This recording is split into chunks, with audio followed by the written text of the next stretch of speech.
Hello,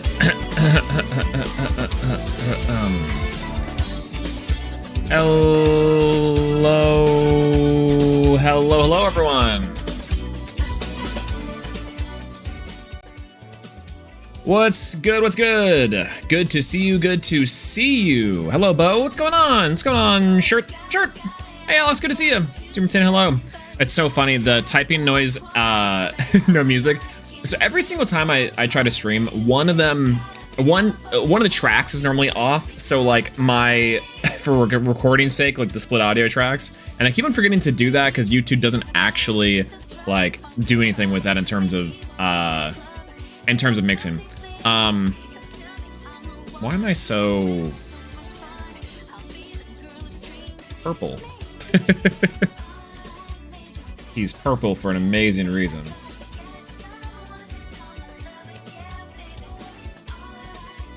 Is this better? Worse? I can't tell. No!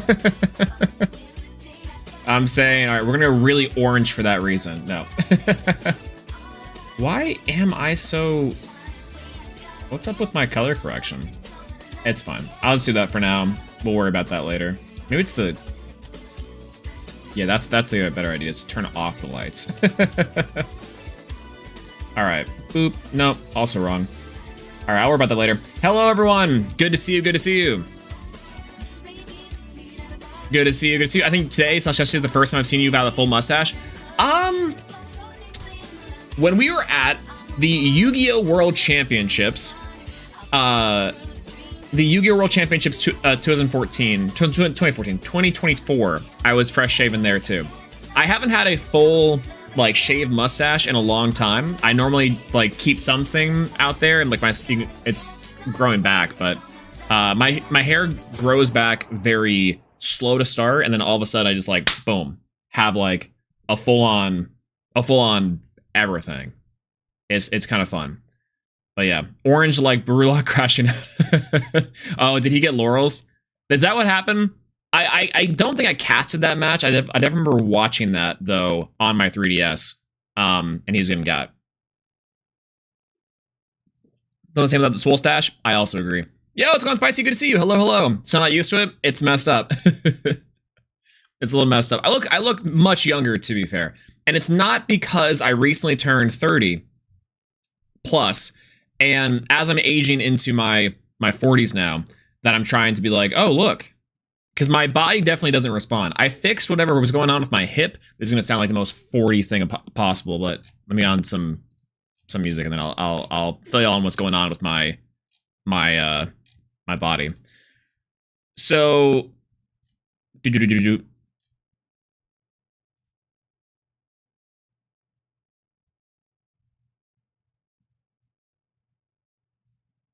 he plays Krakatuga with 4 eruption, 4 removal. I'm saying. Okay, so not to really go into too much detail on this because it doesn't really matter all too much for the relevance of what today's stream is, but I don't know what it is. My hip was just like giving me so much grief for so long. It's kind of ridiculous, right? And the one thing is that when I'd be walking, my hip, like normally, which is just voluptuously swaying side to side, is like, dang, that hurts. What are you doing? Fixed that. But now my knee is messed up. I fixed the hip thing, but now my knee is doing something weird. I don't know what's going on anymore. You should go see a doctor. Probably, but like, what am I gonna do to like go see a doctor, like an orthopedic, and be like, yeah, wear a knee brace, ice it. Probably, I don't know. If it gets worse, I'll do stuff. But yeah, we'll see. We'll see. All right, yo, what's going on, everyone? Hello. Yo, what's going on, kids? Hello, good to see you. Eclipse, hello, welcome in. Reapers War. Hi, I was gonna say, I know. Where's the professor? I'm saying. What's going on, MG1? Good to see you. I tanked super hard yesterday. What happened? I actually haven't looked at everyone's like final rankings yet. Their final little score. I just got the setup effectively for looking at the decks, but I haven't actually looked at people's placements. I just kind of clicked a bunch of things and opened them up because today We're gonna be looking at the new meta breakdown, every deck stream. Maybe that's what I should name this instead of, what did I name this thing? The new king of the meta, Elestrals meta turn breakdown. I'm just gonna call it every deck stream. Every deck stream. Ranking every deck stream? Not a lot of ranking going on. New Elestrals meta. There we go. Who upstreaming the deck? True. Ban all removal, ban all burn. What about Toxion? Can we keep Toxion? I misplayed super hard game 1, round 1, and it messed up my mental. Been there. Absolutely been there. I had a... Oh god, what was it? It's like one of those things where you like, if you miss lethal, if you miss lethal, it like messes your brain. You're just constantly like going over and over and over again. Like, here's what I should have done. Here's what I should have done differently. I could have done differently here. Here's what if I would to go back, right? That happens all the time. Been there. Normally for me, it's post tournaments, like third and fourth and second place type of deal. But yeah. Yo, what's going on, Spirits? Hello, good to see you. Thanks for immortalizing me in the 3DS tweet. The 3DS tweet was really funny. I was playing Fire Emblem between rounds of like whenever I'd be on stream, and I was like so typically when we're doing these live streams, it's like, hey, can you guys like make a post and like shout it out, like, hey, you guys watching the stream, hashtag play Elestrals. It's something for the commentary desk. And Andrew had made one. Primary Artemis had made one, and I was like, I think I can play off of that for sure. And the round that I was meaning to make a little post, it's not scheduled. They just kind of ask if we want to. And initially, I was going to do it whenever it was Bo versus Soren plays. But then, and oddly enough, it's funny that it happened with with Hera twice. So the round was Brewlock versus Tune Spirits. Very funny, actually. But Goated series, Fire Emblem, I've liked it quite a bit, honestly. I've worked with Blizztrick's list, and based off the one he played a few weeks ago, oh yeah, what do you think about it? My list is super unrefined, but I legitimately do think that there's something there. I just like, nothing feels good except for the Frost side of things, which I still think Blizz could have like a place. We need to do a ban list prediction video as well, or a ban list prediction for what's coming up next. I don't know when they're going to announce a new meta or a new like ban list, but I do want to kind of talk about that because I know that Infrostix is on the table for discussion. I don't love that, but I also don't hate it, you know, in terms of like a thing you could do. But yeah, I don't know. But I've been liking the Awakened so far. So truth be told, the only Fire Emblem I've ever played is Sacred Stones. I've only ever played Sacred Stones before on the GBC, and I like it. I like it quite a bit. It's back in the day kind of thing. But I haven't actually played a Fire Emblem since. I've never played Three Houses. I haven't played Awakened. I haven't played Awakening. I haven't played what's it called? Conquest or Birthright. I haven't played what's the one with Ike on the Wii? Radiant Dawn. I haven't played Radiant Dawn, and I was about to call it Golden Sun, but and then I haven't played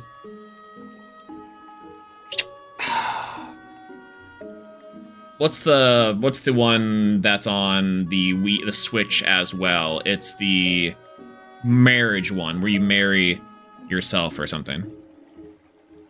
Blue and red hair. Can I remember? Anyways, that one. I've seen a little bit of that one. I've seen a little bit of Three Houses, and I haven't played any of those. But what I wanted to do, and this is partially like of course, like internet of it all, is that I've been recently taking a lot more time offline. That's just like not a big secret outside of my just general sleeping and habits. But part of that was I got this 3DS while I was in Japan, and it's really easy to jailbreak your 3DS. And I got it, and so I was like, well, I actually have not played a ton of JRPGs from this time period onward. Like, I'm an old prehistoric JRPG / RPG person. And so I asked my friends, I'm like, hey, what's a good one to get into? And they're like, Fire Emblem Awakening is probably a really good one to start, because that's where a lot of people got into the Fire Emblem series, especially leading into things like Three Houses and leading into the other one. So I don't know. But yeah, so it's been fun so far. I liked it a lot. I'm only like 5 to 6 hours in. So I'm like baby early inside of the story, inside the chapter, but it feels very much like, this sounds really bad, but I think I've just seen too much anime, and I've seen too much like other JRPGs where like this is the Nintendo thing too. They're making it really simple, really easy to get into the characters and the story. But as soon as they say something hinting at something, and then later on there's a big twist reveal, I'm like, oh yeah, okay, I spotted that a billion miles away. But it's been good so far. I've liked it quite a bit, and I love the little interactions between everyone too. I forgot that how much I liked about some of the stories in the JRPGs. So the Tales series, I do need to get into the Tales series. I think I've only played Tales of Symphonia before, but I definitely would like to get into more of the Tales stuff. I saw there's a few remakes coming out, so absolutely. I hope you enjoy the Top Deck Imperial for a game. That was so sick, by the way. I know that wasn't you. I know you got by that, but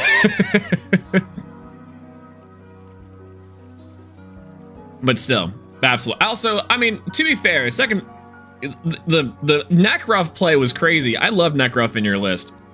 We'll talk about that one too. What's going on, Risen? Good to see you. Hello. MBT's best moth card. The MBT list is so funny. We were trying to break it for him because he was like, I need a deck I can play MBT in. And I'm not going to lie to you. I think there is definitely a deck to do it, but I just like, yeah, you P-Gus destroy the MBT and like you're off to the races.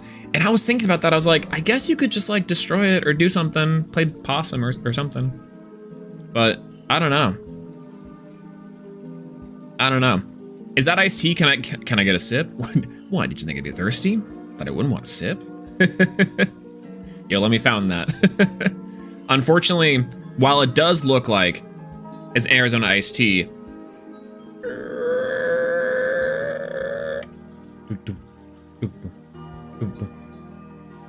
unfortunately it's an energy drink. I took a nap before this. That's why also partially why I'm late. I'm super late, which is super unfortunate, but you know, it is what it is. It is what it is. Yeah, it's gonna ask, good to see you. Platypulse. Platypulse is so good. Okay, we'll get to it when I talk about Stella Kristoff's list. I heard that Galvenom was in play. I love Galvenom. I love Galvenom. And I think I heard that Galvenom was like a standout in the deck. I want to say that's what the card was that was burning a hole in his hand at the end of Skid's y'all's game. And I was such a big fan. I'm such a big fan of that because it's like I was trying to do something similar inside of Lifestream with the Galvenom removes Celestial. Ban it. If it says target destroy, is it not? If it says destroy or burn, gets to go. Oh god, Toxion's the worst defender. Wait, you're so right. You're so right. I lost to Kristoff because he Galvenomed my Imperial with a 4-Spirit Hera. I top deck Gaze on the next turn. Yes. Galvenom. I love that card. It's so funny too because like we've been trying to figure out how to break Galvenom for so long, and let me show y'all something real quick. And I think this would make a lot of sense. Let me see if I can get there without my computer crashing. Let me go to the ClashNet client and show y'all what I was rocking with before the stream. Like this was like earlier in the week. I was thinking to myself, how do we get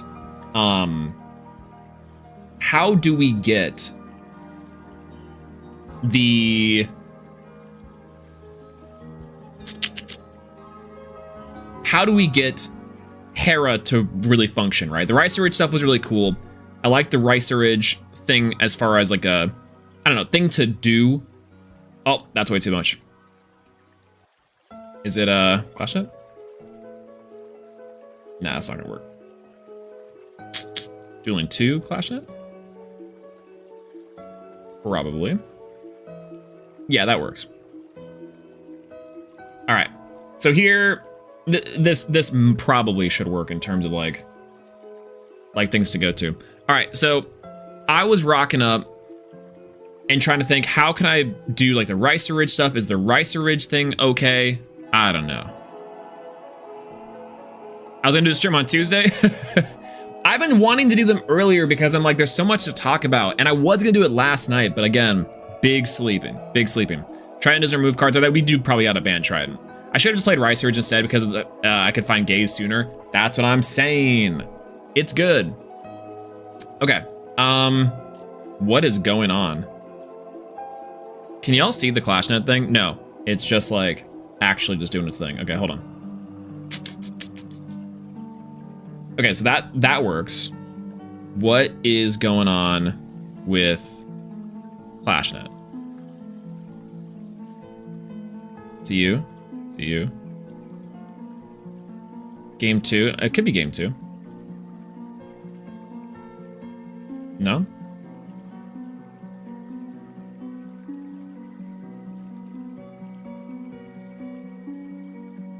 This thing is so... I love the law client, by the way. Law client is my favorite law client. It was built in a lab. It was built in a lab. In a box of scraps, but it's the greatest piece of software of all time. Okay, I think what I can do instead, and this is gonna be a little bit funky, is I can do this. Because it's not super important. Did he encode it yet? I don't think so. Just let up Clash? True! I think he was trying to, but I know that it was gonna be like a big pain in the butt to try to get it down. Okay, let me just do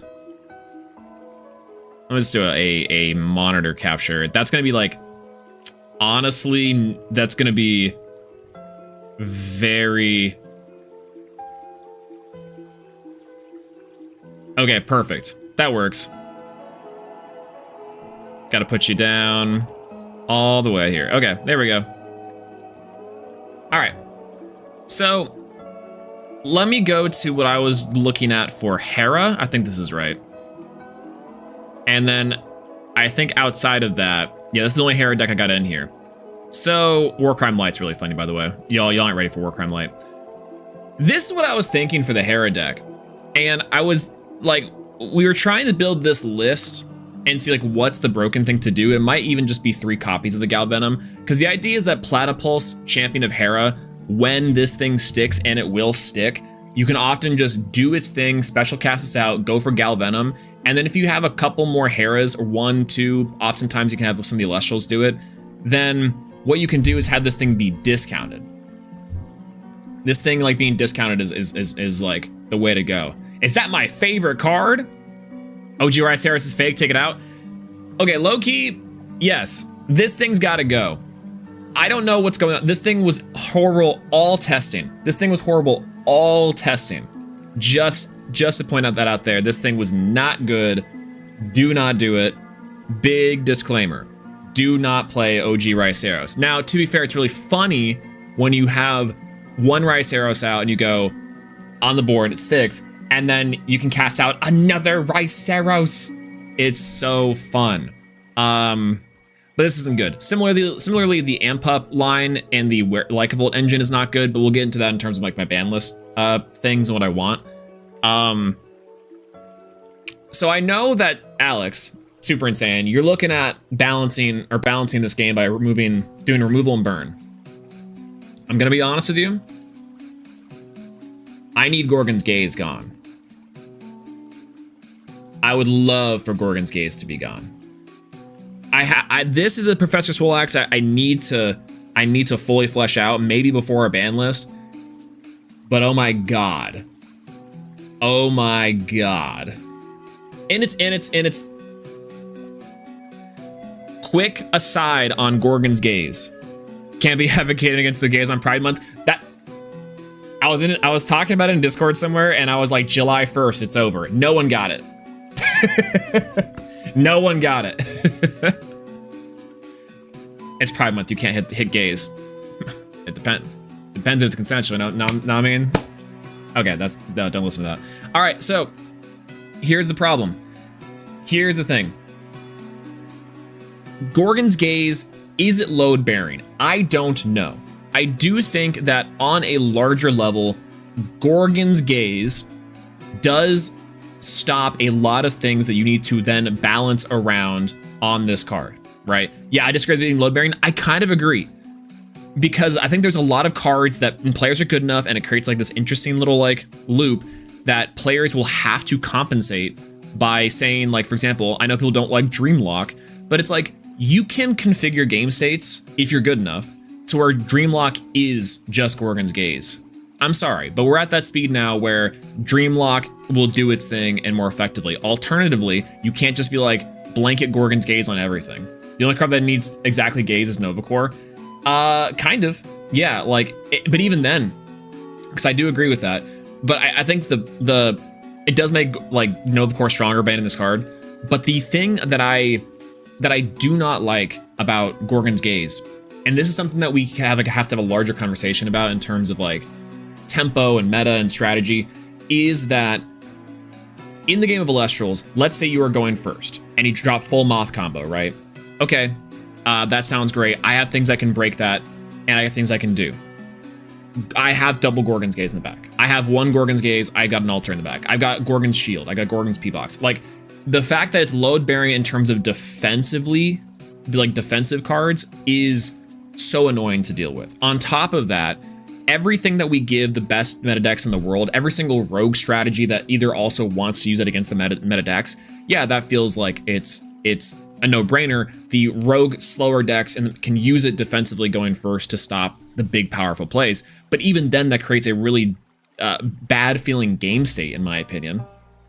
Because what ends up happening there is that we come to this game of who has more Gorgon's Gaze. Right? And the fact that, like, I don't even really hate the negation, because I think the negation and the suppression is ultimately fine. What I don't like is that it can't receive enchantments, can't nexus, and can't ascend. So the fact that what you're doing is you're taking away so many tools of the game's like way to outplay, and like to outplay and to work around such restrictions, right? I think a negation is actually fine for this game, but I think the problem for me comes in the fact that, like, you restrict so much of what you are able to do just by having the rest of the text on the card. Targeting and negating an effect on the chain, I think, is perfectly fine. Having a P-Box-like effect to prevent is perfectly fine, but P-Box also means you can ascend, you can do battle, you can enchant and re-enchant the card if you need to. Dreamlock, same thing. Like, it just negates and suppresses. That's okay, because you can still ascend, you can still nexus, you can still, like, the other options available to you are much better for this card, or better to do, and feels better in a game where you are limited in actions, period. So you want to be able to provide your casters and your players with enough agency to actually continue and progress game states. I think there are some times in which Gorgon's Gaze does bunk all, right? It just is like, says and does nothing for a return. It's a last ditch effort, but that player was probably losing that game anyways. I don't know. Unk rant on Gorgon's Gaze, and I hate to be that person that's like, but man, I think I've always been a champion of this card getting got, though. Yeah, Moth was literally playing Dreamlock, huh? It's one of the only decks I think that you can just enchant something on your cast and now you have a Dreamlock set up. Yeah, but playing Moth is so fun. I like it. I like it. Yeah, I don't think the gate needs to be a generic effect. Also fair. Soul hates the gaze. If only you knew. The other way around. The correct way around, which is to say that. Happy Pride, everyone. Okay, so okay. Anyways, target one Omni Elestral effect. Its effect is negate on the chain. If it is attacking, negate that attack. If the effect or attack was not negated, this way suppress the Elestral.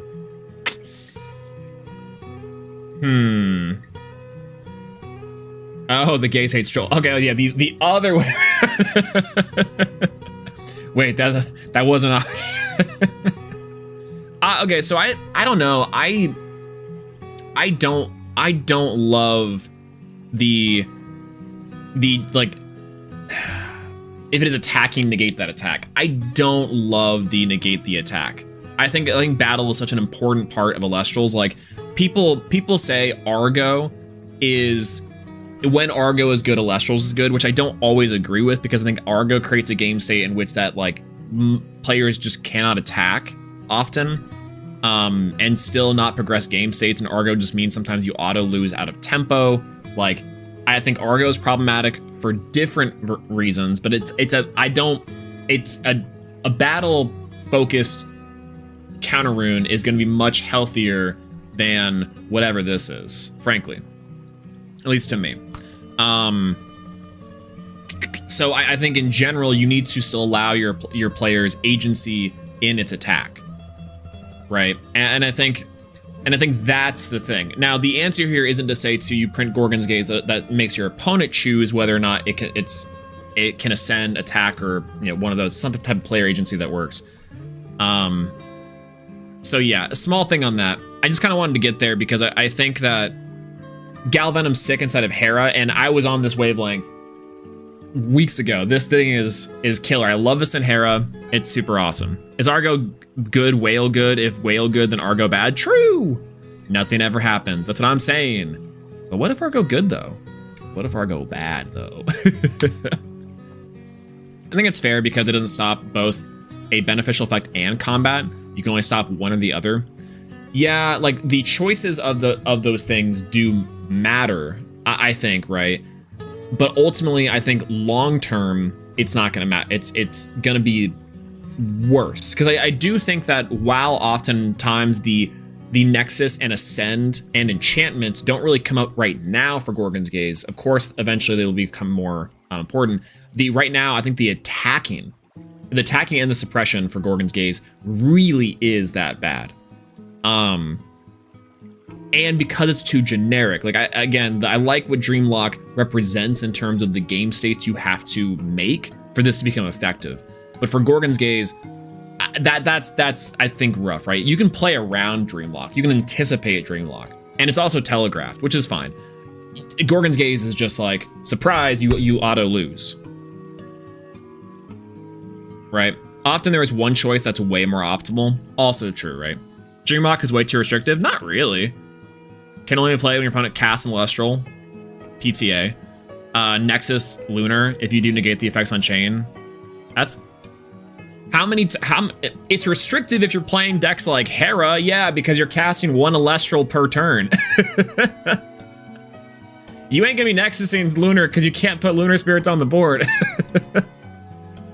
Absolutely. I mean, okay, that as we get faster into the game of Elestrals, that's also kind of what I mean, though, is that some decks can take advantage of this. Like, I don't think Turtles could reasonably do Dreamlock. But yeah, no deck right now has extra Lunar Spirits. Moth can play this deck. Frost can also play this card, right? Even then, like, does Platypus have to be Thunder enchant? Yeah, you do. Okay, so some cards do restrict that. Like having Dreamlock also promotes the fact that you might have to like splash certain engines to play it. And again, that's the whole deck building concession thing that I'm like churns my brain in such ways where certain decks can play it. And that's fine. Like it's like having certain cards available to them more natively. Like PTA right now, I think the PTA is generic, but PTA is more or less locked into Earth because it's like it's only super beneficial to play with the Synectar champ. But you can play this card just like generically, right? I don't know. Foss can also play Dreamlock if you really want to. Exactly. Foss is still a great one. See, now we're cooking. Hermes can play this card. That's why you play Platypus and Magnarus 3. True. Play Possums easy. See, Possums. I didn't even think of Possums. No, Possums. True.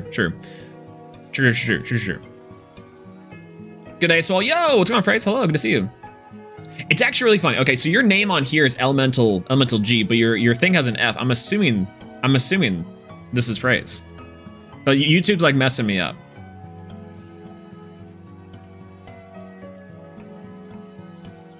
can but never does, Moth or the other ones? I mean, right now. But what I'm saying is because they're not forced to be creative. Like one thing in terms of like, for me personally, one of the things that I think Elestrals has really struggled with is incentivizing its players by restrictions. There's never been a reason to experiment outside the bounds of what I would consider to be the most generic way to build your decks. Part of that's for ease of access, right? We don't want to get into a Yu-Gi-Oh scenario where deck building is just unapproachable because you just don't know where to start, and it's a big learning curve to build a deck that's good for you. But the funny part to me is that Elestral struggles from the opposite problem, which is that decks build themselves in a way that doesn't actually push any sort of creativity in terms of like some other cards they have to offer. Like, why would I ever play Sirocco when I can play Shield, for example? And it does, like in terms of a battle trick for a one-on-one, in terms of tempo, because of the mechanics of the game mixed with some of the things, right? Or alternatively, Tsunami. Why would I ever play Sirocco over Tsunami? And I'm not saying ban Tsunami and then Sirocco will see play. It could be the case, but, you know, I don't know. For a while, it was, why would I play Monsoon? Now we have reasons to play Monsoon because there's something to do with Monsoon, right? So you introduce elements into your game or take away elements of your game to force the hand and force your players to cook, is kind of what I'm saying. Like, there's no reason to play Dreamlock right now. There's no reason. There's similarly not a big reason to play Divine. There wasn't a reason to play Divine Blessing. So it's both for me, a conversation of tools that your players have, tools and things they have to combat and challenges they have to solve, while also working inside of the confinements of their own deck, right? And that's, to me, the part that Elestrals is currently struggling at, which is that we have a lot of really cool things to do, but most of them just get stopped by one card.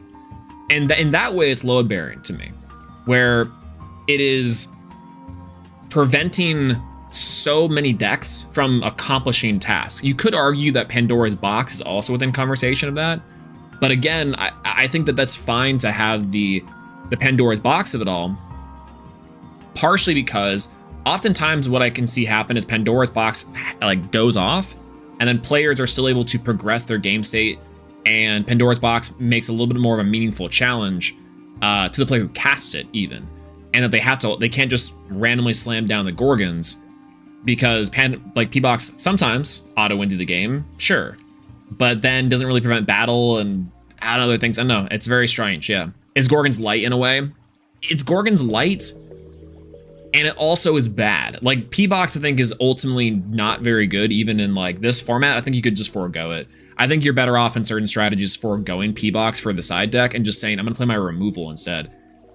But again, that's a conversation of then the removal conversation. I don't know, that one's kind of rough. What is Dreamlock stopping that P-Box or Fog can't basically exactly Nova Core? I don't know. The answer is like whatever you want, right? Like, to that point of like, would Dreamlock see play if Gorgons is banned? Is the question that I think we're asking ourselves here. And like, instead, would it be Dense Fog? Because in the way that players, like, if we're expecting our players to be playing in a way that Dense Fog covers the Gorgon's Gaze, that tells me that players are not negating effects on chain, but rather waiting for a moment post chain for a preventative effect that is either lingering or that they would activate later in the turn. So I'm with you in terms of like, what is what purpose does Dreamlock serve? Yeah, stops Rabbit on cast, true. But I don't know. I think that's the kind of a good question. Alternatively, like PTA, and what PTA used to be was like a blanket, I get to do this, right? I think at any time you could just target, like, snipe an Elestral. I think that was the prototype. I could be wrong, but like, I think the idea is that similarly, this card, I think in that way is, you have to prevent the effect sometime, so but you have to do it on cast instead of like waiting for like Gorgons. right? Because I think that sort of anticipation of the Gorgons out, it does create a scenario where you are baiting your opponent into overextending or trying to play around Gorgons, but instead, like, Dreamlock gets cleared immediately. Yeah, I don't know.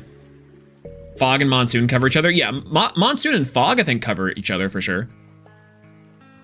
That one is true. I think that that one to me is more of a question of element. Like you could play Fog, Monsoon, and but that's the convenience of element, which I think to that point it's like to that point it's more about what Elestrals again I think really excels at, which is spirit play. Yeah, Dreamlock works on wind and water. Also true. See, that's the thing too. It's like I think Elestrals really excels at making those choices. Like, Tsunami is one of the OG cards that I think is so well designed in terms of giving player agency to play around it, as well as it like doing a very specific function that's not broken. Like, it's really strong. Like, Tsunami is one of the craziest cards in the game, but it's so well designed and so well balanced based off the mechanics of the games. Yo, what's going on, Jacques? Good to see you. Hello, hello. Howdy, howdy. Yo, Carrie, good to see you. How do you feel about Hephaestus with both Tuga Champ and Vesuva Champ? I love those cards, but I'm not sure how I'm feeling about it.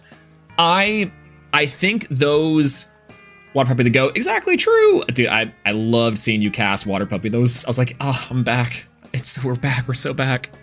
I think Vesuva Tuga in the Bolt Tuga deck, I like a lot. Like, its turtle time as a whole, I think is good. Truthfully. I do think I don't hate it for the reasons that I should, but for me, Krakatuga is maybe a problem. And the speed in which that you burn your opponent, limiting their resources. Again, it's kind of a weird conversation because I'm like, I like what the deck does. I do think that there's some balance there that has to occur, but I think the deck is really cool though. Like always. Yo, what's going on, Van? Good to see you. Hello. Great performance yesterday, by the way. Yeah, great to see you. Congratulations on top 8. But yeah, so to Bo's points, the only effects that cast effects that matter are searches and Nova Core effects. P-Box hits the former, and that's my argument. I got you. I think that's a right now thing for sure. And I get what you're saying is that there'd be like an onus on Elestrals to hit the effects on cast, or to curb effects on cast in a way that would effectively mean that like I don't know. I guess like the function of what are you actually doing with it is more of it. That makes sense. I don't know. Jimmy Hoops set up a Lunar Nexus isn't worth it when you can just change the spirit deck a little. Yeah, I mean that's also true. Like I can very much see the case, but they kind of just serve the different purposes. But I'm with you. That's kind of the point, is that I think that's a much more creative solution for players, and I'd rather see the point of saying like yeah, why would I ever play Follow the Wisps, right? Like in theory, this card's generic, and there's not been a deck yet to accommodate for it. In similar way, like Tsunami accomplishes a lot of things that other counter runes accomplish, and so you're forced to make the spirit deck concession that Tsunami's benefits provide. Same thing with Earthquake, right? It's like, that is what I like to see personally. And so if players are like, I'm gonna configure my deck to play Monsoon or Dense Fog over the Dreamlock, I think that's cool. That's super cool. Yo, it's gone Zero, good to see you. Don't you put voodoo on me, Rookie Bobby? The Tuga's gotta go. I love Tuga, and I love I'm calling it the Zero. It's the Noxid target eruption, cycle back the eruption. Classic. I didn't play in 2024, so I've not been here that long.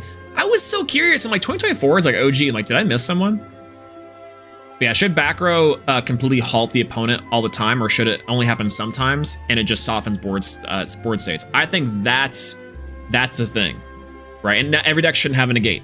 Exactly. My point comes down to the fact that I don't think every deck should have a generic negate. I think it should be exclusive to some decks or people who jump through those hoops to gain one of extremely powerful effects. I also think that the extra things on the can't receive enchantments, attack, nexus, or ascend is way too debilitating, especially in formats where we want to promote player agency.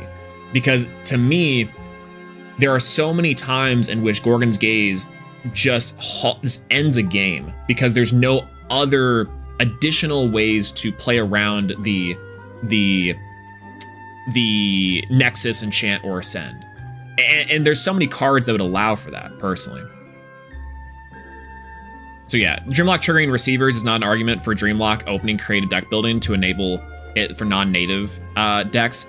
I actually don't hate that at all. Like, why not? It's an argument to play it in Lunar. I think it's a way, again, to configure the deck building around is the idea.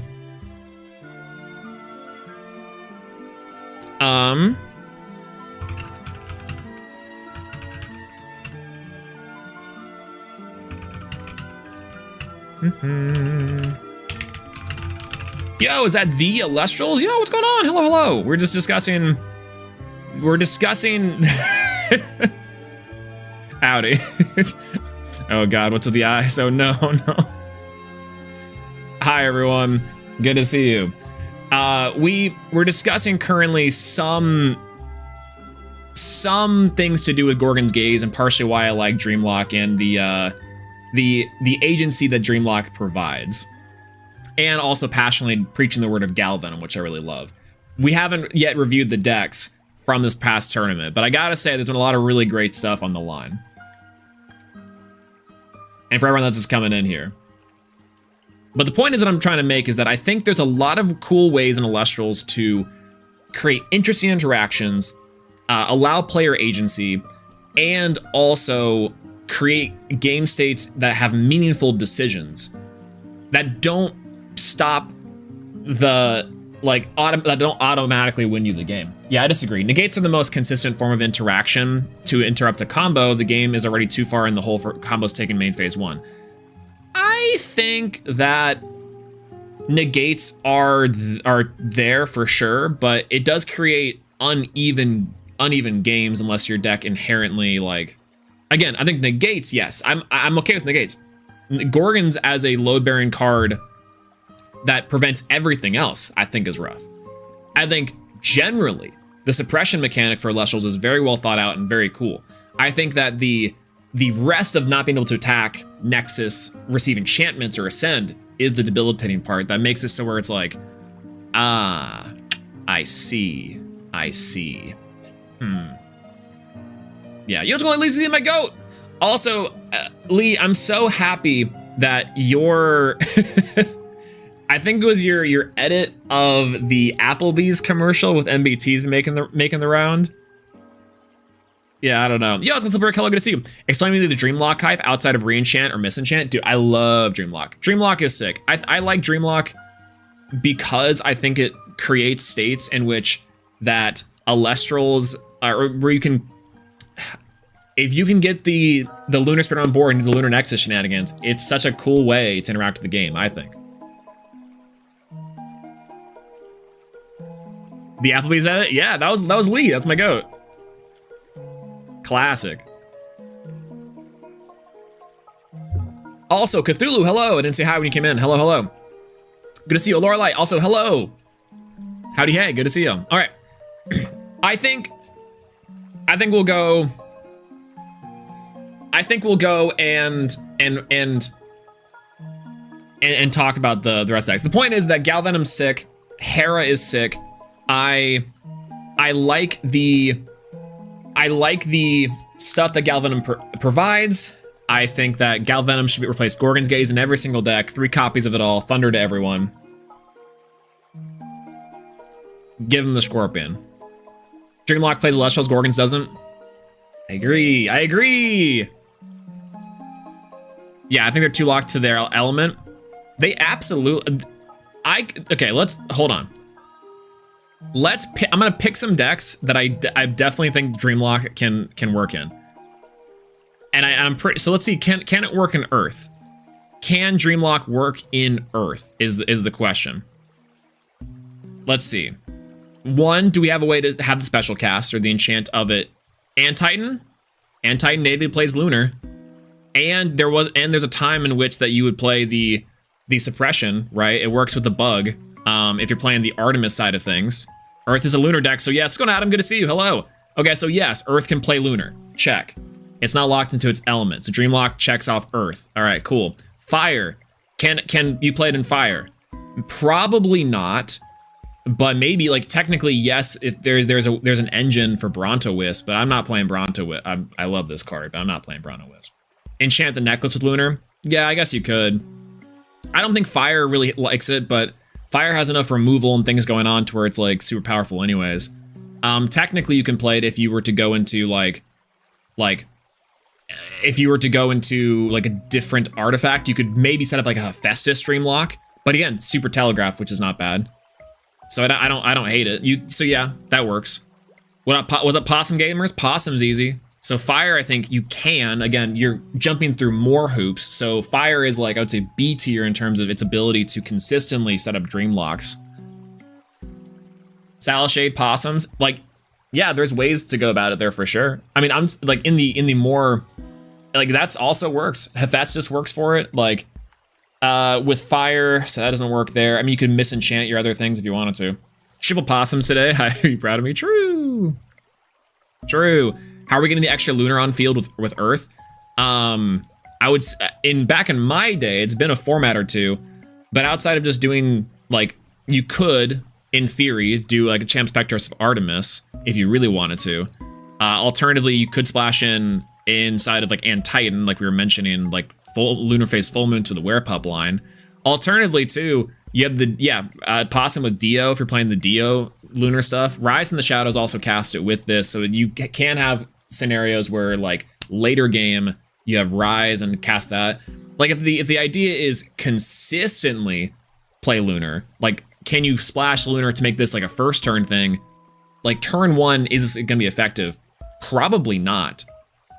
But, you know, I think to that end, that is the hoops jumping into where this is a good preventative going first. I think for later game setups, this does get, like, much better for players in terms of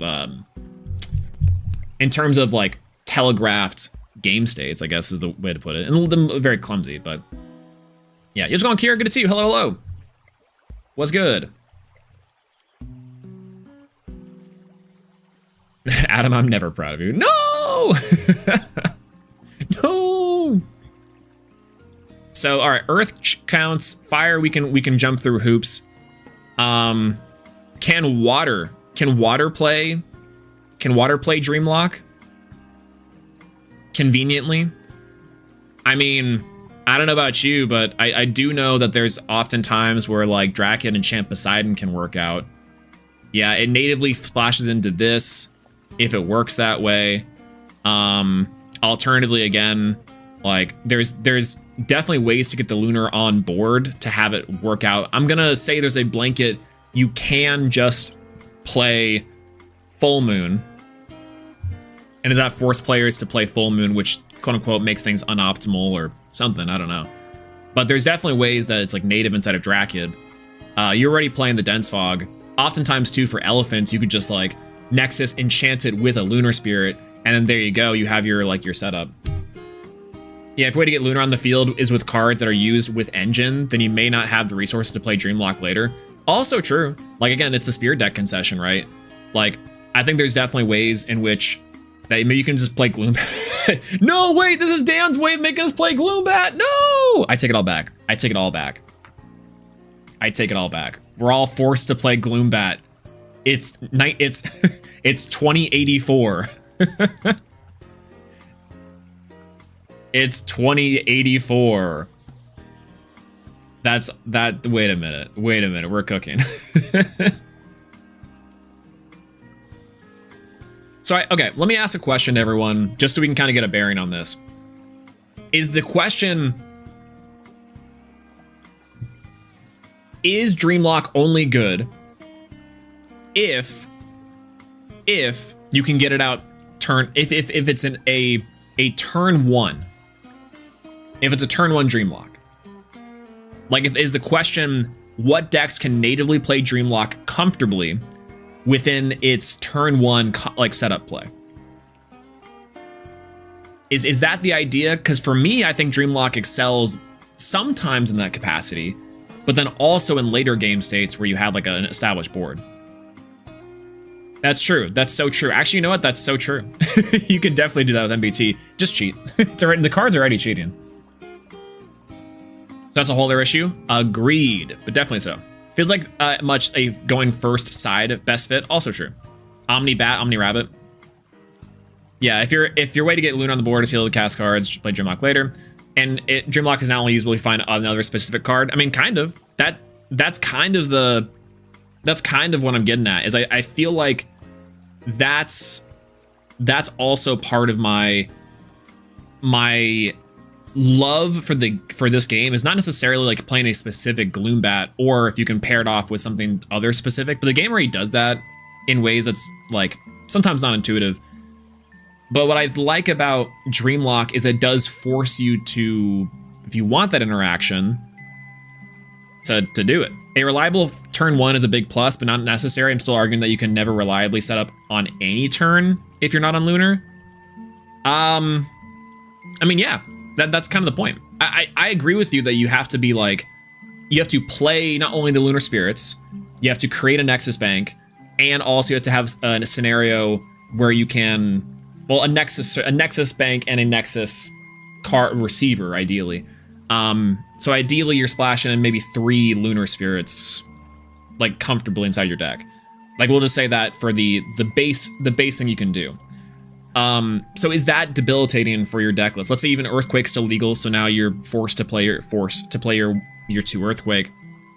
I think that's very doable.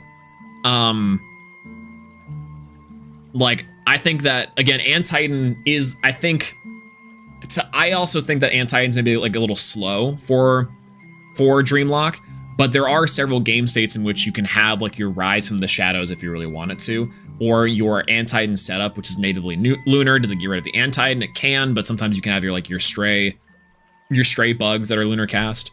Excuse me. Inside of like Morfrost, you just can misenchant like a Morfrost card with Lunar.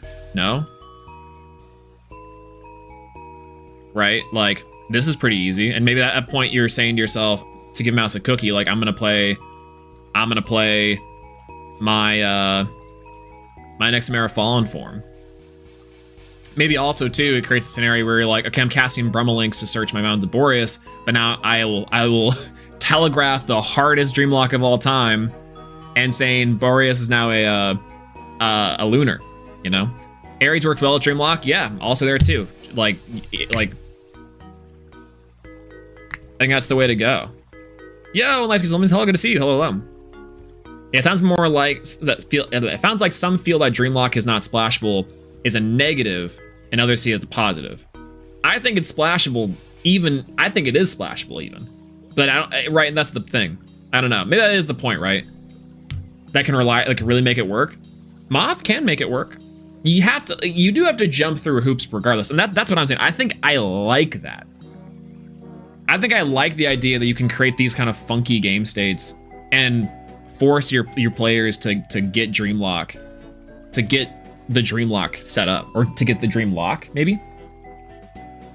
I'm never thinking about Moth again. True! I don't know, you're probably the best Moth player inside of the game, so I can trust that. Moth, like, I don't know, Moth's like a weird one.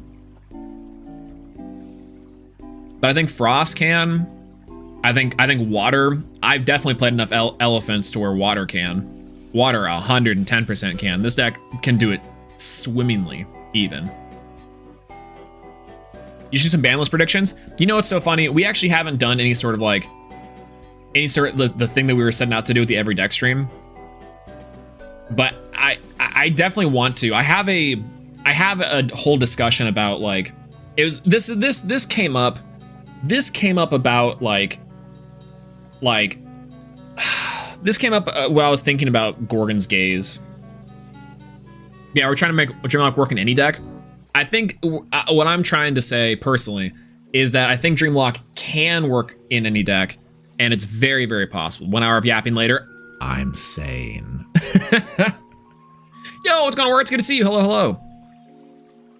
But it's like, okay, so Water can do, I think can do it very, very easily. I also agree that Antitan can also do it. not just natively, like comfortably, but can very much do that the case. Dio can sometimes have game states where that's possible. Outside of just having like your Nexus banks that are misenchanted, like that's a given. If I'm throwing out times where my cards are misenchanted, then I think there's Earth can, Fire probably can. Again, this one's a little bit harder to, but so I'll exclude Fire. Thunder, I think Thunder might be a little bit difficult to do it in, frankly. Unless you're again misenchanting something, like you could just. Are we really then going to say we should play Electro Knight? Electro Knight can maybe do it. I mean, let's go ahead and Electro Knight. I don't think Electro Knight is the way, but maybe if you're misenchanting a Brontic Wisp or a Brontiglow, but I very much can't see it unless you're playing specifically. But this is more of I see this more of a lunar card, frankly. Phosphocell, maybe if you're misenchanting this or adding the extra thing. Yeah, Asho can turn hair on. It sucked. I can see where this is coming from now. But Phosphocell can reliably do it. I know that Hermes and Moth can definitely do it. Hermes and Moth can 10 billion%. Where's Moth? Can definitely set up a Dream Lock. Frost, I don't even have to think about that one. Solar, Phosphocell can do it for sure. Can regular Lunar do it? I guess maybe if you're playing Twilix. Ares can do it. Ares can definitely do it too. Lumavale? Yeah, Lumavale if you're playing it natively. Yeah, Hermes is a maybe. Yeah, right, like, I think that's partially why I have the carry on. You'd have to like, oh, you have to do wind. Yeah, you have to do like a, that one you might have to jump through more hoops for. We'll exclude that one. Same thing with Solar. Solar might be a one that you can't really do it uncomfortably. Like you can, but you can't. Hermes mentioned. Oh! Oh my god. Oh my god. Wait a minute. Okay, hold on. Hold on.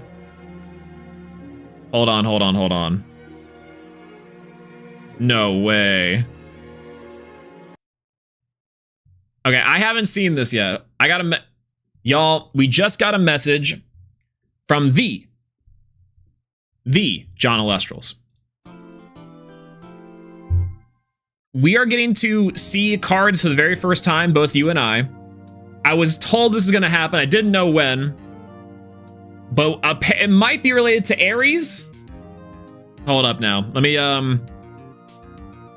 do something for us. Hermes and Ares, maybe? Hold on. Oh, no. Oh, no. I wasn't prepared. I wasn't prepared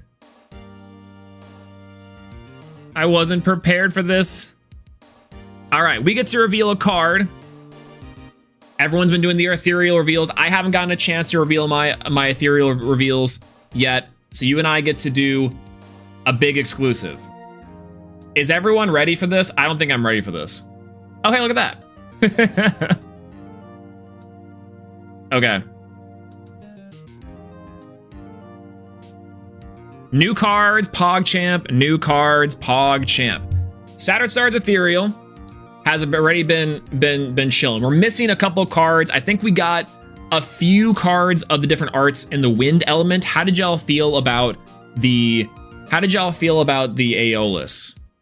Quick pulse check on the Aeolus. All right. I've been given a new artwork to reveal and react to here. I haven't seen it yet. We're gonna do it together. Hold. 3, 2, 1.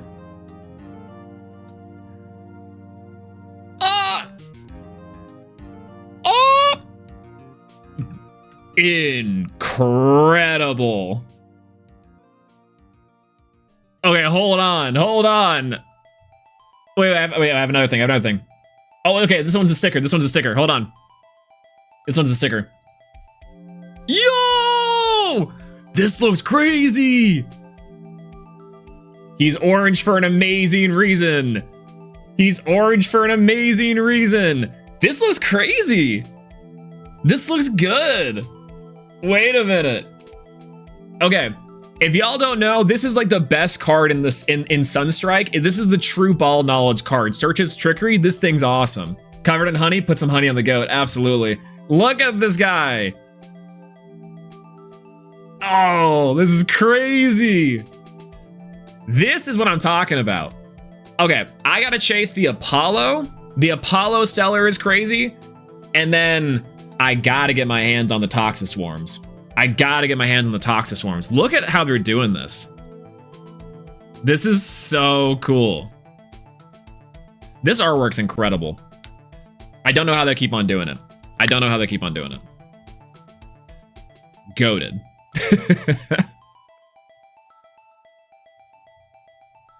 Bangers. That's unreal. Do we have a date for Ethereal? Do we have a date? Too bad I suck with the Hermes. See, that's the crazy part. So do I. There's only like 4 casters in this game that I know of that has the brain capacity. June 22nd pre-orders. Okay, good to know. July 31st pre-orders for the 22nd. There's the wish list that we can go to, right? That's the other thing too. We have the wish list that we can get everything down. Code hop on. No, that's not real. July 31st. I think I'm good at Hermes and I see MG1 play. Absolutely. Early access at Card Party Florida? No, what? I didn't know that. Wait, did I miss that? Did I miss that announcement somewhere? Is that new? If it's not new, then ignore me. Oh, okay, now I gotta go. I gotta go. And your birthday? You're not taking your birthday off? Wait, I guess, you know, it makes sense. I'm a gross millennial. I do that. Spicy, you can't do Hermes. You can't do Hermes because then we'll never win another game of Elestrals. I missed it. Okay. Thank God I missed it. See you in Florida. Absolutely. I'm 100% going. Am I gonna see y'all there? That's the thing. I'll see you Elestrals. And Zero as well, apparently. Took a day off because I got sick, so I don't take days off anymore. Listen, I don't have the best sick record. I'll work through it on days that I'm sick, no problem. But man, early access to Ethereal in Card Party Florida is wild. The Luma Veils were sick, the promos were sick, the competition was sick, the community was sick, Nick was sick, and if we get the Ethereal.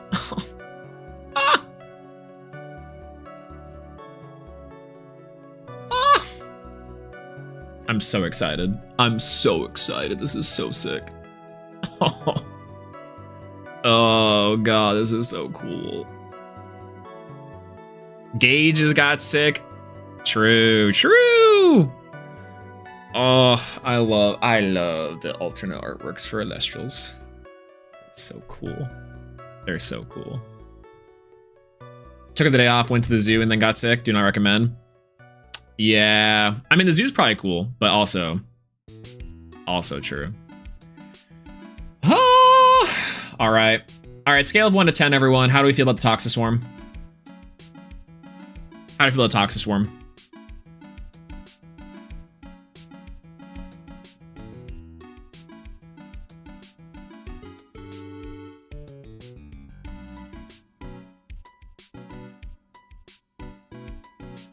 $200 out of 10, 9.5, 6 out of 7, 10, 15s.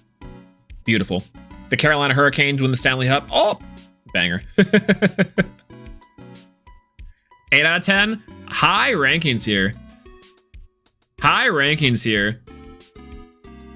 I can't root for the Hurricanes win the Stanley Cup. That's supposed to be the Dallas Stars. We lost our legacy. Sports ball, also true. Nixon 5, baby. I'll say that. Very nice. Incredible artwork. I don't know why I just like quick snap to the other one. Banger. Was this just revealed? PK! Oop. You missed it.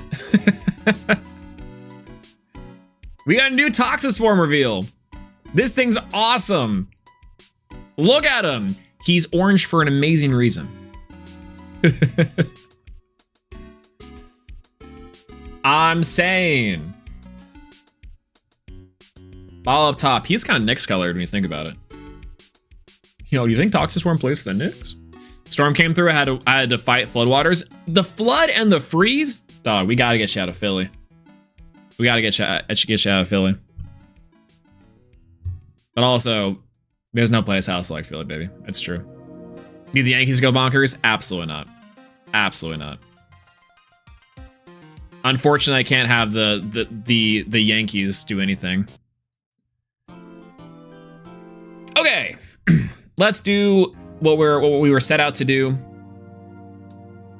Let me get my scenes all worked around here.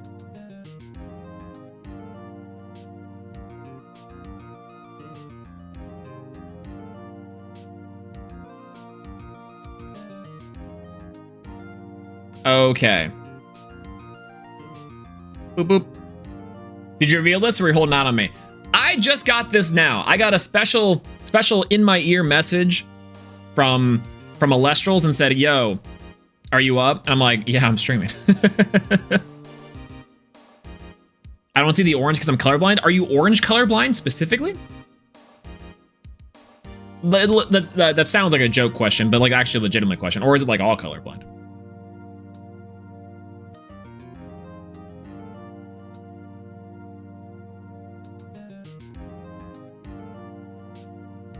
Yo, Hermes mentioned? True. I love Hermes. Ball, literally the best card in the set, ball knowledge wise. Also, incredible artwork. All right. Now it's time to talk about what we're here to talk about. We talked about Dreamlock and the validity of the Dreamlock and Gorgon's Gaze ban list. We will be doing a ban list discussion, I think, at some point in time. If they don't announce one tomorrow, maybe we'll stream tomorrow to talk about it, because I legitimately do think that that'd be a fun thing to do.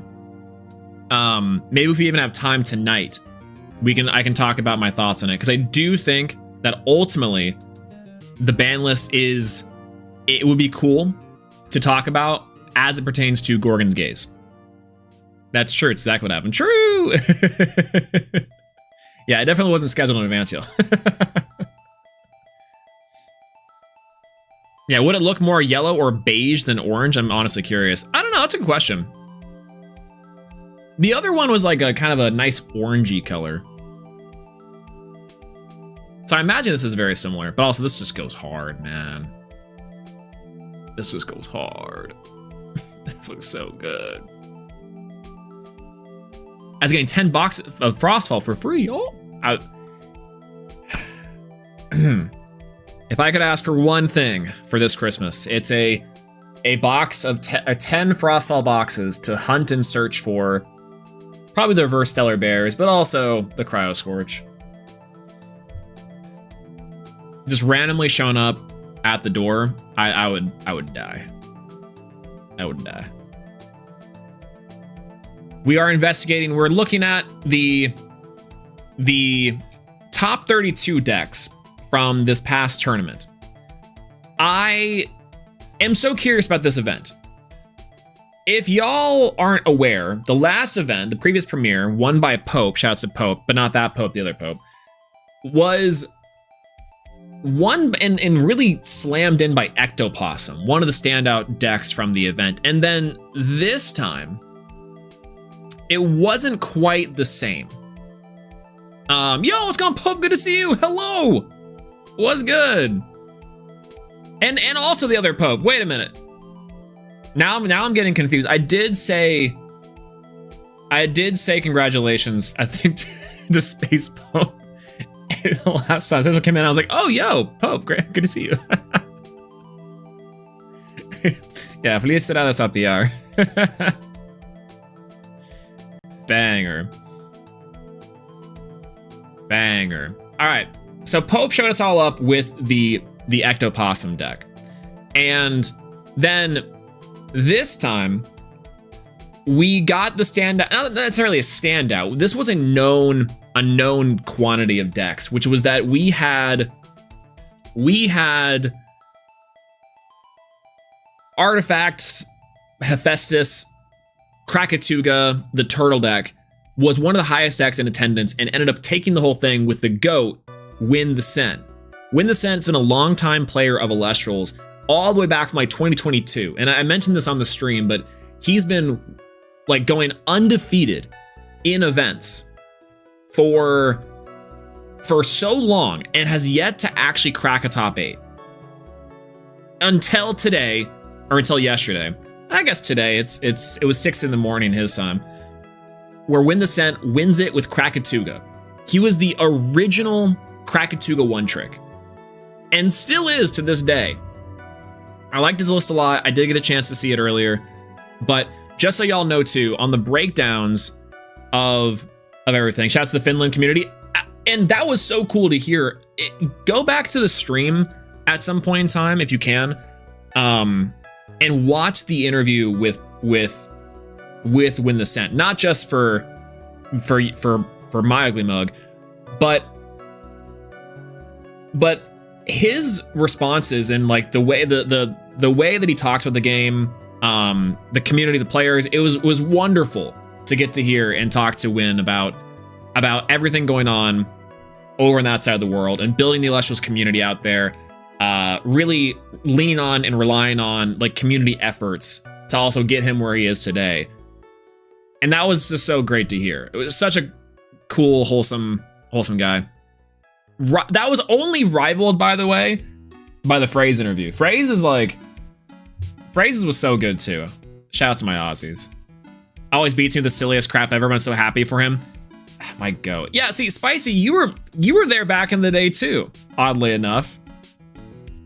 It's like an old head thing. Congratulations to everyone who's been playing this game for like 4 years now. Happy holidays 2023. So to set the stage on this one, Ectopossum from Pope in the last premiere shows up, shows out, shout out to PK, and just completely washes Moth. Now, Krakatuga and the Hephaestus champion deck is the big one to watch out for in attendance. Moth is down by almost half of its previous entries, 23 to 10. The Krakatuga deck is relatively the same, but it's also in high attendance. Shoutouts to Adam for really blazing that trail. And then we had Hera, which was a big standout too, which we had previously seen as a deck that was like not on anyone's radar. It was not a deck that was particularly good, but a lot of players I think were really hunkering down and staying up for the meta, on top of the fact that Moth, which I think does in some capacities beat Hera in a lot of ways, was just not in attendance. So lack of Moth, slower and slower to the ground decks in attendance, and players really pushing the boundaries of what they can do with other previous not as prevalent decks, right? Like Hera, Dionysus, Ectopossum, Krakatuga, and oh god, Kione. The champion sloth deck was so cool. That was my first time seeing it in action. Sorry to everyone in Chicago who's been subjugated to the 6 onslaught, but that was so sick to see. There's definitely some balance around those things. I think people were like I know going like the sloth loop there, but man, that was sick. And it was a really good meta call into Possum, into Krakatuga. Love it. Yeah, or clear sloth, you're welcome. True. Yeah, the Eddies have figured it out. You know what I'm saying? They didn't really play sloth for today's celebration. Wait. Shoutouts to Six, by the way. What's going on, Six? Hello, good to see you. So, okay, question on that one. Is it? I know there was like a treaty to ban like Moth and Phosphocell, like some of the decks that aren't super fun to play with against that. Did they ban you specifically from Sloth? Or did they just ban Sloth as a whole?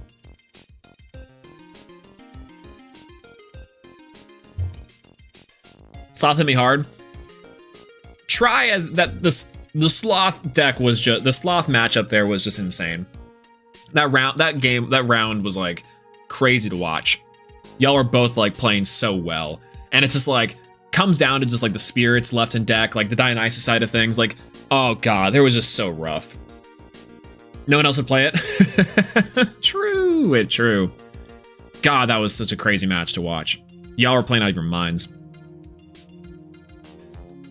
That was insane.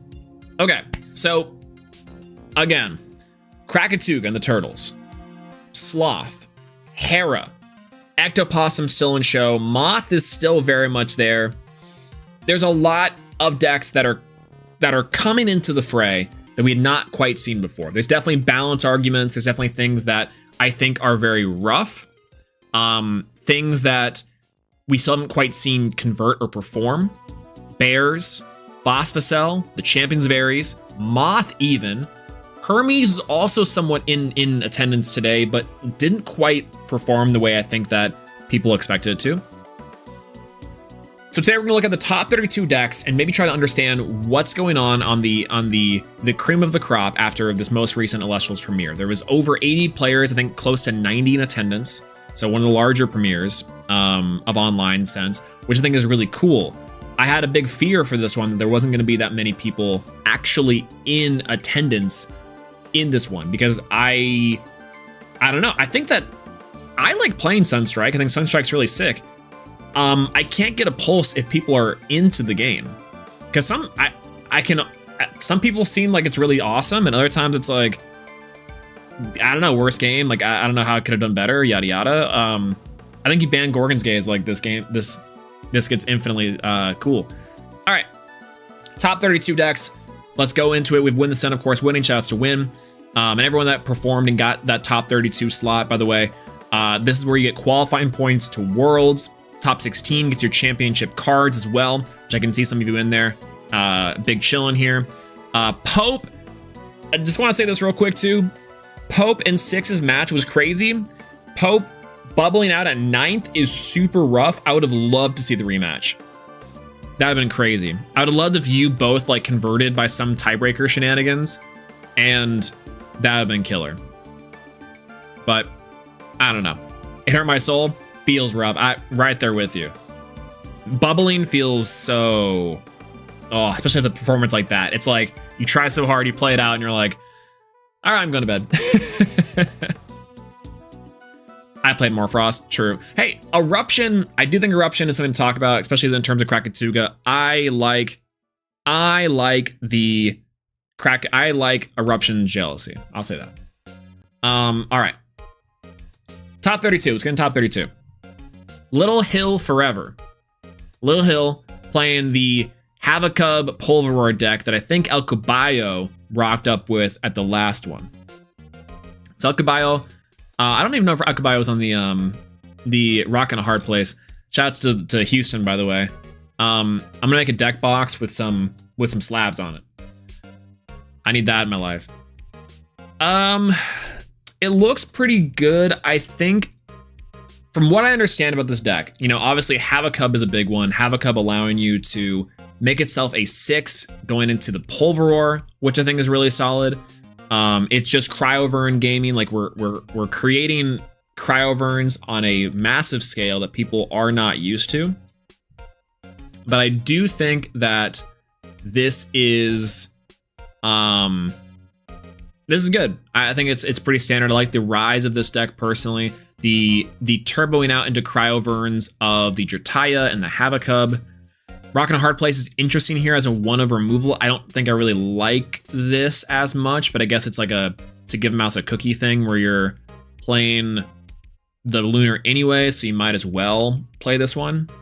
The The one of Ambrosia, I think for the Latagon makes sense, but I think you can even forego that. I don't know. There's sometimes where I'm like, it makes sense because you could, like, when it's destroyed. Fully Forest is also kind of rough too. Personally, I think I would have moved the third Synectar to the front, cut the Fully Forest, and play more like other counter runes maybe. That's such a hard thing. I don't love the Rock and a Hard Place and the one of Fully, but maybe it comes up because of like Possum and the Stadium Wars with like Frost maybe, but even then, I don't know. Now so much Sloth, Fully Forest kind of works in the opposite direction. I love Cyprong in this meta. I think Cyprong's really interesting to combat things like Ectopossum and Krakatuga and Sloth as well. Play Dreamlock. Frankly, this is a deck that can play Dreamlock. Okay. All right, so congratulations to our top 32s. Getting into it. And only 2 Madness is crazy. I think that's also really interesting. I think that Rock and Hard Place could have just been an extra Madness. Because Madness, I think, in this matchup is even more bonkers with your Havocub. It becomes your, like an Argo, effectively, or a Dice. And to that end, I think even to maximize on Havocubs, I think you could play Dice. Or also the Jotaya side of it, too. I think Centaur does have a place in the meta. And there's a lot of decks that, like, and especially if you can get the combo off for your, like, your turn into Moth, you can easily break a board, I think. I watched a Moth deck get triple Eruptioned, 2 Eruption, 1 Krakatuga, while judging what a meta. See, that's the thing, too, is that, like, yeah, Battlestep Madness and Rage GG, it's kind of bonkers crazy. It goes to this and then Ascend. It's nice, right? Yeah, I think, I don't know where to place this meta quite yet, but I do know as far as balance goes, I do need OG Eruption gone. New Eruption's not bad, or New Eruption's not bad. Maybe it's cards I own. Also true. Maybe it's the Dionysus starter deck with like extra copies of the cards, like the extra easy to find cards from Sunstrike. I think that also definitely could be it. Because even the side deck is a little bit of cards I own, which in that case is also really cool. I can respect that. That's specifically as well why 2 Dionysus would make sense. So yeah, maybe it is cards I own. If it's cards I own, that's solid. I can take cards I own. Yoda, shout out to Yoda. I think that this is the very similar list. Everyone's rocking up with the Alcobayo. It's so funny. I think that people were sleeping on the Havocub Dionysus inclusion until Alcobayo rocks up with it, and they think top 8s the last event with it. And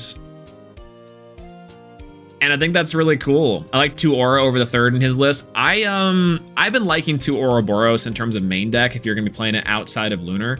Even inside of Lunar, I think there's an argument where you don't go 3 Ouroboros. I mean, it's good, but like, I'm trying to think of the matchups nowadays, especially into this tournament, where we know that it's less effective into things like Possum. It's not great into the Possum mirror. It clears the baby Possum for like an extra turn to get your tempo set up back, but then it just becomes like a big mess afterwards. I don't know. It gets kind of goofy. I do like a main deck here though. 2 Poison Nectar is also really interesting. I like Poison Nectar in this meta a lot. Shout out to PK. This I think is a good inclusion. The Dionysus Thyrsus is also pretty good. There's the Ambrosio for 1. Dice. There's the Dice. You know, okay, they're innovating. 1 Equilinx. I don't know how I feel about Equilinx. Like, what else would you place in this slot? I'm not sure. But we didn't talk about it with the last one. But I think for a little Hills deck, I think Viscerus is 1 card that I also don't love in this side of this format, but I can see why you'd want to play it maybe. It's good, trust. I go back and forth on Equilinx so much, but I will trust you on this one. It's so good for popping stuff like Rise from the Shadows, like it's good for P-Gus, like Links to 3. Frankly, I agree. I was holding off saying this card cannot come back, but I think if we are in a world where P-Gust is okay, I think Equilinx is very much okay. Because Equilinx is just a card that says, you know, I'm worse P-Gus in this format. It's different P-Gus in this format. Yeah, Lynx is good at 1 because you can keep it in your lap until you need it. True. Shouts to Earthquake. All right, side deck. 2 Rock and a Hard Place, and Titan is really funny. Why? Also, this deck is Yoda is excluding the Centaur package, which I'm not gonna lie to you, I think the Centaur package is very much welcome here. Like Sprouter, the Sprouter setup to get to a drop 3, to drop a 3-drop is, I think, really strong, but I can understand why you wouldn't want to play it right now. The Rock and Hard Place, yeah, I think Rock and Hard Place is a good one. This might be a Pope innovation for sure, and I can very much see where people are doing this, but it's just, I think, it's very much like the Worlds format, where Rock and a Hard Place in testing, like Spiders, came up so much. It was one of the best cards to play, and I think with everyone trying to rock up with like Aeolus, as well as rock up with the Hermes, as well as rock up with like your key counter rune in the back, Rock and Hard Places gets better, and it's good, right? Most decks can clear one or the other, but definitely not both. And so Rock and Hard Place fits that for me very well. Like the Catabasis, Cryoblast in the side is interesting. We'll see Spoiled Fruit a lot. And I think Spoiled Fruit, I don't love this format. I know people are rocking up for the Nemesail, and it can sometimes auto win if they're not on one of them, and on 2 of them. Shouts to Dimax.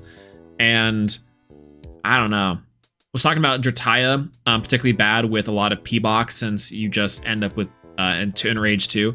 Yeah, see, I do think that can very much happen, where it's like P-Box and then you go with the Latagon, or P-Box to stop the Drataya or the Havacub.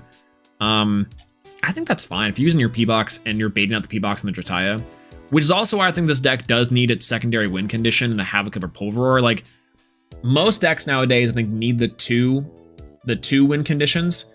For Lunar, it's Werepup and the Hypnosum line. So the concept of it is that most decks nowadays have two Gorgons and P-Box bait cards, or P-Box bait engines. And if you hit one but not the other one can still very much win. And that's the really funny part. Back in the day, it used to be low end, high end. And so you could play around with your low end, and then when you were ready, drop your high end, or go high end, and then just like, if that gets removed, then you're trying to just play with your low end. Nowadays, I think a lot of decks are operating on the double Cryovern setup, if you will, which is that you have 2, except if you're Moth. But even then, I think I could argue that the Moth deck's rocking up with like Windgen and stuff as your double engine, where one side of it tanks the Pandoras and the Gorgon's Gazes, and then when the other one brute forces its way in, because again, it becomes a game of who has the most Gorgon's Gazes, then you ultimately gain that tempo and rock through it, right? Maybe I'm crazy. Not like Spiders. It's so true. In testing, Spiders was so sick. I used to say that some cards are Spiders, like Galaxy Champ is kind of a spider, has its one-time use for swinging it, kills one body. But now I would love for Spiders to be a deck or a card that is just insane in testing. I think that would be very funny. So, okay, does that make sense? I think I'm going a little bit crazy mode here, but generally what I've been seeing pattern-wise is exactly what Dionysus brings to the table. So I do like this strategy. I like what they're doing here, kind of pairing off the Rock and a Hard Place. The Antitan is pretty decent, I think, as far as like an Ascension, but you can't really search it. But shoutouts to like the eventual champ of Dionysus there, you know? Oh, I also need to make a predictions video for set 8 because I have so many cards that I'm like Champion Necruff, Champion Antitan, champion, probably not champion Blizztrix, but maybe champion Nixamera. Those are like my big 3 callouts. And obviously we know that we're getting like the other cards, like the Rex and stuff. Morphrost Dragon form. That's right, yeah, because that was teased on the map. Yeah, Champ Lustragon. Banger. Like, I think there's definitely some spaces. Moose came up and it was a one of. That's fair. The Moose Ascend was bonkers. And true, that's true. All right. So Tatsuyoda going on for the double engine. We'll see that kind of concept pop up here over the decks. Like we'll look out for that. The double engine. Do you have your double engines? And do you have like your removal low and high end? Okay. Magnetonics. Shout outs to one of the OG innovators of fire in terms of the modern fire deck. This looks very similar to what Skids was playing, and that you're playing the Ash Rabbit here as far as like a fire beatdown strategy. You're rocking up with the OG Nekruff. My goat, I love Nekruff so much. One of Kinleo, triple Volcaries, which is I think was a Magnetonics popularization until Adam brought it back. Then Tongs Hephaestus, the double Argo. Thunderstorm and Blizzard are very interesting here. I'd be curious to know the spirit math on this one. 4-4. 4-4 and 2. Okay. This, I think, is maybe our problem. Hammerfest on the side is crazy. Boombat, I don't mind for that, but wow, I'd be so curious to know how these go. And Galaxy in the side. Man, Hestia, I think, could go in the main. I think this deck, because you're playing your low to the ground fire beat stick strategy with your 3 Tongs, I think you swap out like Blizzard for your triple Hestia, and then just like cut your Frost Spirits.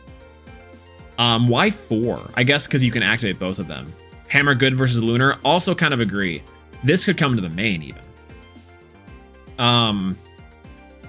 Wow, really back row hate, which I don't hate. I think that's another thing is that like again, the idea of the Gorgon's Gaze or P-Box and the super prevalent like auto loss that you can have from that, you do just kind of play the Thunderstorm and Blizzard. I think if you're playing the Thunderstorm here, I would want to play the Noxid.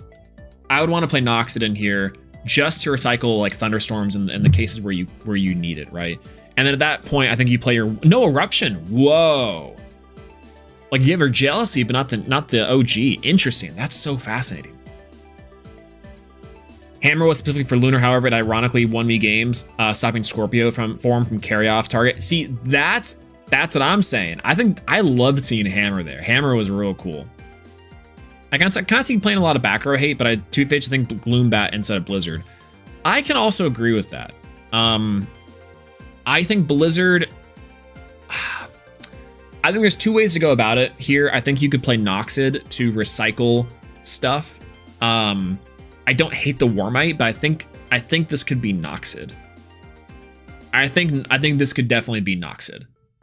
And I understand why it's there, but I like that for cycling Thunderstorm. I think Blizzard also could come out. If Necro beats over 3 guys, then it's Eruption on legs. True. Wait, true. Okay, I do like the ideas here. I think that this gets a little funky. The Blizzard and the Thunderstorm inclusion. I like Thunderstorm. I don't love Blizzard. Makes the spear math kind of funky too. Boombat on the side makes sense though. Hammer, I think Hammer could come front. Hammer was super sick. Big fan of the Hammer. And yeah, shouts to OG Necro. The fire contingency is going strong. Brisk. A nice ice cold Brisk. Got another Brisk iced tea. All right, Brisk is Brisk even still around? Can I rock up and get a Brisk anymore? It's like a gas station. I'm sure, surely someone still got it. Except for EQ, of course. True, until that day comes. All right, Brisk rocking up with the Hypnosum Ectopossum. This was something that we saw from, I think, Kryber from the last event, which is that you have the Lunar Splash in the main deck, which would be great for Dreamlock setups. But outside of that, I think you have pretty much what I want to say Kryber's list was rocking up with previously, sans the Monsoon. Divine Blessing, really good. Catabasis, really solid. Carry Off and Cryoblast in the side is also pretty sweet. We'll see. Yeah, before you get to me, I just want to say that Necruff was clutch all day, probably burned for like 10 spirits all day. Asher felt mid, but wasn't horrible. Oh, absolutely. And also, yeah, hey, fall asleep as you will, rest up, and congratulations on the finalist position. That was awesome. It was great to see too. I loved the Necruff inclusion, and it just made so much sense on the triple tongs. Super, super cool. Galaxy probably won me every mirror match, but didn't see it in my finals. I can see it being strong in the finals, especially to hit over this guy. Like Lavalith Champ on the 3. I guess it turns a 5 whenever it becomes like on the tongs, but like, you know, at that point you're just clearing out the spirits. So definitely with that for sure. I think that deck could also really benefit from Corvus Smith. Like low key. How many decks are we going through today? Top 32. I generally don't. I like going through every list. I really do.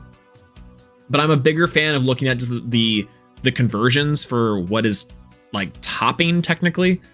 Just because I think it gives us a better look at the meta.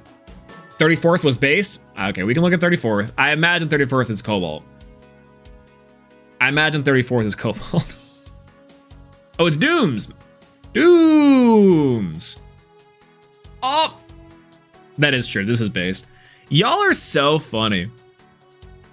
And by y'all, I mean the Australians, but I really do I love this. I love the Penguins list. Y'all are, God, Dooms is so sick. Penguins and the Champions of Hera deck are awesome. God, I love it. Because like, I love this Snowwaddle. When I saw this work with the Riceridge and go into like getting everything you need after sending like the champion Rhino Sect was so cool. This is such a sick deck. Consistent Rhino, I love it. I love the Rhinos. I love Riceridge. Riceridge was super cool. And also shouts to my Penguwats. I love Snowwaddle and Penguwat. And my Emperawat. This was based. Oh, Consent Rhino. Not consistent. I know I read that as consistent. I love the Penguins. They're so good. Thunderstorm in here too. Family of Hera for the bouncing. I'm still a big fan. Oh, look, Catabasis. Glacial Stasis is pretty cool. I like Glacial Stasis as a concept. Frost, like, cannot ascend and its special effects. I think that's pretty good. I like Glacial Stasis. Maybe in the main, but Blizzard I think is crazy. I think Blizzard ages so well. Rabbit, I'm so of two minds on Rabbit, honestly. Yeah, Gibby did a good job cooking this up. Legitimately, yeah, I love seeing Gibby do it.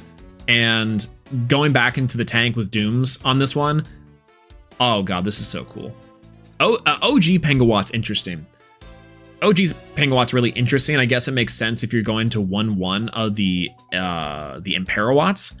And I guess you do have a lot more like Nexus Banks in theory. This card, what? I guess you can ascend into an Avian Elestral. Oh, that's not Penguwat. Never mind. You can't do double Penguwat shenanigans. I thought you could for a second. It'd be cool. But yeah, mill that and then Snowwaddle setups for afterwards. That's pretty cool. I like that. I love Snowwaddle. What a cute little baby.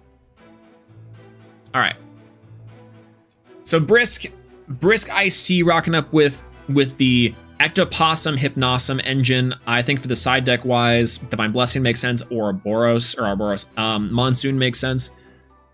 I don't love it, but I think it's pretty decent overall. I think Hermes is one of those decks that's really well positioned, and I can't really say, once again, I'm not saying that this deck is solved by any means, but I do think that Ouroboros, I think the Lunar Inclusion is one of the coolest innovations that I've seen that Hermes rocks up with inside these tournaments. because oftentimes inside of Hermes, it's like I have my Spinosect, my removal and the carry off, my Toxic Swarms now, and it's like outside of Aviolith and Hermes and the trickery, you're like, well, what else do I put in there? Obviously, you're playing through Gorgon's Gaze because, and then also you're playing your P box, sure, but then there's like a couple slots where you just do not have anything there. This list could use another card to bling out. Oh no! Oh god. Okay, if y'all don't know, this is a good. Wow. Okay, great timing. God dang it. Earlier in the stream, we got to reveal Toxic Swarm Champion of Hermes, and also the sticker for this beautiful stellar art for this one.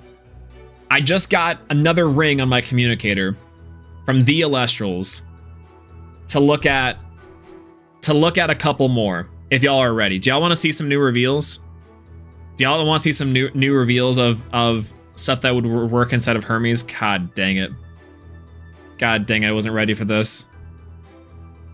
Oh god. All right, let me get my things around. Oh god, new cards, PogChamp, new cards, PogChamp. God dang it.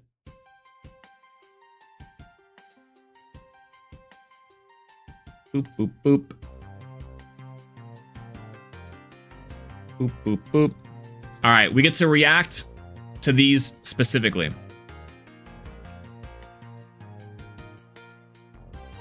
All right. Let me get this loaded up. You and I can take a look, and we get to see. Y'all ready? Y'all ready? 3. Here? Yeah, I think it's here. 3, 2, 1. Oh! This is the X of 10? That's messed up. This thing's crazy. You know what's wild with this too? Is that most players are only playing one of them anyway. So this is like the big chase. Dang, that's good looking. Also, have we seen the other Stello Cyclovenom before? Do we know it's kind of like Wasp-like? This is crazy. The full art of it, the OG full art for this is also really nice. You can see yourself in the mirror for this one. That's killer. Okay, I just got a preview. of what the sticker is. Okay, the sticker for this one, the format of it, I need everyone to do this with their heads. Ready? Can y'all do that with me? Can y'all do that with me one more time? Just like this. Start off here. Just Vogue real quick, and then just. All right, ready? Ta-da! Horizontal sticker is cool. I don't think there's a great way of me showing you guys this. Hold on. I can figure this out. Hold on. Wow. There we go. Yo. We're rotating. This is crazy. Have we seen a horizontal sticker from this set yet? I mean, probably, right? I think I've missed a few. But dang, this is pretty. No mames way. Shout out to the art department. The mames. Banger. Seen a few of them? I imagine. Honestly, that's kind of the crazy part, right? Is like having like the full scale of it looks so good. All the serialized have the horizontals. Banger. This is such a good artwork. I love Cyclovenom. The OG one has my heart in terms of like a really cool wind strategy. But man, this looks gorgeous. This looks absolutely incredible. And then this one, okay, well now this one's also great. You have to trust me that this one's not horizontal, but man, holy. Okay, so between the Toxic Swarms that I'm blinging out and also my X of 10, that's messed up. You wanna know why it's messed up? You only need one of them in the deck right now. You only need one of these. So it's so nice It would be so nice just to get the one and be like, I'm good. But you have to chase it. You have to chase the one and then you're like, I'm solid.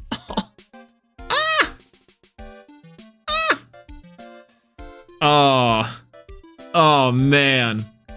Do the rest of the stream horizontal? We can do that. Yeah, we can. I can't, we're trapped in this cycle of it. Man, this is pretty. God. It's so cool too. These cards are just like some of the coolest cards in the game. Okay, we're rotating back. We gotta rotate back.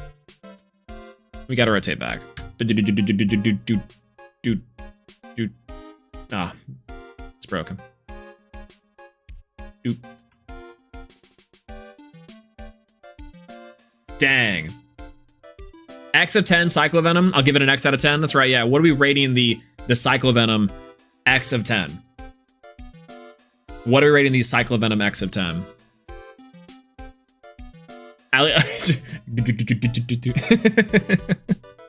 Hold on, you're right. Hold on. Oh, no. Oh, no. Where's my OBS scene? We'll do it the Australian way. Terrible joke. Terrible joke. 7 out of 2. 7 out of 2. An X of 10. An X of 10 being the number 1 pulled. Man, Elestrals really delivers on its high rarities. I gotta say it.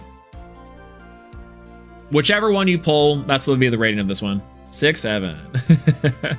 I'll give it a Fallow Pharaohs champion. Now that's a stream I can watch. True. 2 more X of 10s left to be revealed. I don't think my heart can take it. I don't think my heart can take it. We still haven't seen the Hermes, have we?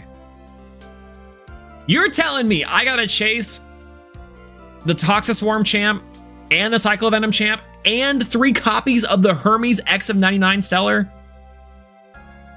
You're telling me? Okay, hot take on the ban list. Hot take on the ban list. Y'all ready for this hot take? We should limit Hermes to 1. For no particular reason.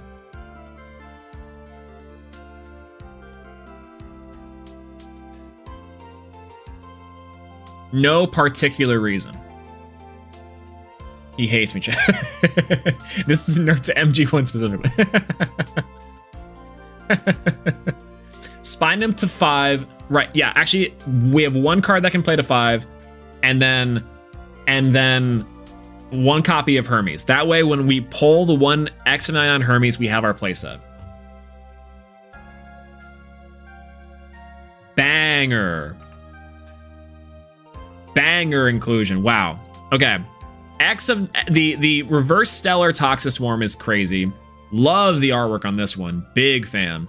The Cyclovenom is sick, and especially because, again, a lot of players, and especially ones that we'll see today, are only rocking up with the 1 Cyclovenom.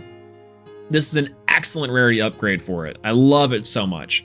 And then we have the full sticker, which, wow, dang, that looks good. Wow. I know. I'll need so many high rarity cards. They're so good looking. Apollo. I gotta get 3 Apollo. I love Apollo. Solar has my heart. I gotta get the Starbit. I love Starbit. That's the problem. They know exactly how to get us.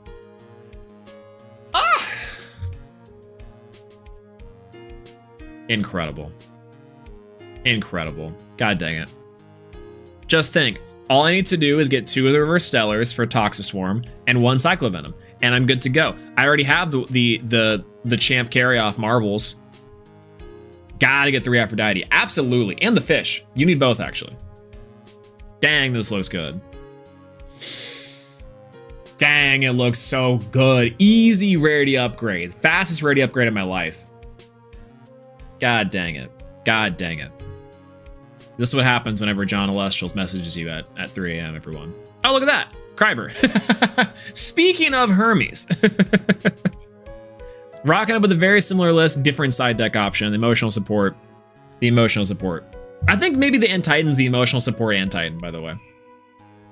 All right, so speaking of cards you can pimp out with your reverse Toxistorm and your stellar X of 10 Cyclovenom is of course your Hermes deck. This is playing the similar ratios of the Ectoplasm and the Hypnosm, which I do like. Got your Rise from the Shadows and your Dense Fogs in the main, which I think is maybe like a big change. No. Yeah, sorry, not sorry. I wouldn't be upset either. Listen, if I got a message that said, "Hey, baby, you up?" and like I got something to show you, I'm pogging off no matter what that is. Especially if it's beautiful cardboard. Hear me out, and it's the most conventionally attractive cardboard you've ever seen in your life. True. So true. I still wait on the Aeolus reveal. Wait a minute. True. Oh, wait, we already got Aeolus. What are y'all talking about? We already got the Aeolus. We'll remember that for Snowshade. They're gonna drop some things on me. I have to go live. Like, you know what's gonna be crazy? It'd be like a timed message, tweet, something, and the shenanigans that I'm about to be like up at some Australian time of night. You caught me at a very Australian time in my day, revealing cards because I'm like, guys, I have to tell you. I'm like half asleep. Incredible. Rotundus, it is not. I will be playing the Stained Glass Aeolus all day. I love the Stained Glass Aeolus. It's so funny. Very funny card. Very, very funny card, honestly. Banger card. All right. Kryber, shoutouts to one of the OG Hermes heads. Gets their Cyclovenom, got the Ectoplasm, 2 Ouroboros, 1 Phosphocell, emotional Phosphocell, Aviolith in the side. How do we feel about third Aviolith in the side? I don't hate it, frankly. I think there's definitely times and an argument to be made that you do only really use the second Aviolith, but it's like good to have as comfort. This card needs to go back to 1 for me. I think it needs to go back to 1, but 2 I think is okay. The Hydrake package on the side of Pantera I think is excellent. I love the Hydrake package inside of this meta. Hydrake continues to be one of the craziest Elestrals in the game. Just slap down the football, blue 42, boom, smack it into the wall, into your Twindra, into your new Pantera. This card was crazy all day. Love the Pantera line. And it slots very nicely into Hermes, especially because you can easily side out some Hypnosm or Ectoplasm stuff. Because before in Hermes, what you were doing is you were saying, like, here's my best of show is maybe main decking this, but Hypnosm and Ectoplasm works really well, especially for like buying some time. So I do like that quite a bit. I think the problem for me in Hermes and the Spirit deck 7 Owloon is that you're like, I guess you're only really using it to expend off carry-offs, using it for Omni runes, or you're saving like 2 to 4 for your Ectoplasms. I think this is maybe too low lunar for this kind of stuff. Because like I can very much see a case where you have used too many lunars and you can't effectively do like a bunch of Ectoplasm stuff, right? And maybe the answer is you have enough removal to where it doesn't matter anyways. So I don't know. I do like Ectoplasm Hypnosm a lot. And Hydrake, of course, is the GOAT. So nice. 2 Aviolith Champ is interesting. Here we are on Shylixia with or Shylea, if you will. Spirit Math is just right. You gotta just manage it. That's true. That's part of the reason why I think I'm so bad at Hermes is I am not able to spirit management effectively in that deck. I'm just like one wrong spirit and I'm like, hey, can I take that back? Yeah, we can just rewind the game. So it's cool. All right, we're rocking up with our double Cryovern engine, which is Jertaya Havacub, Pulveror into Latagon, and 1 Poison Tipped Arrow is very interesting. I do like that inclusion a lot. This was something that kind of came up last premiere with Werepup and Werepup searching out the new moon. I like the ability to have the like the suppression. one of the reasons why I really liked Antitan inside of the pre-Worlds format was that this came up quite a bit in terms of allowing you to use it aggressively and to outmaneuver certain cards that you would have an issue with on the board. It also really helps, I think, for Krakatuga matchup. I like this card for Krakatuga because what ends up happening is that you just like suppress the Krakatuga, and if they have a set eruption, they're not just doing the quick pop and then also like destroying the board in a way that is like really annoying. So I like the Poison Tadero for that reason. If it's an attack as well, now your Synectar champ also like can clear the turtle, which is good for like the strays and stuff. Like maybe you have Ouroboros as well as the extra removal. So team players handle tight spear math is so satisfying. Absolutely agree. I think one of the beauties of Elestrals, and again, goes back to what I was talking about with like managing spirits effectively, making like considerations on your spirit deck, is something that I think is really nice. I think there's also, I love a world where you can play your majority spirits in your deck to not have just everything be a splash. But I like the idea that you're playing like your lunar engine. That way you have to be like, okay, I have 5 lunar. Here's how I'm gonna manage it effectively. Side deck wise, this one, Pandora's Box for the extra one. I like that a lot of players are only playing 2 Pandora's Box. I do think that that is something that I have personally also gravitated towards, which is Pandora's Box is a good sometimes card, not a great every time card. I don't know why. I think a lot of decks can just like manage without the Pandoras as long as you have your Gorgons. But I think this card needs to go. So maybe 3 is the correct answer for Pandora's Box. It's really difficult to play 20 win Moth. So true. Yeah, because you have to play water for the monsoons. Jatai Latagon for the 2s of Poison Nectar on the side. I think this is cool. I think this makes sense. Tier, I like it in the main though a lot because a lot of times you can just snipe out things. Like Pandora's and the Nectar of the Gods, I think could be kind of neat. 3 Ouroboros instead of 2, and then 1/1 September Centaur. I like this a lot in this deck. I think because you could give you a 3rd win condition on top of your already existing Drataya and Latagon lines. So very fun. Next, Hunter Surge, rocking up with Hera Boros. No, Hera Possum.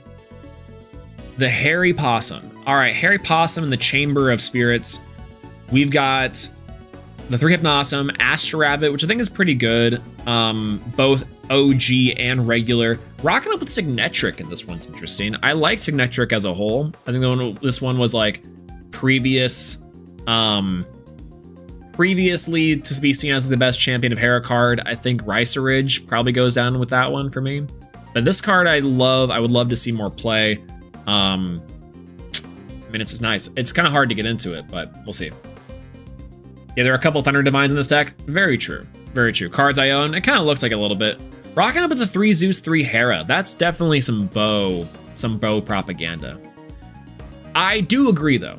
Thunder Champions of Hera does excel very well with Zeus because a lot of your dudes are a little small, and because they each have their stat modifying and buffing thing, this plus like the Quackle, which no Quackle in this deck at all. Whoa, that's interesting. No Quackle, 2 Ectopossum, 3rd one's on the side. No dice in the main. I almost play this with Hunter. Really? Really? Man, this is so interesting. Couldn't find my... The only reason I didn't throw harder was because I couldn't find Zeus. Literally, Zeus was trying to save you.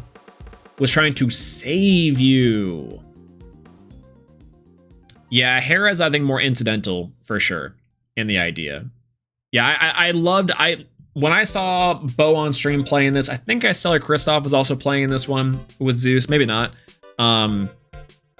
But I think Zeus is correct in the Champions of Hera deck. I do subscribe to that theory, and Bo's absolutely correct for it. Hunter Surge also rocking up with a similar idea with the rabbits too. No Scepter is also interesting, but I can see it makes sense if you're not playing the Quackle. Hypnopossum, Ectopossum is very, I think, interesting here because you're allowing the extra removal on top of some of the better little guy suite. So this is kind of like Baby Cup in a way, and you have your 1 of Signetric. I think that's all right. I think that the problem comes into spirit management with this one. And then also, I don't love Champion Astro Rabbit. It's really good. It's a really great card. It's a little slow for the format, to be honest. But I like it. It's good. It's just that, like, it's a little slow for the format. So eventually this card will be crazy. One of the best cards inside of the Harris suite for sure. But I don't know. Spirit Mouth thing gets a little funky here, and then we have a standard side suite of like some extra counter runes, tip shield cards I have in my desk type of idea. Double dice, Patroclus' dice, 3 Cryoblasts is pretty good. I do like Cryoblast a little bit. It makes Rise is such a funky card. I like Rise as a deck or as a card to have in your deck and a thing to play around. But I do think it creates game states in which it feels really bad that you don't have like double removal. But Cryoblast plus your extra stuff makes it like really goofy, especially when Hypnos and Ectoplasm are such big threats. But yeah, kind of neat. Going on. Giga Man, one of the only Phosphocyl decks that I saw inside the tournament. Phosphocyl, good. I'm surprised Phosphocyl is not more widely adopted. One of Lumaru. Shouts to Lumarus. I think that Phosphocyl Winjin is very interesting, I guess because you're playing the Apollo line or the Fortel version.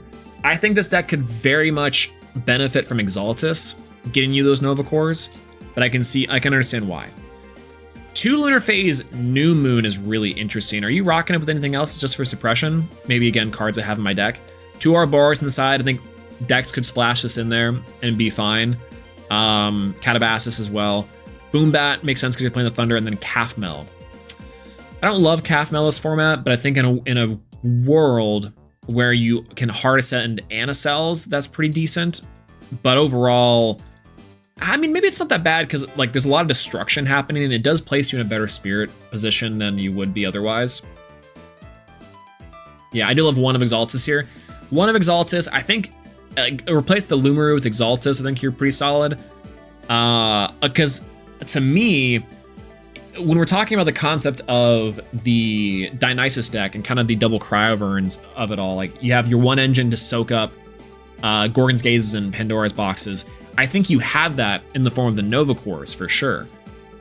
But I do think that if you play the Exaltus, it gives you an additional thing to worry about. And so you're playing Phosphocyl, Fortel, Nova Core instead, not on First Lights. I think the First Lights are pretty critical there too. I kind of agree. Like, Solar has a lot of great stuff. I do think that the build of Solar still needs to be played with. I don't think you need the full Larvacell suite. I think you can get away with different ratios. I love Supercharged. I think it's good. A 1/1 is probably fine. It does make it a little bit goofy for me. I do like Winjin Tornadin in this list, kind of, but I don't know. Makes it a little bit difficult for me to say that's like amazing here too, even though it's a very strong card, especially if you have like the foretelling to get into your big body. I do think it's less effective here than something like a wider Solar package or like a Neblio, for example. Like you're just kind of going old school Celestlio, Neblio, the Nova Core line, and then you have your Phosphocyls in here too, maybe. Boss needs no Divines. I honestly think that I think Ares is the way to play Phosphocyl, but I even don't love Ares and Phosphocyl. If I'm playing Ares, my Ares deck, I think, is rocking up with Helioliths, and you're leaning super into the Lumaru side of it, personally. Is Apollo necessary? Yeah, yes, in this deck with the Fortels, because they're playing the Winjin, I think it makes sense. But instead, I think if they're playing Winjin, they need to lean into the First Lights. Put the Foss in the bag. I think I like this card a lot. I don't know. I like Apollo. I like Fortel Solar with the Nova Cores. I think the ratios and the build gets a little bit off. Yeah, Foss Apollo is the way because it enables Nova Core, best Nova, as well than Foss. I think it's also kind of fine. Like you decrease your Phosphocyls, you decrease your Anacell, you lean heavier into the Nova Core side because Larvacell Charged being a walking stadium means that Nova Core has become, I think, a lot more deadly. Nova Core has become what? They become the 8s, 8-10s, which is crazy. Apollo whips hard. I think that's why you got to add in more of your Nebleos. You got to add more back into your Exaltus champ. And if you are doing Larvacell, again, it's a double top end. It's a double end sword. Right now, we're definitely, I think, we're in a meta where you got to have double ends. Because everyone's on Gorgons, everyone's on Pandoras. So one of them soaks up one, and you just say, brute force, I will make it here.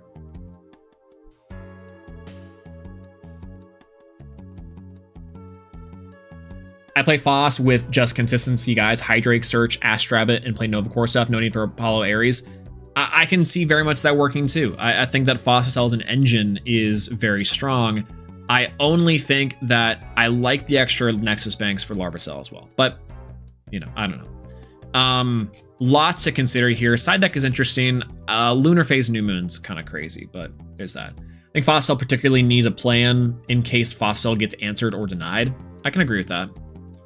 And that's partially why I love the Nova Core side or the Lumaru side. I think there's arguments to play one or the other. It's not like Bear Bomb, where Bear Bomb is so powerful and you can do it super consistently. Fossicell, you can, but I think the Spirit investment is much, much higher than Bear Bomb, if I'm not mistaken. Because usually one Bear Bomb is from the Ursa Den, and then the other Bear Bomb is from the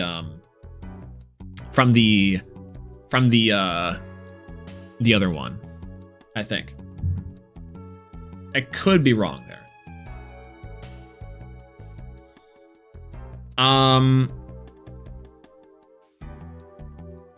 Rookie. Shout outs to Rookie.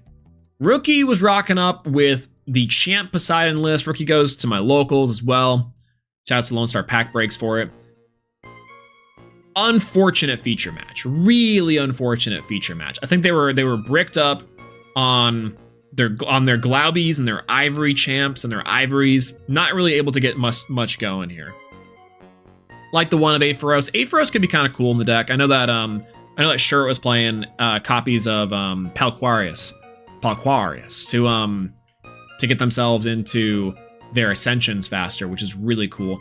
One of Cop Slop. Cop Slop. Perfect name for the deck. Wait a minute, we found it out. It's not. Oh, perfect. I think elephants make sense. Cop Slop. Banger. Yes. Yeah. Dimax all name, but it's true. Donuts for breakfast, if we want to go the real route. Cop Slop. Cop Slop is a banger. Crab time? Absolutely. All cops are slopping. Yeah, where's Mustation champion of KG? Crab, I think, is pretty interesting here. I like the addition of the big beat stick. I think that can come up. I think it's just like a partially of water cards I like is maybe the inclusion of the rookie, of Rookie's build. But then also, I think Champion Foamy has a place in this deck for sure. And then Rock and a Hard Place to one of. I think you can go up on Rock and a Hard Place in this deck. Maybe cut like the Mostation for it. I like a Jurtagua or like an OG Sluggle in this strategy. I think in a way that you can get into your Ivory champs after that. Like you can Foretells. You can like heal back the spirits because this deck sometimes randomly like is down on spirits even though they're all on board. So it gets a little bit funky. I guess all because you're Nexusing and healing back with this card is not bad. 2 Blood Balloon on the side. I was seeing some casters played in the main. I think definitely side is maybe okay, but I don't love it. Drat King could come to the front. I like this card a lot inside the Poseidon deck. And I think a one of in the main deck is pretty solid. Of course, we saw the Porcutide come in. This is bonkers, by the way. I want to let you know how crazy it was to see Porcutide come up on stream. It was so interesting. I forgot about this card. I mean, like, I remembered this card, But wow, what an inclusion. And, you know, either discard a card or expend 2.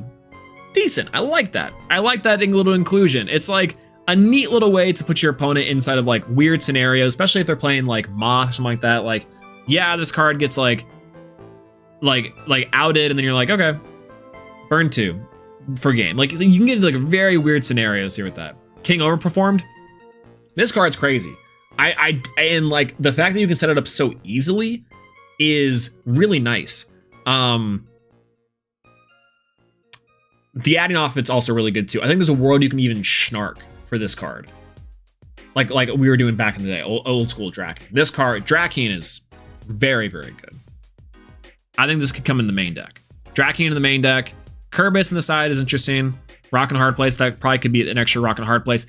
I love Altar of Stars in this strategy, but I think you got to play it. I think you got to play all 3 if you're playing it instead of the Cop Slop deck. Trident, double Trident. I think triple Trident for this deck for sure. It's one of the big reasons to play this deck is you're rocking up with the Champions of Poseidon, you're locking down back row, and you're winning that way. So big ups to Rookie on this one. Cop Slop, a banger deck list. Unfortunate feature match. Josh, hey, another Dallas local. Dallas showing up. Let's go with Turtle Time. 2 OG Volcaries. Sounds pretty interesting. Double Lavalith. We'll talk about Lavalith when we get to Win the Scent.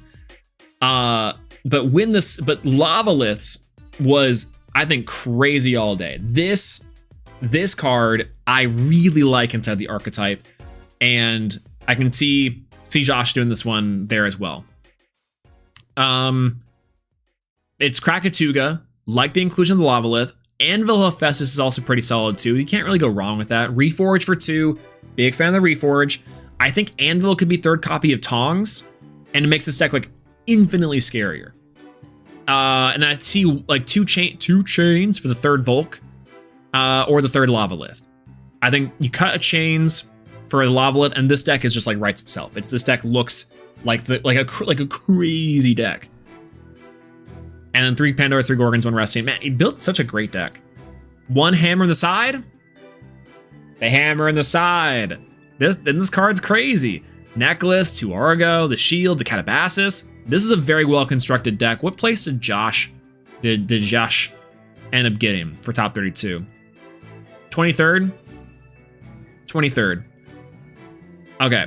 So, I just saw Shurit, no. 17th. Rough. Missing out on the top 16 slot. That's rough. Yo, it's okay. You'll just win worlds. That's the real beauty of it all. Inshallah Cabal. 23rd. 23rd's pretty solid, I think, for this type of deck. And like for the most part, this is like just the very solidest list. Yeah, I want to see Waspire on this deck if we can get Anvil. I think the really funny part is that like, so is old school Waspire is just like the burn deck of a lifetime outside of the Disenchant, right? But what is the new school Waspire from Firestorm? Is that one discard a card? Is that one discard a card?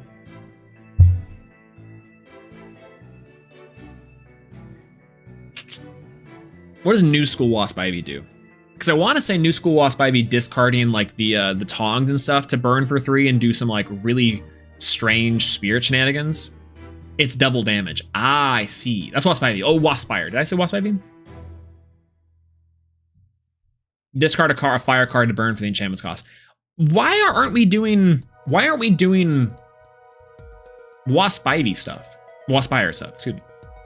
Why aren't we doing that? That seems it doesn't seem as good, but like why V? Why aren't we doing that? Not in this deck. I mean, like I think this is a super well constructed deck, by the way, just to, you know, if you're hopping here for the first time. Hard to get out. Yeah.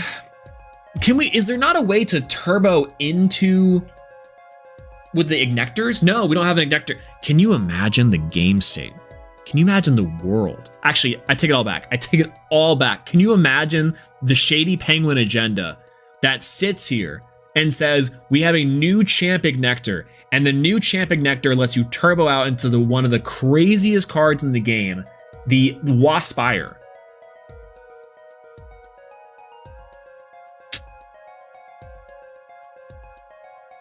Dang. Waspire Corvus Smith. That's kind of what I'm thinking.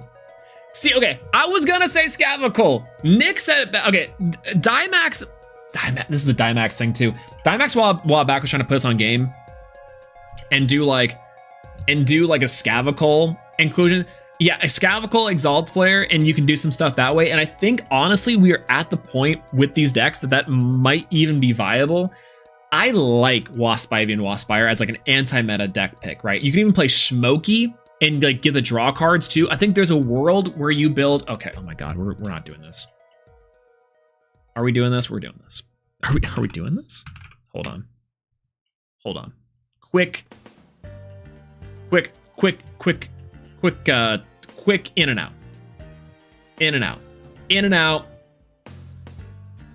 In and out. In and out. We're in and out.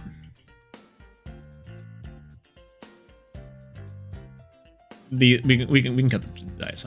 Dice is not as nice as I want it to be.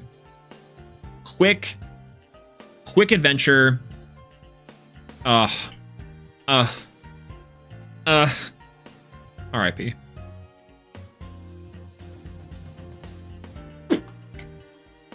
Okay, I like this card, by the way. I really do like this card. I just want to point that out. I think Rummikul is killer. I don't know if we need that. Reforge would be cool, but we'll see. We'll refine it after we get a quick base in. I think this deck does run. Okay, now we are a little bit. We've missed the mark a little bit. We gotta cut. Probably Noxid. And probably Volcaries. All right. In there. Champion of Hestia Waspire could be kind of cool. Waspire. And you, because we're burning. We also are missing our tongs. All right. We're there. We're getting closer.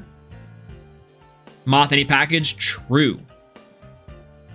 Moth spiders, listen, you can get Kite Mite. You can get Kite Mite in that one. Okay. We also don't even have a Hephaestus in here. Man, god dang it. Close. We gotta get in there. Oh god, sorry. Nekruff is killer though. I think Nekruff is really cool. Nekruff's probably really good in this deck too. Corvus Smith. I think you only need the one Corvus Smith, truth be told. But I do think it's probably fine. Triple Tongs for sure. Man, this deck looks sloppy. Hestia Torch, probably. Okay. Yeah, this looks about right. So this is the discard Wasp thing. I think we might be losing the plot, but I'm snapshotting this for locals. If any ideas? Okay, so legitimately, I don't know if it's this version or we just play like Waspire with Exaltus version, right? We can have this up to any number of times on your turn, right? So the idea would be that we just go like where's the Exalt Flare, the Sasuke. I love the reverse seller of this card, by the way. Like, why not just do?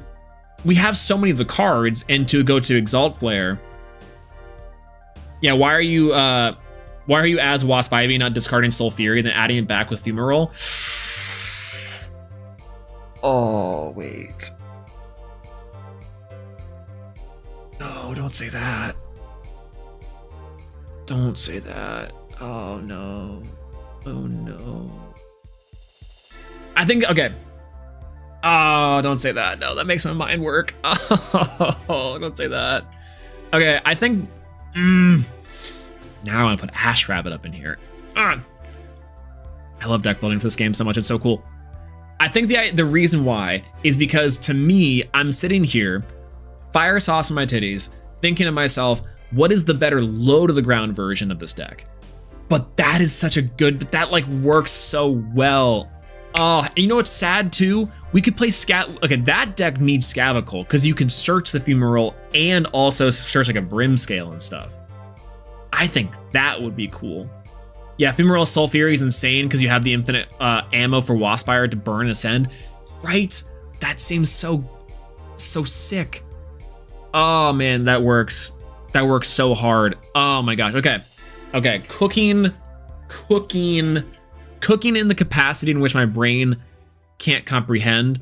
Lavalith, I think, is crazy with the Hephaestus, but honestly though, gotta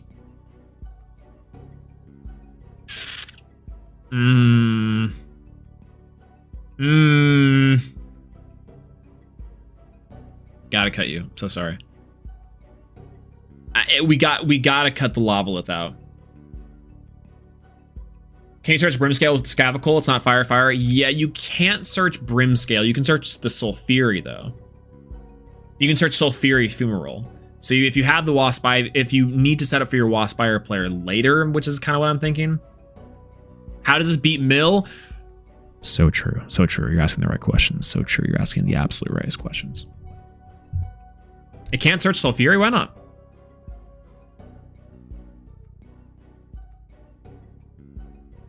Oh, it's specifically Fire. It's not a Fire card with enchantment cost of that or that.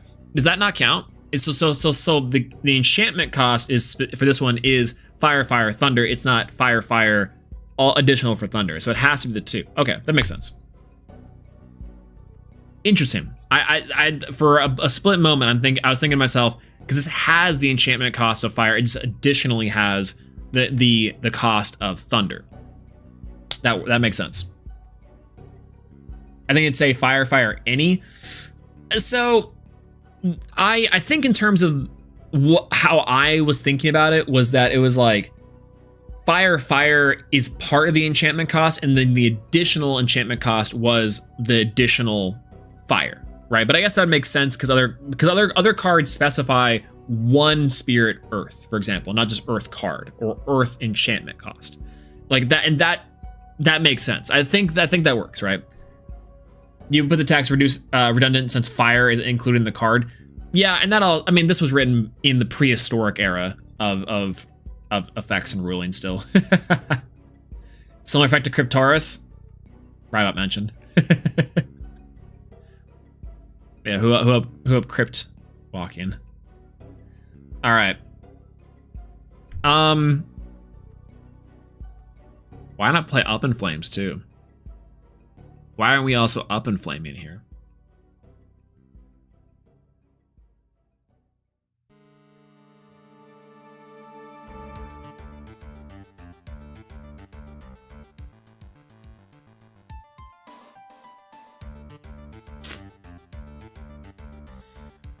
Oh, I hate being burdened with being based. Oh no.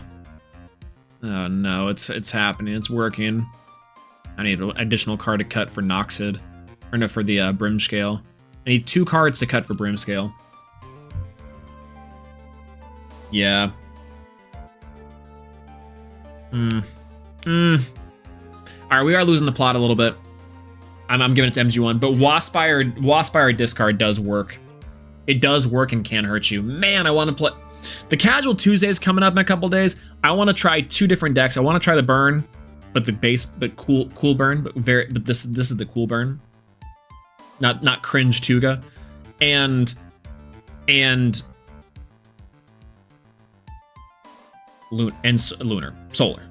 Solar Aries. Is it safe to put Kinley back to 3? Absolutely not. That card, absolutely not. Absolutely not. Is Reforge there? Reforge also would be the way to go too. Oh god.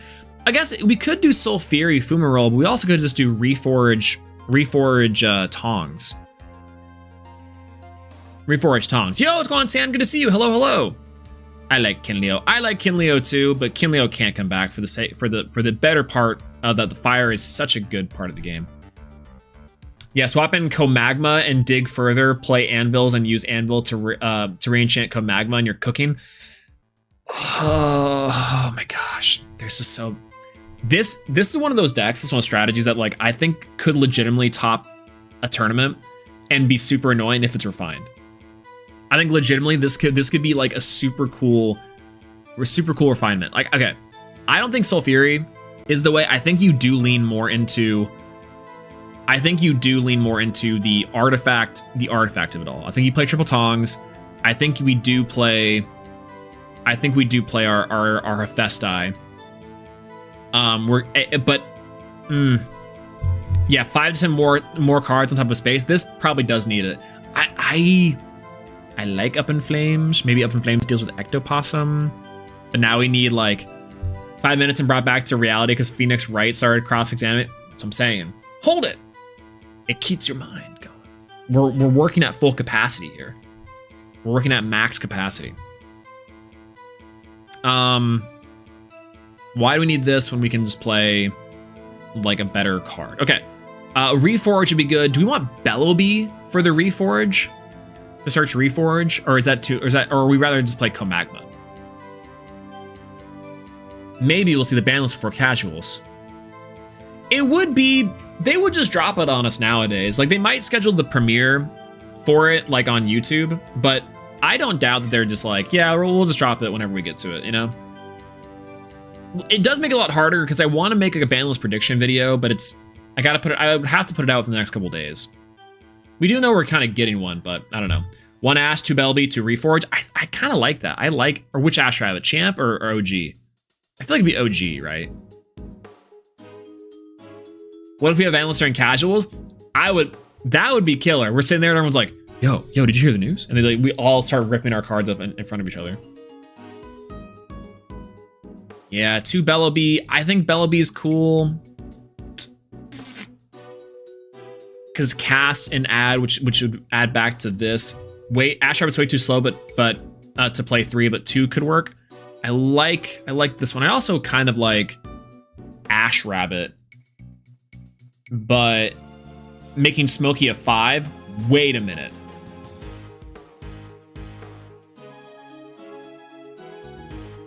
Wait.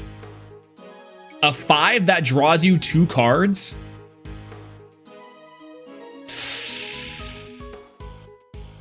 Oh my god. The god. Okay. We have to figure this out. I don't even think chains is necessary. I like chains in this deck, but I now think we need champion Ash Rabbit. Are we losing the plot? Absolutely not. The plot is back on. Plot back on. I would say we lost the plot, but we've got it back. We're back on track. Side quest maxed out. We're back on the main plot. We swapped it out. Thank you, by the way, for XJosh for getting us on this line of thought, by the way. I would just say 3 Lavalith over the chains, second chains, 2 chains is correct. Remember that. 2 chains or Volk. Maybe Anvil cut for third tongs too. Super well constructed deck. Okay, moving on. All right. Give a burning mouse a hot cookie. Banger. Fire. Absolutely. Burning out, then Corvusmith is solid for tongs. I think so too. I like the Corvusmith. Are we doing Corvusmith or Ash Rabbit is the question, right? Because I think if we're doing Ash Rabbit, make Smokey a 5. We lost it a long time ago. That's the neat part. We really did. Lavalith is so good, though. I think if we're on the 3 Hephaestus, then 3 Lavalith makes sense. Oh, my brain. Bellowbee champ aware Reforge. And we haven't quite found the room for Reforge yet.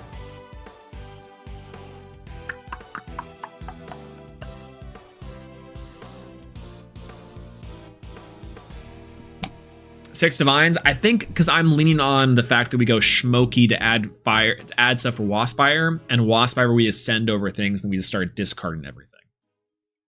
Hitch Tongs, Waspire, Corvus Smith to bottom the Tongs. See, that sounds killer for a 6 Eruption.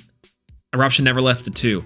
The only problem is it's like, okay, I think if we're doing that play, we have to cut the Ash Rabbits and play like our 2 of Corvus Smith. Maybe it's only a 1 of, realistically speaking, because over the course of the game we'd see it. But and then we play 2 Reforge. Where are we? Here we go. We're getting very close. Cut Gorgons for Reforge. True, it's getting banned anyways. Correct. Correct. Copium. I love it. Wait, you're so right. You're so right. Everyone, you've heard it here first. We're playing Dreamlock, baby. We're going. Now we've lost the plot. Now we've lost the plot.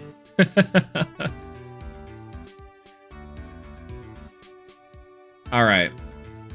I like this one a lot. This got my wheel spinning. This got my wheel spinning. Am I messed up for thinking I like Smoky new Ash Rabbit Smoky play as like a 5 that turns itself into like a draw 2? Am I crazy? Am I crazy? Cut all the Omnis, all fire? True. So true. Cut Pandora's box? Why we need Pandora's box? We're not stopping anything. Just play Hearth instead. You know what? If we're playing Hearth, might as well play Spires. Fires, really, right? Smoky seems cope, but I like the theory. I think Smoky is the best cast off the Waspire. Like, we can technically get, like, the ideas we can go for the like Rummacoals or other things, like to add back stuff to burn extra stuff for the Waspire, if that's like our true game plan. Emotional sport, emotional Smoky, also true. What about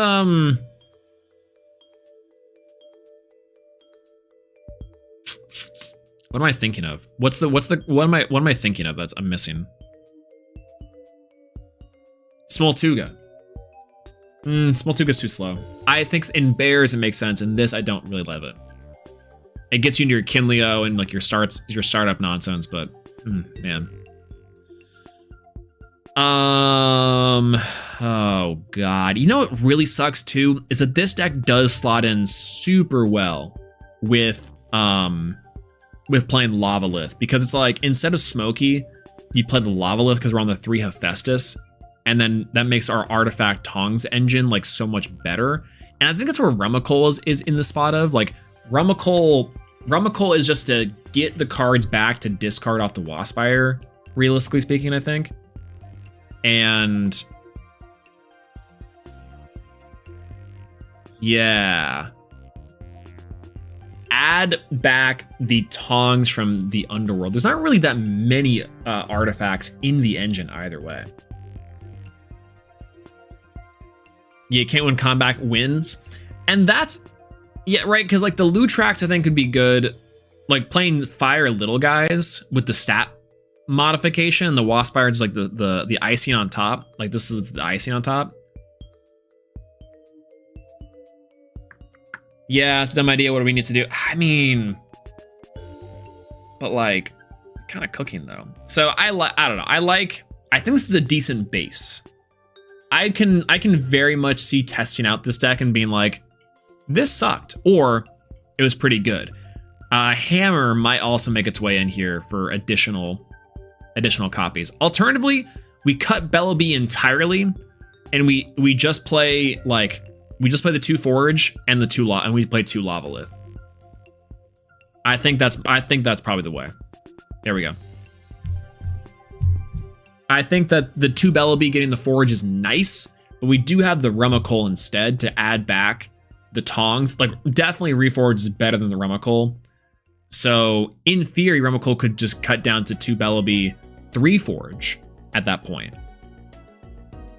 And that's not bad. But I like Rummikul being an Elestral that like gets something out of this. But Rummikul could also just be like the Ash Rabbit, right? To make the Smoky big, and we can get 2 OG or 2 regular or 2 champ, 1 OG. This is just a psyop because I only have 2. I have 2 champ and I can just play the max rarity version. Do you know that the Tongs plus Anvil overwrite back row interactions, you can burn crazy with Waspire?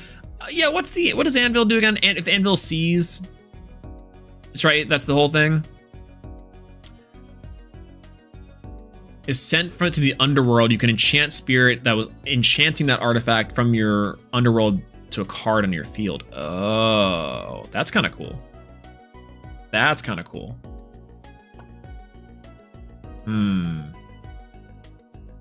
We're breaking the meta here a little bit with this wraps my brain in the worst way possible. In a very satisfying way. Full back row, you can overwrite Tongs, and let's say Reforge does the tricks. Yeah. Do tricks on it? I mean, bounce on it in such a way that Anvil Hephaestus burns your opponent for game. Okay. Is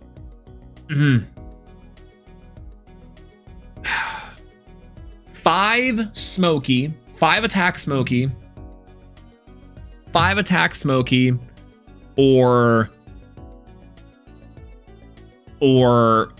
Tongs Control. 5 attack Smoky or Tongs Control.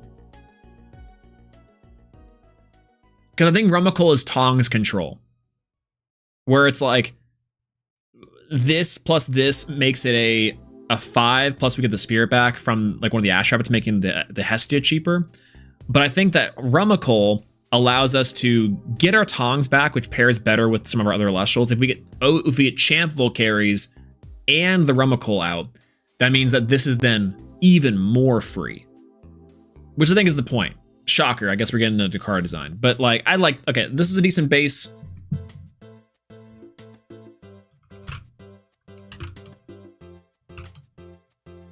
Banger. All right, we'll keep that there. 20 Fire Spirits. Good night, I sleep now. Good night, Wen. I hope you have a good rest of the night. We're gonna be getting through our deck sometime soon. We have our quick yap session in and out. 20-minute adventure. We still have we still have a lot of decks to go. Okay. Let me put together the spirit deck for this this list, and then here's what we're gonna do. I'm gonna run to the bathroom real quick and get some extra water. We're gonna return back to getting the decks for the premiere, looking over the Everydeck stream. Toxic Swarm was revealed, by the way, if you didn't quite see the Toxic Swarm in our Cyclovenom, if you are here. In the meantime as well, before I go, of course, leave the stream a like, all that good jazz, subscribe for the algorithm, yada yada, or else the knot's gonna kill me. And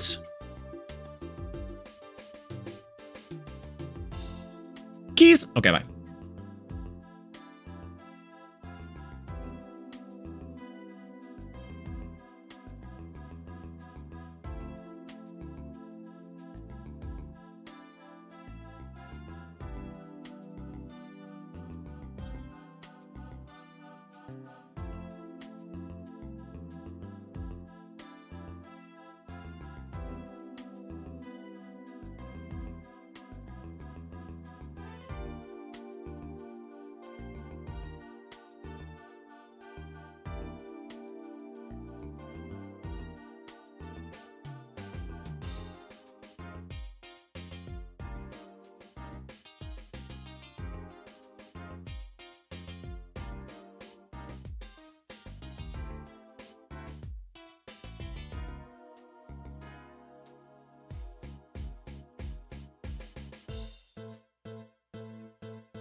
Okay. I'm back. Everyone say bye to the keys. Jingle, jingle, jingle. Jingle, jingle, jingle, bye. No, keys, bring them back, bring them back. Yeah, all right. We've lost the plot with this one a little bit with the fire burn for sure, but it's a sick deck. I'll be trying it out sometime soon. I don't know if I want 5 attack Smokey or really 9 attack Smokey, because 9 attack Smokey sounds killer. But continuing on with our tournament, we have the rest of the decks to go into. We just looked over some Hermes, we just looked over some Fire Artifact, which got us on this tangent, and now we have Sloth. So in the, I think this one is the top 22. So now we're getting into the 22 and onward section. We've got Lunars, playing ironically not Lunars, but instead Frost. More Frost too. The More Frost package is interesting inside of Sloth. I like it. It's pretty solid. Ice Age as a one of, I think, is pretty decent. This is a deck that can comfortably play it. I think should play it. But realistically, I love the Sloth loop. The Neander Sloth loop is super cool. I really was very impressed by this strategy. Sloth from Kione to Neander Sloth over and over again makes this whole just shenanigans very, very strong. And also, I think it does pair well against Ectopossum. I think that's one of the biggest things that I was surprised about is this engine makes it really hard for Ectopossum to consistently like perform the way it wants to, right? I think it legitimately does a pretty good job at like a pretty decent job at like, I don't know. Okay, I guess I should say this. The Sloth loop makes it really hard for Ectopossum to do what it does. So what we end up having is like Ectopossum pairs really well into like Moth, and then pairs well into like Krakatuga, pairs well into the other decks in the meta, but does have like a weird counter in Neander Sloth, oddly enough. So I think this strategy, which obviously being pioneered by people like Six, really pops up here. But I like Lunar's inclusion of the Narpoon Kione champ. Chalotl is really solid. I like the Morfrost side of things too. Morfrost is still a very strong engine and can pair well with Ice Age, which is nice. One Infrostix, you might up the Infrostix line because Infrostix affects the Paleoth, which is always treated as a Frost card. Very, very strong. Like that a lot. I suggest the Morfrost to them at the last second the other day. I like the inclusion. It's a good secondary engine. Again, one of the big strengths of this meta is having 2 different engines that will eat up your Pandoras and Gorgon's Gazes. And I do legitimately think the Morfrost are really good and have that sort of like eating the Gorgon's Gazes side of it, outside the Paleoth, right? Because there's one thing Frost always really struggled with was post the Cryovern hit, where does Frost pivot into its engine? Is it Blizzstrix? Is it something like a little less low to the ground? And I think with this, it kind of gives Sloth and Morfrost a very nice little synergy. I also think maybe there's room for like Rhinosect, but there's not a lot of draw into the high end of Rhinosect anymore, which is maybe part of it. I like Sloth Rhinosect seems fun, but maybe just going more low end and getting your big beat stick in your Neander Sloth. This Stellar is incredible, by the way. I love the gem framed Stellar of this card. Side deck, you have a Terraform, a Ouroboros, a Cryoblast, and an Ice Age. I like Terraform even in the main, because I think that could pair well with Neander Sloth. As Neander Sloth is hitting over things, you have your Terraform getting enchanted with more and more Frost, meaning that your opponent can have just the hardest time losing battle, or winning battle rather, especially with Neander Sloth on the board.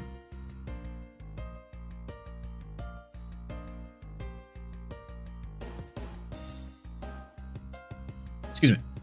All right, so I think that's kind of where I land on this deck, is that I think in terms of what I would like to see from it,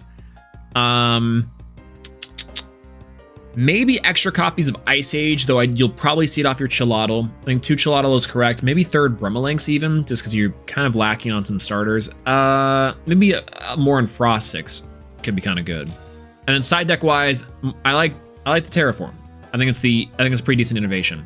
And there's your additional Ice Age on the side too, so that's pretty decent. Paleoth loop should not be possible. Who okayed Paleoth?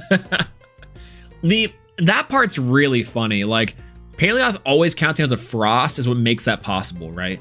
Because Kione being able to add back the Frost Celestial is very, very strong. I thought this was so cool to see. I like this strategy a lot. I think it's a very good strategy. Yeah, maybe -1 Narpoon up and then Frostrix. Mech. I recognize Mech as a name, and they're rocking up with Bear Bomb, but the Hestia champ Bear Bomb specifically. And 2 Thunderstorm is interesting. No Noxid in here for the Thunderstorm, but I think it's okay. Eruption, a Lutrax on the side. OG Leonite is a pretty strong inclusion inside of this one. I like this card a lot to floodgate out the back in the bag is the idea. And I think that's really funny because while I think I like the Leonite a lot because of its attack, like it just wins battle all the time, I almost like OG Leonite a little better. It does hurt you in some capacity, but maybe OG Leonite it's time now because I don't really feel like you're winning combat a lot often.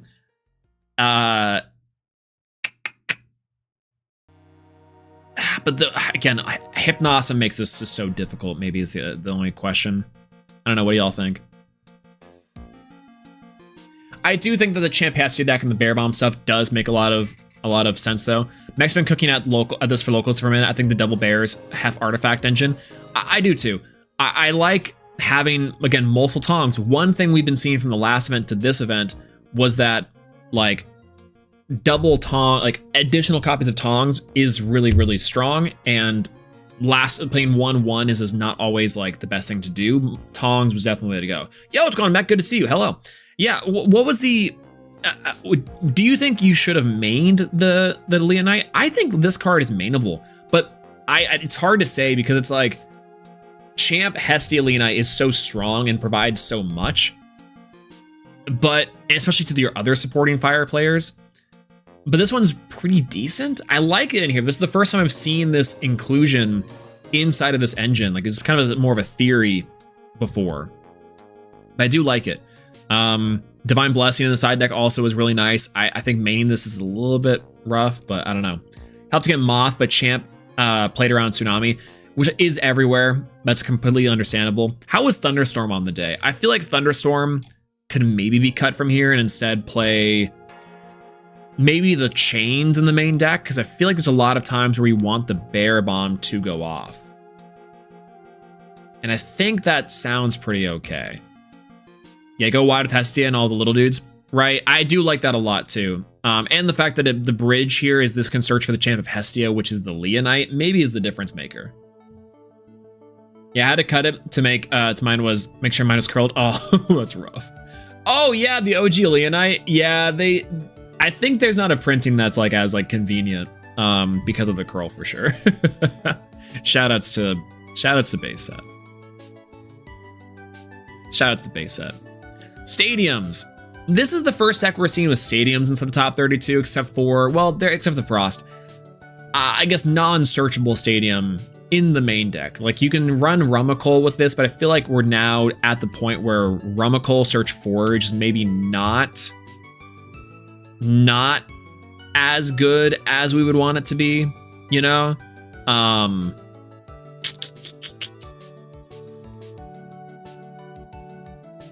It's very funny because I think that like I like Forge in theory, especially with the Leonite and the Champion deck. I think you can easily Bear Bomb and Hestia really like easily, which is solid.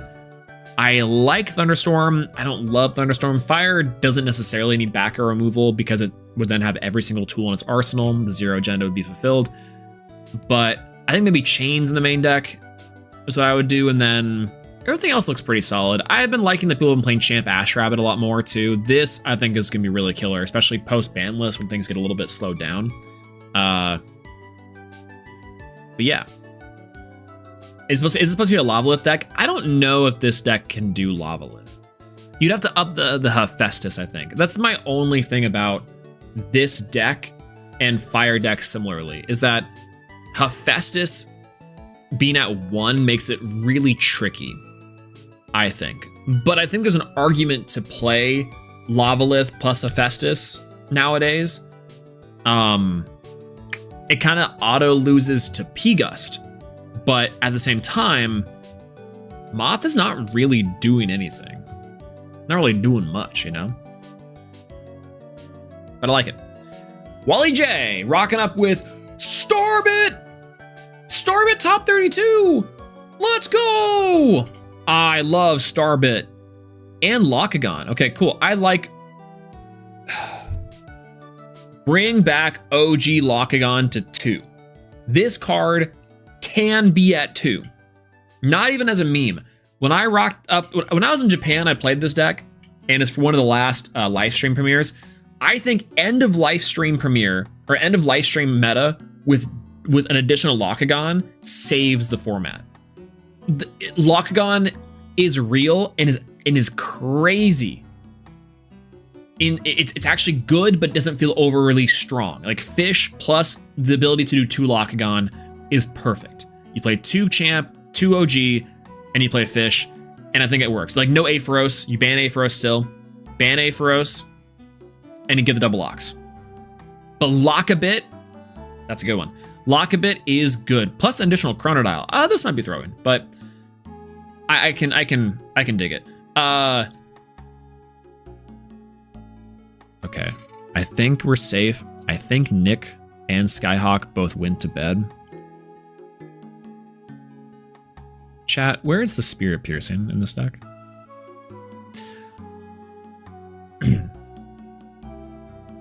Where is Ares Ornament Spirit Piercing for our Starbit Supernova?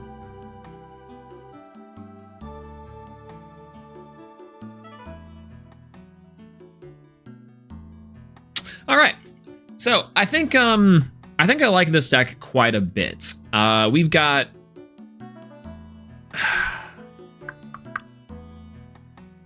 Let's see. Curtis is head judger. No, oh hi, hey, yeah, nothing. What's going on? Hey, what's good? We're just talking casually about. I mean, you have the Solar Spirits here, so we were just thinking it'd be cool to add a Solar card in here, not to break the game entirely. Just chilling, you know, casually. Starbit Supernova plus Ornament of Ares is very funny. We should all be doing it.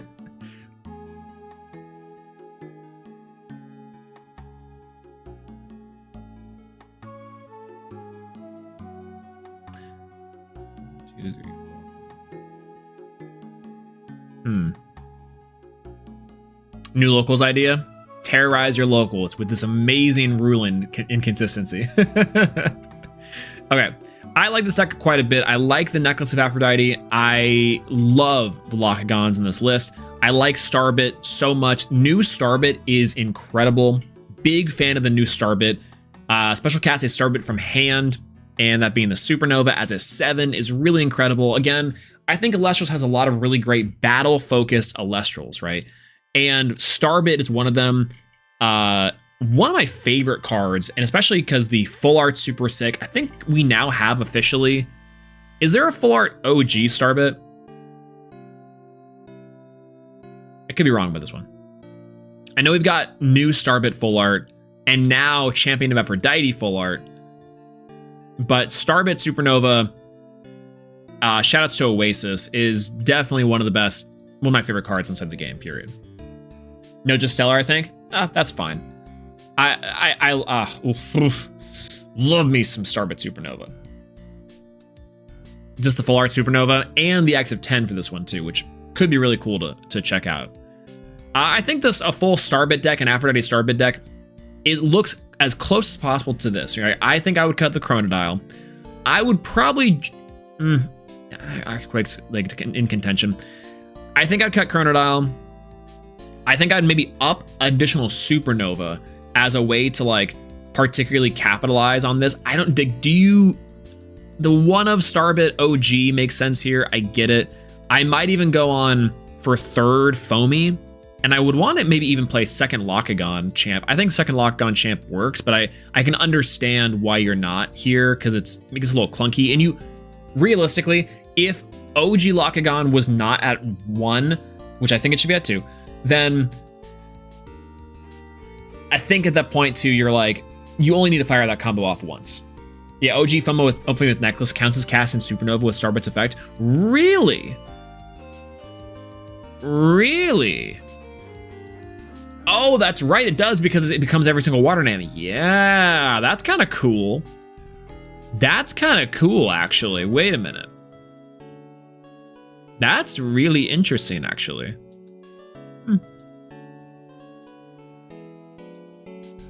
Yeah. Yeah. Yeah, add Armament of Ares to this list, and you'll have Nick hunting you down like the Terminator. Very, very true. And also hilarious. We all should be doing it.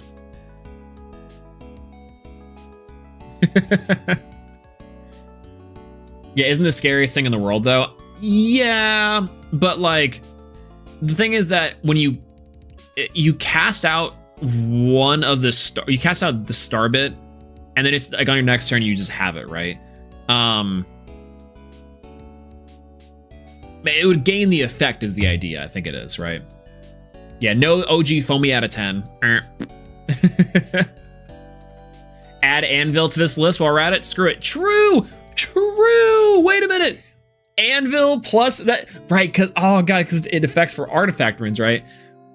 Wait a minute. Now we're losing the plot. Now we are officially going crazy, and our psychosis is taking us to places rulings have only ever been afraid of. We have the Ornament of Ares, Starbit Supernova. We might as well rock up there with Thyrsus too. I know there's some crazy rulings with Thyrsus. Incredible. Incredible.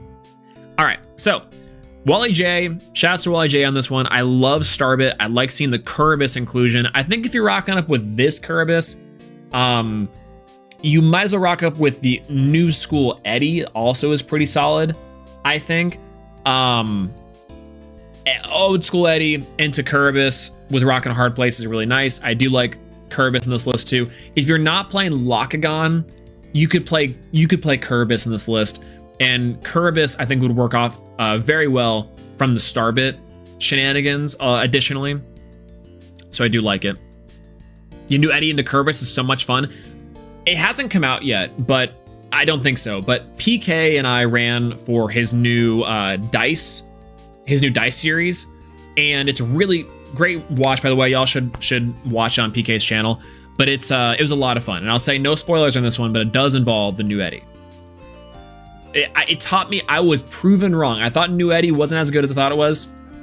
It is very good, very, very good, unfortunately. So, all right, like this deck a lot. Very interesting strategy. Shout outs to Starbit. Big fan of the Starbit.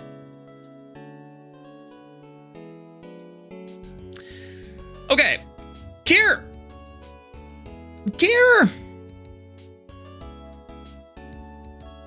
Kier's deck here, I think, is terrible. All right, moving on. No, I'm joking. So we've got Cyprong at 2.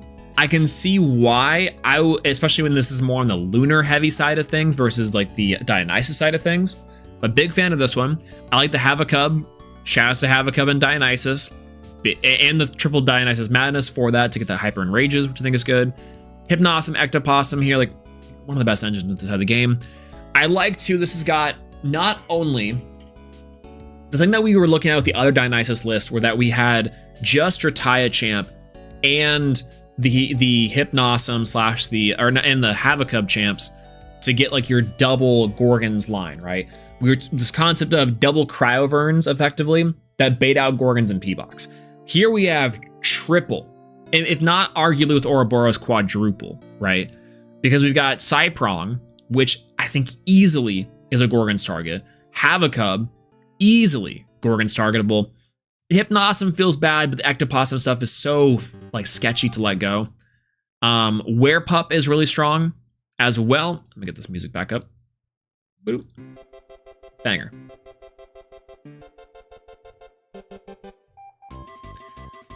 I like the idea of the Werepup line in here too, especially because you're rocking up with your one lunar phase. I think you can maybe go up in a lunar phase even. Yeah, I don't like the Dio stuff, generally speaking, but Kerr fucked me up with the Pulveror reset. Madness, isn't it good? Isn't it really good? And just starting to like Pulveror reset Madness, go Cyprong or Havocub, and just start like really rocking with it. Just lean with it. I like it. I think the second lunar phase, because you have so many lunar Elestrals in here, probably would only be the thing I would go for. One Fondlet, one Artemis makes sense. But lunar is the element of 6s. Used to be fire. Actually, really used to be... What was the thing? I've got 2 full moons. What did I say? Oh, lunar eclipse. I'm acting as if this was cast properly. Lunar eclipse, maybe. Might be. What I miss? Okay, couple things. Hello, welcome in, by the way. First, we revealed a new Shattered Stars Ethereal, Reverse Stellar Toxiswarm, and the X of 10 Cycle of Venom, Champion of Hermes, which was crazy.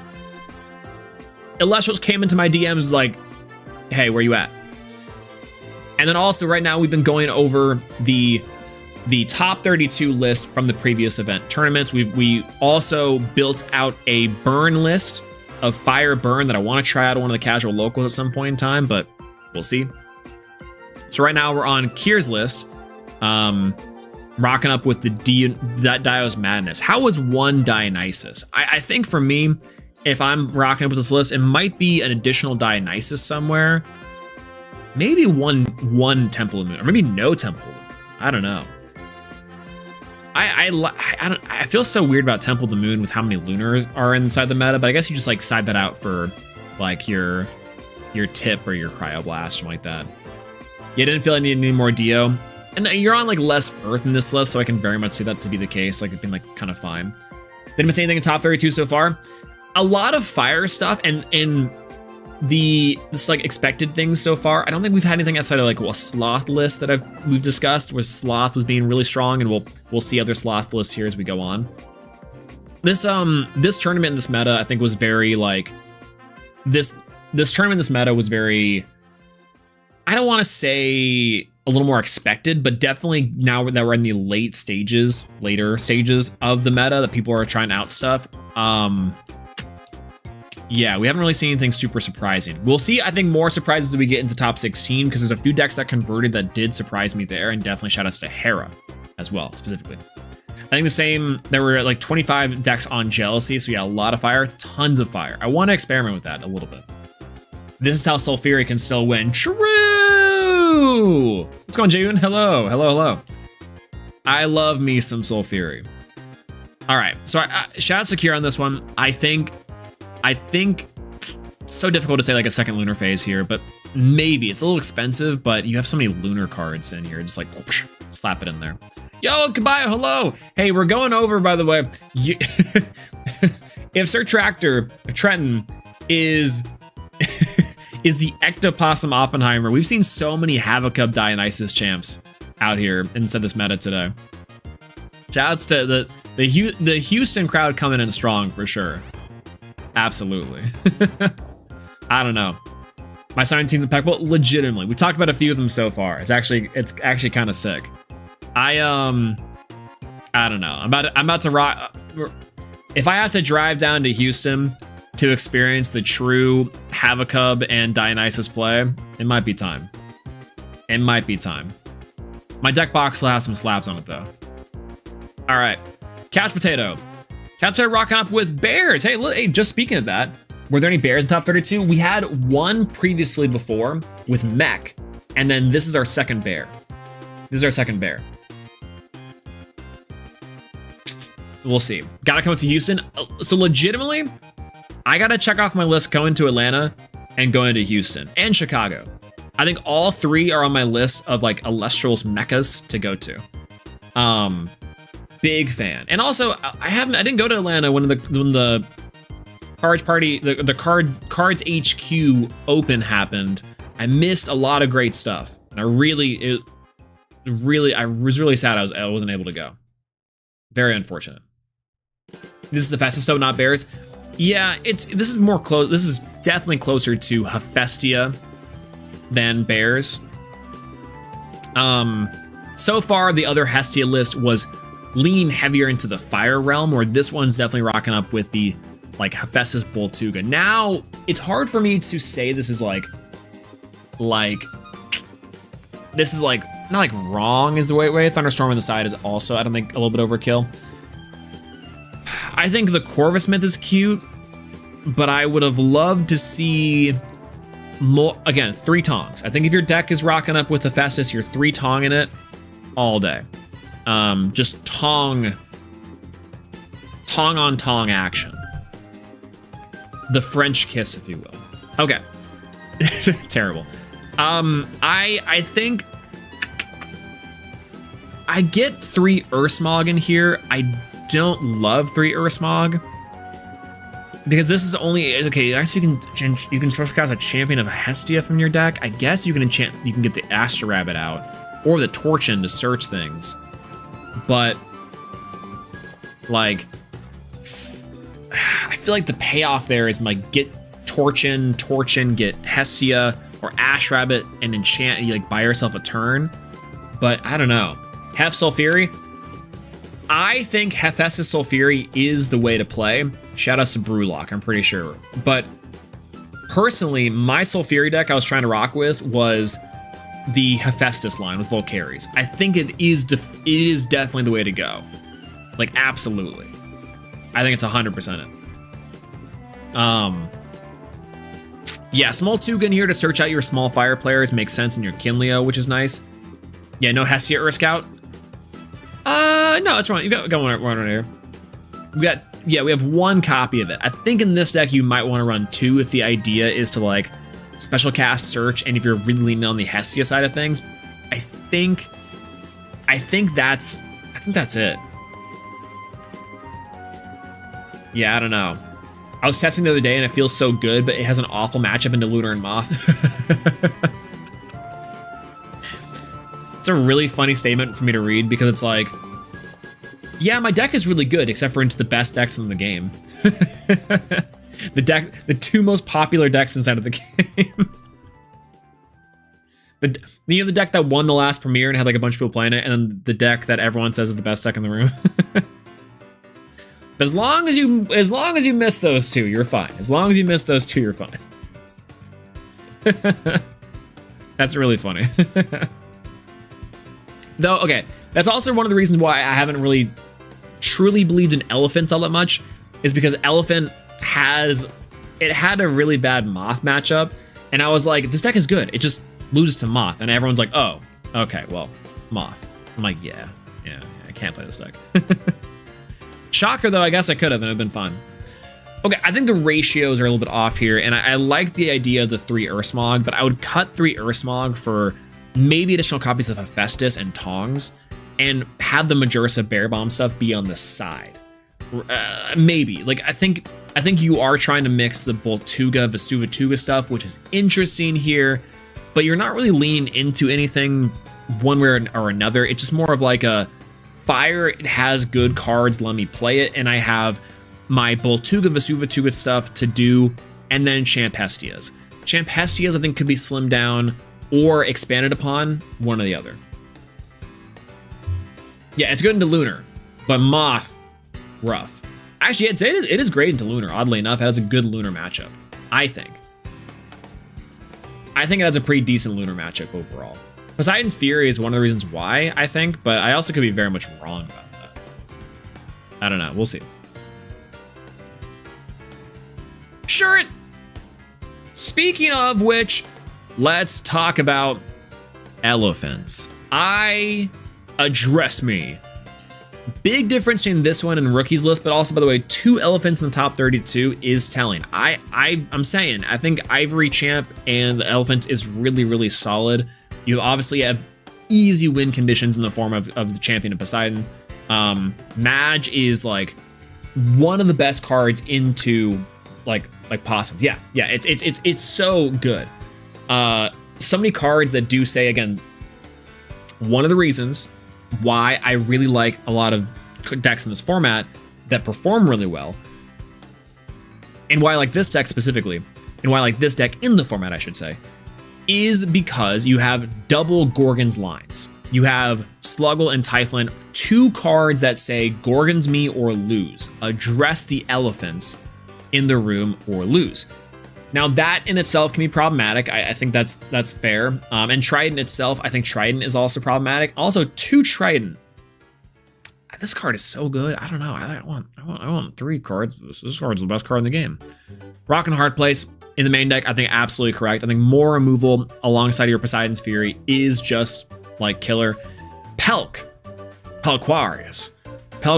in the deck is interesting, but I like it. What was the thought process here? Because I understand the idea is just to go into like a Nexus into this and then go into, I guess it unbricks your Glauby. Fuck it, unbricks your Glauby. And it goes into your Ivory Champ.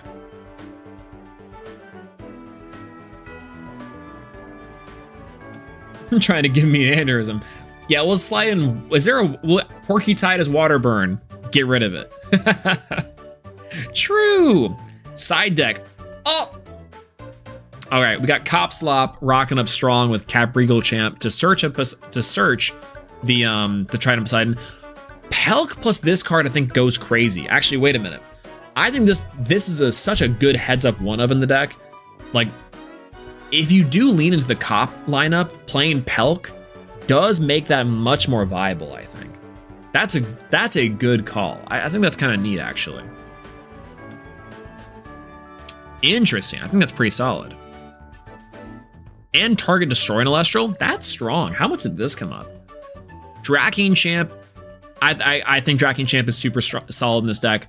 Big fan of Draking Champ. And like Ouroboros in the side deck, you're playing the Lunar, so you might as well. Catabasis is also really good too. 2 Monsoon in the side. I go back and forth on this card being in the main or side is good. I cut it from my main deck before previously, and I did opt to the side. It did feel pretty good doing that, I should say. And opting for more removal in the main, like Rock and Hard Plates, I think is definitely the way to go. Yeah, the two drop cops. 2-drop cops, that's what I'm saying. Absolutely. Why stop at just 2? Anyways, sorry, yeah, it's where Rock and Hard Place on the side. Yeah. But I think the Capregal Champ is really good. Like that inclusion with the Pelk for sure. Pelk getting into like your other Nexusers, like if special send from Celestial in your hand.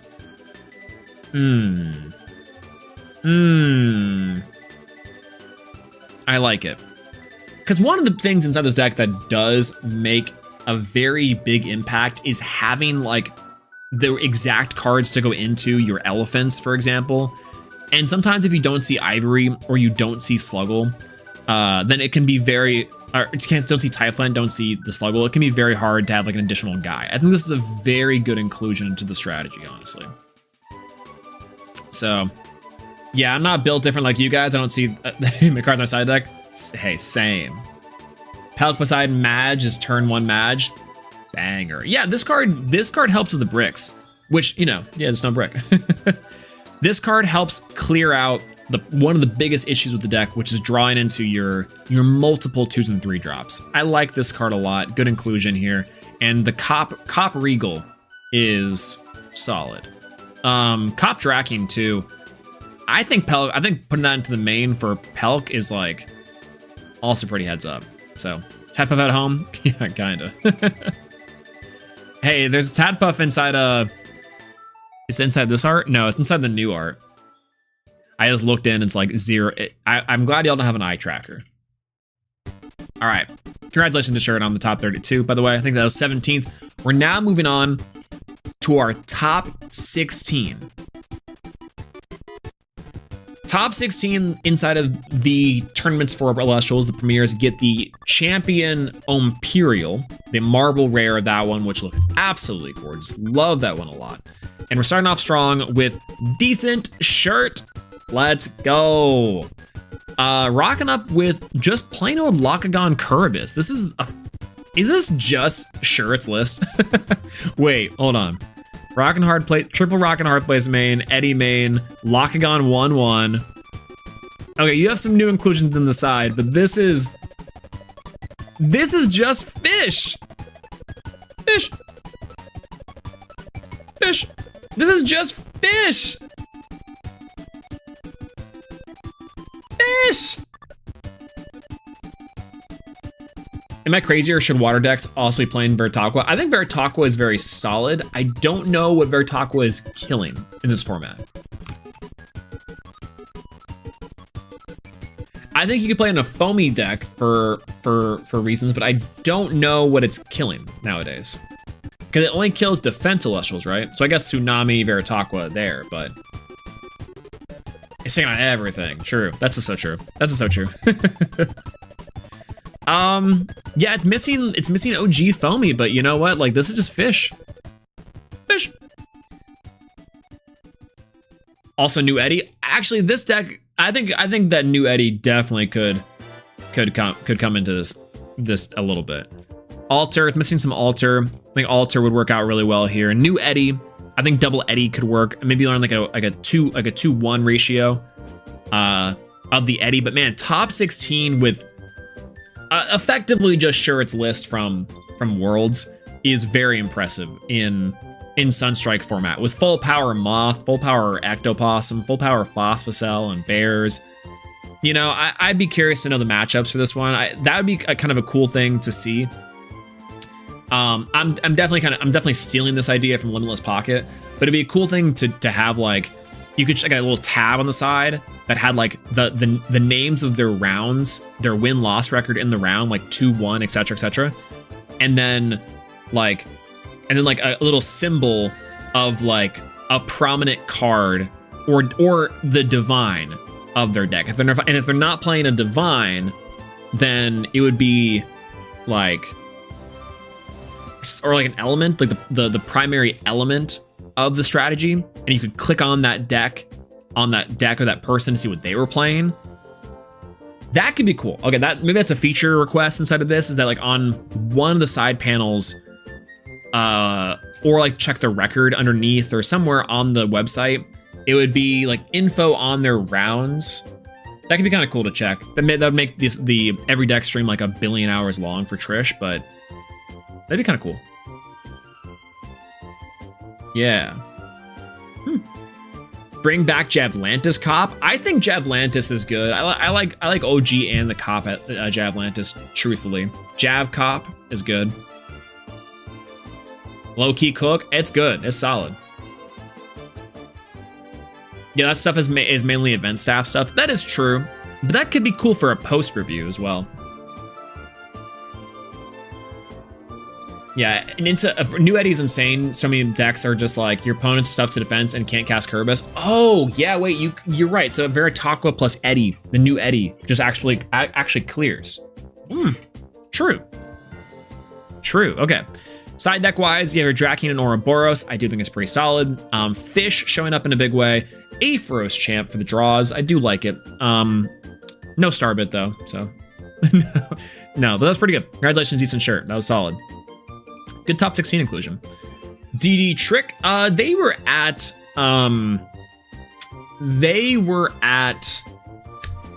San Diego. Yeah, started playing the game at Card Party. Really? Okay, I thought I recognized their name from Card Party for San Diego. Really? DD Trick was at Card Party, started with an unmodified starter deck, and then played in the last premiere with it, modified it, and then top 16. That is so sick, and also speaks to the fact that, again, this list looks very similar to Adam Adams' list, who won that event. it literally sell from Dragon Ball Z levels of like every Saiyan has it within them to die and come back stronger. Like, it's one of those things where that's incredible. And I think DD Trick like might have gotten close to last at the San Diego event. Not to put them on blast. Again, my first tournament showing, I went 0-5. I played out every single round and I lost every single round. Can you believe that? I lost a Cyprong. Like Frostfall Cyprong killing me. But this is killer. This is absolutely killer. I love that. I love that so much. That's really cool, actually. That's sick. I mean, maybe we can see them one day winning, because, you know, Win the Scent has like a very similar case of like trying and then like doing it again. Yeah, this is Adam's list. It pretty much, and like you have your Hammer Hephaestus in here. Like, solid. One of Chains, triple Gorgons. They got the triple Gorgons. Pretty good. Okay. They found out Gorgons. They got the OG Volcaries up in there. Okay. Congratulations. Okay. This is a big congrats on DD Trick and welcome into the top 16. Hopefully, this helps fuel the rest of it too. Incredible. Enjoy the Imperial, and hopefully we can see you in the winner circle in the top 8s eventually too. That's awesome. That's sick. I love hearing that. The one and Oni. The one and Donnie. Hammer is so annoying to play against. Yeah, because, I mean, Hammer was such a good meta call for this event. I think that's the one thing that's like, that I noticed from this this premiere, is that we had a very large, like, a very large contingency of players on Hephaestus' Hammer, because the targeted Celestial cannot be, the powered Celestial cannot be targeted by opponents' effects is huge for things like Ectoplasm, which is good. Stayed awake to specifically deliver that message. Have a good night. Hey, have a good night, Nick. Thanks for stopping by and saying hello. Glad you didn't hear our advocation for Starbit Supernova and Spirit Piercing.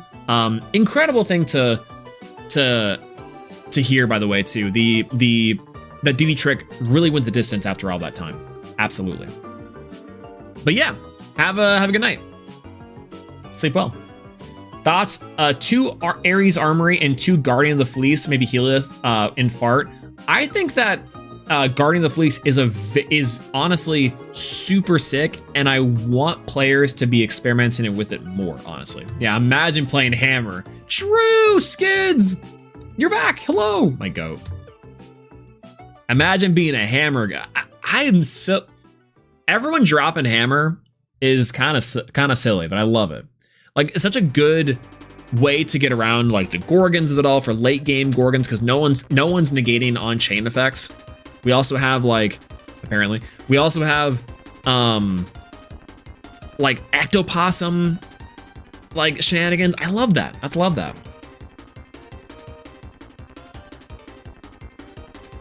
Guardian of the Fleece for the tournament. Really?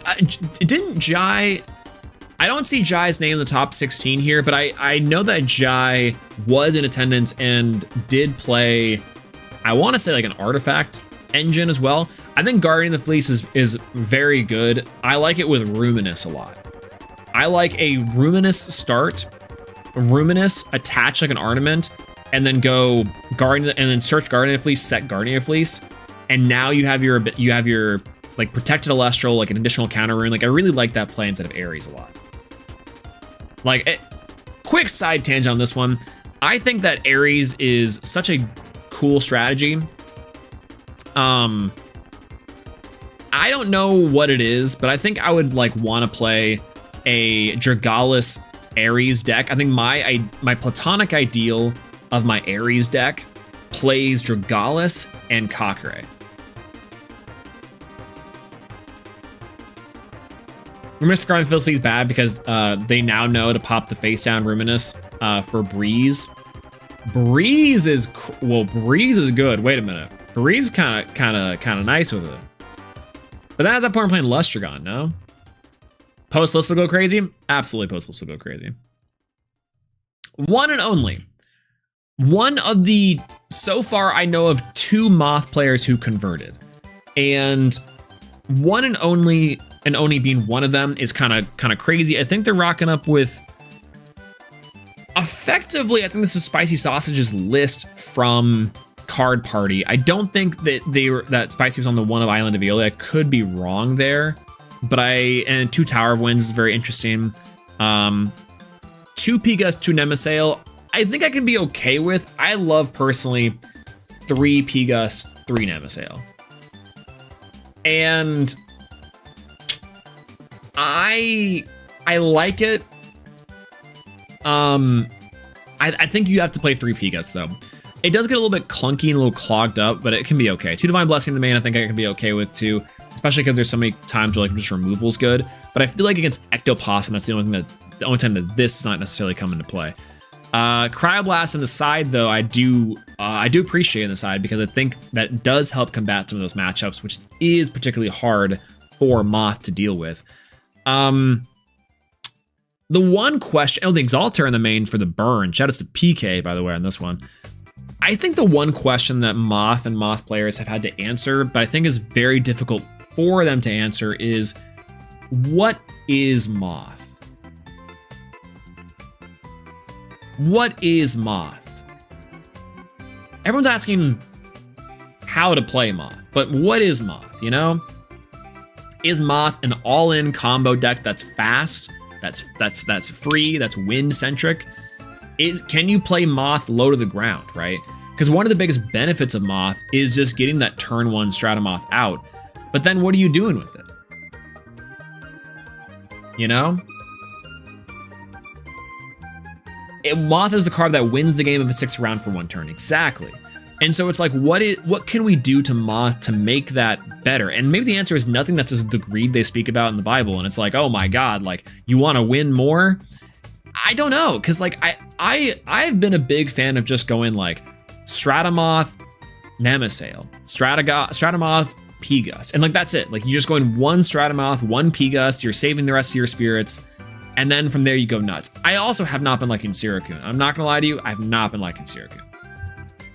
I just think Sirikun is fine. Like it's okay. I just haven't been loving it. Yeah, a Moth, Punch, Vertuka. Okay, so really funny. I think Moth, Rockin' and Moth and Champ Chrysor I really like. I like Champ Chrysor quite a bit. Especially because Champ Chrysor becomes huge. I think we'll see it here in a second. I hope that we have, I think we do, yeah. Top 16 for Y Rebellion, I think was rocking up with Penterra. I also like the Penterra suite inside of Moth. Most spirit efficient way to get into Moth.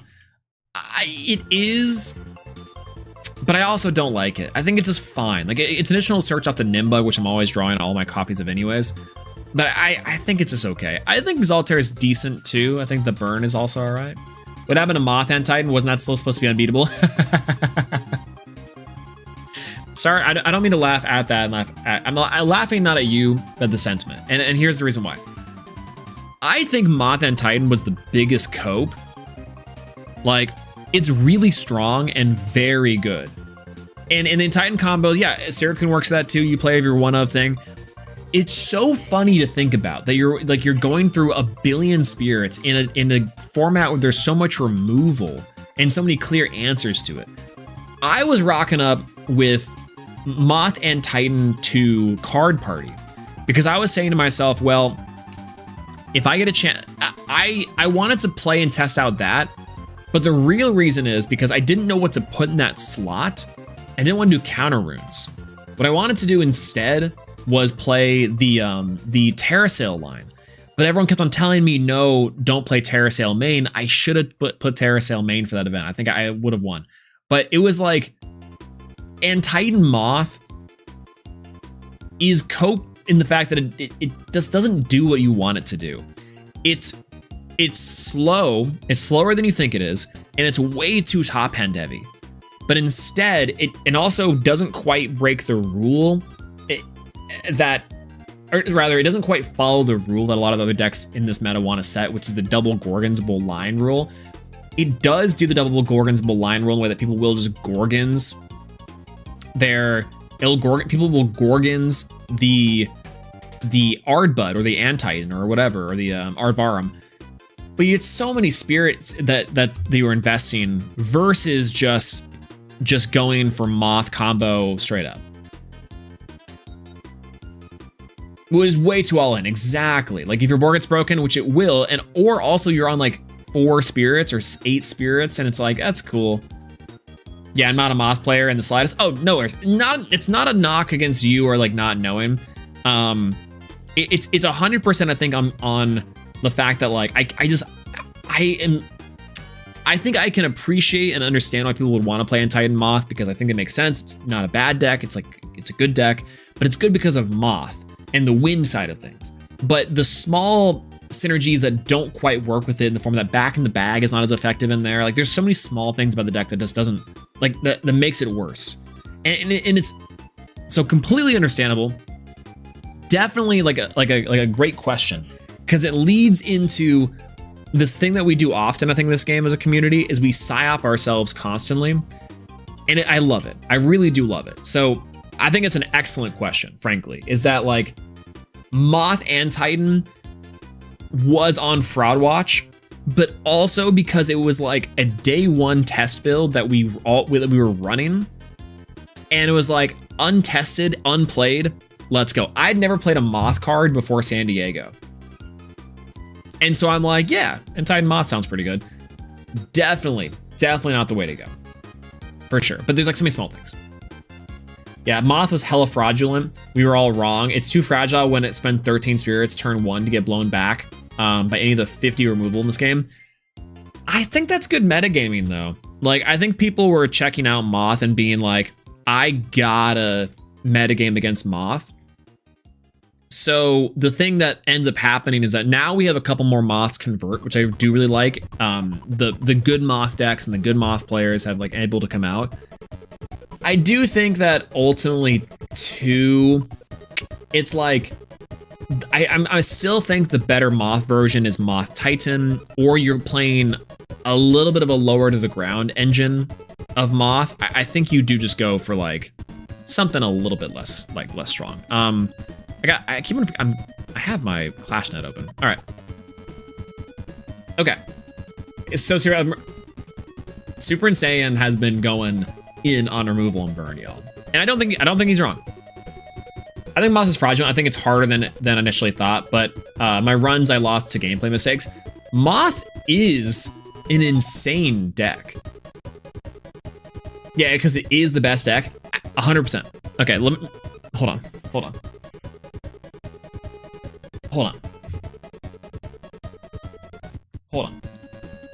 You guys aren't even getting keys for this.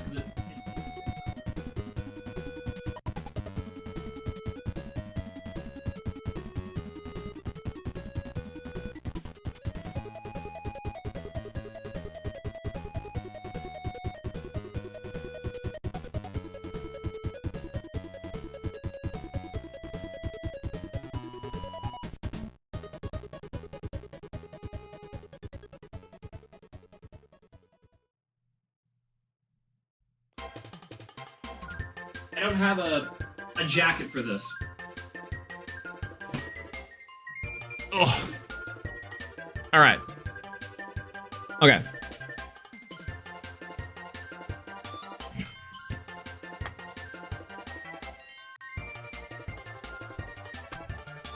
Okay. To Spicy's point, to Spicy's take. Moth does suck, but only because it is the best deck, if that makes sense. 100% agree. 100% agree. 100% agree. Moth is an insane deck for this format, and it has one of the best highest ceilings. It can do everything it wants, but it gets got by a couple things. One, misplays in the deck really do end up hurting. Two, deck composition can be very hard to figure out, and then three, I think everyone knows how to play against it. It's like it has a huge target on its back. Absolutely, 100% agree. 100% agree. 100% agree. Absolutely. Absolutely.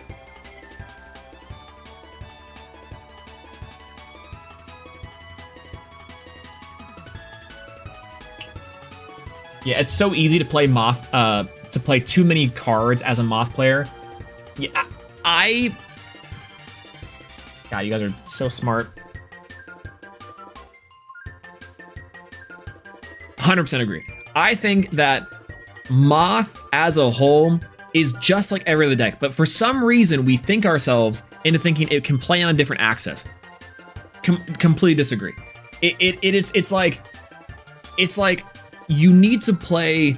You need to be able to understand that with Moth, it's like Bear Bomb. It's like every other deck where it's like, why would you pop off so hard so early just to get the removal side? One of the benefits of Moth, though, is that you can do that because Stratamoth turn 1 is the way to go, but like you also have to not overextend yourself. Does that make sense? So yeah, Moth players have to learn patience. 100% agree. 100% agree. Absolutely. Yeah, playing Moth correctly is super hard. That's what I enjoyed most about Moth. 100% agree. 100% agree. It's such a fun, cool deck. I love Moth particularly too. It's super, super fun. 100% agree.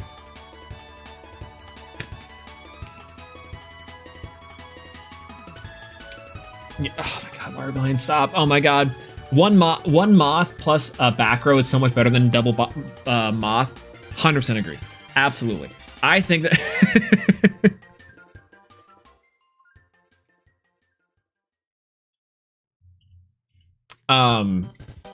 But yeah, playing Moth correctly is super hard.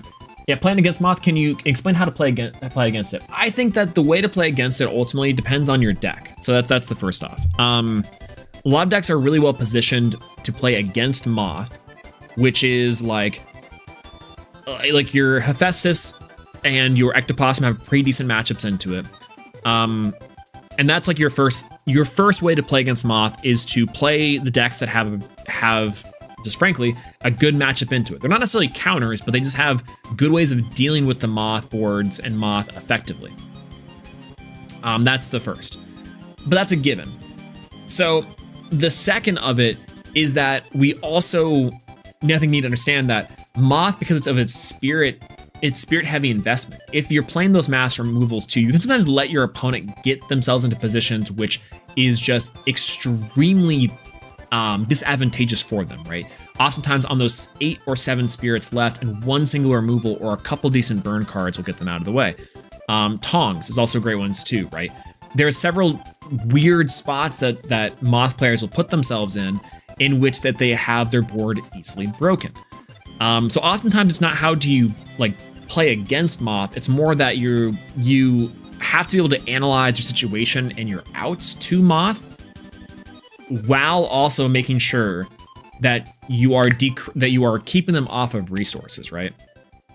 And that's just fundamentals. A lot of the truth about how to beat Moth is just, can you do and apply the fundamentals of Elestrals and playing inside the metagame of Elestrals like effectively, right? It's about spirit management, removal, and deck choice. And that's pretty much it. Like, there's certain key cards inside of different matchups that work. For example, instead of Hephaestus, Tongs, and really overvaluing Tongs, swing, discard, destroy Moth is killer.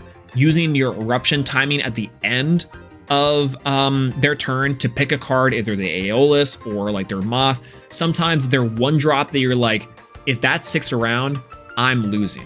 So it's like about the game sense of knowing when to just kill a P-Gust randomly because you're like, I think this is gonna screw me over next turn. So there's stuff like that that really does help against the Moth matchup. The other thing to also be able to know is when to Gorgon's Gaze. This is the one big tip I can give you, is like, you know, if you ever play Hero instead of Yu-Gi-Oh, which gross, but one thing I'd always tell people is wait to imperm the Vion or the increase, because that's like the choke point for Hero. Realistically, is not Vion. It's all the other things. It's just, you hit the increase and you're like, oh, okay, I guess it's over. Like it's really just that easy. But for Gaze P-Gust, if they lead to protect a back row, hot take.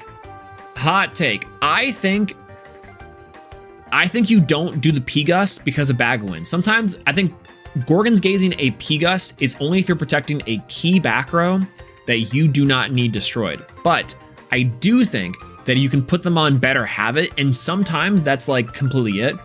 I think instead, if they P-Gust your Gorgon's Gaze, it's like, yeah, so be it. Maybe at that point activate it, but otherwise it's like you have to hold your Gorgon's Gazes in your box, your P-Boxes for the Stratamoth. It puts you in such a weird position to be in, but you have to, I think it's more beneficial to put the Moth player in a weird position than it is to try to prevent the Moth from coming down. Because once you remove the Moth, that's already a lot of investment that the Moth caster has made into Moth that, for me personally, it's much easier for me to play through a Gorgon's Gaze on the small dudes than it is for me to play through a Gorgon's Gaze on the Moth. Because now, like, the lines get a little bit hazier, and it's not, and it has to be the end of it.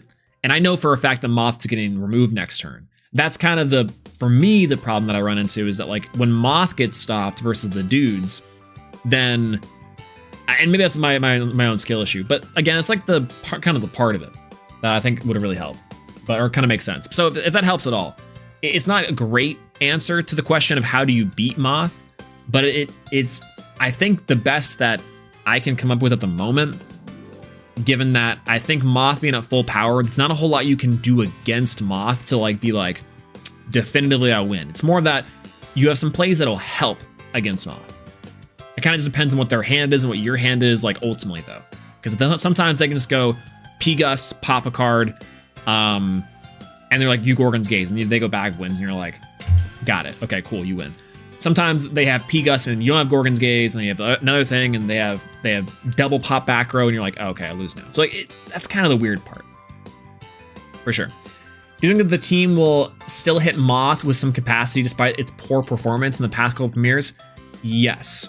And the reason why is because, at least from what we know about the articles from Hat, is that that they are still advocates for and are very much down with hitting decks on philosophy versus play rate.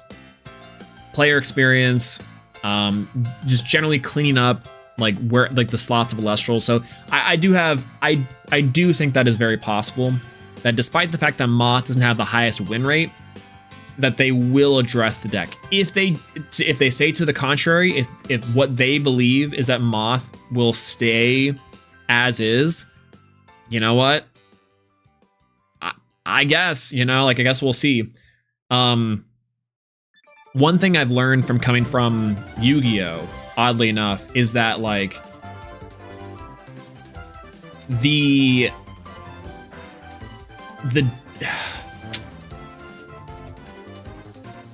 when they make ban list decisions, that tells you way more about their philosophy and where they think things are headed / where they're at, than if we were to just keep on telling them ban Moth, ban Moth, ban Moth.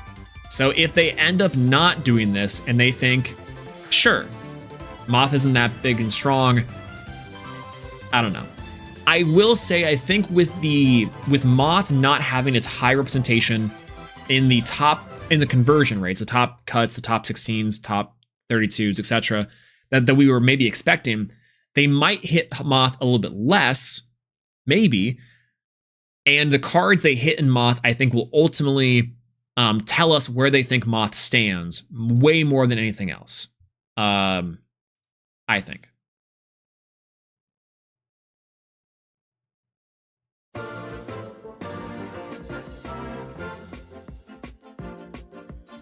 Okay.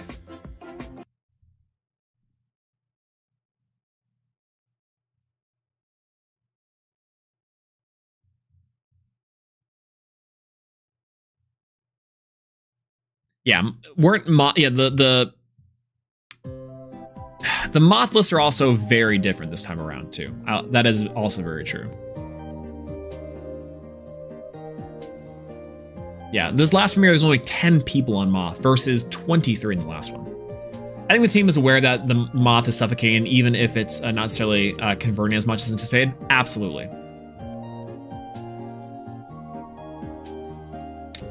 100% agree.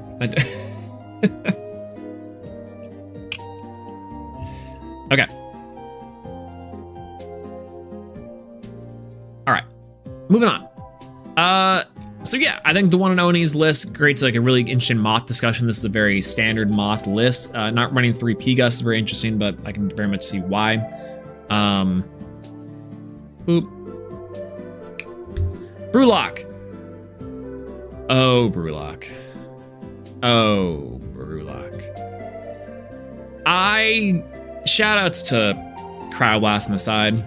Never mind.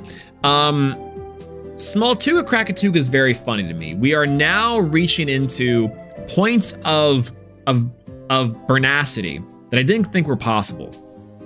Because Brewlock and I were talking a little bit post the last premiere, which I liked their list in the last one too.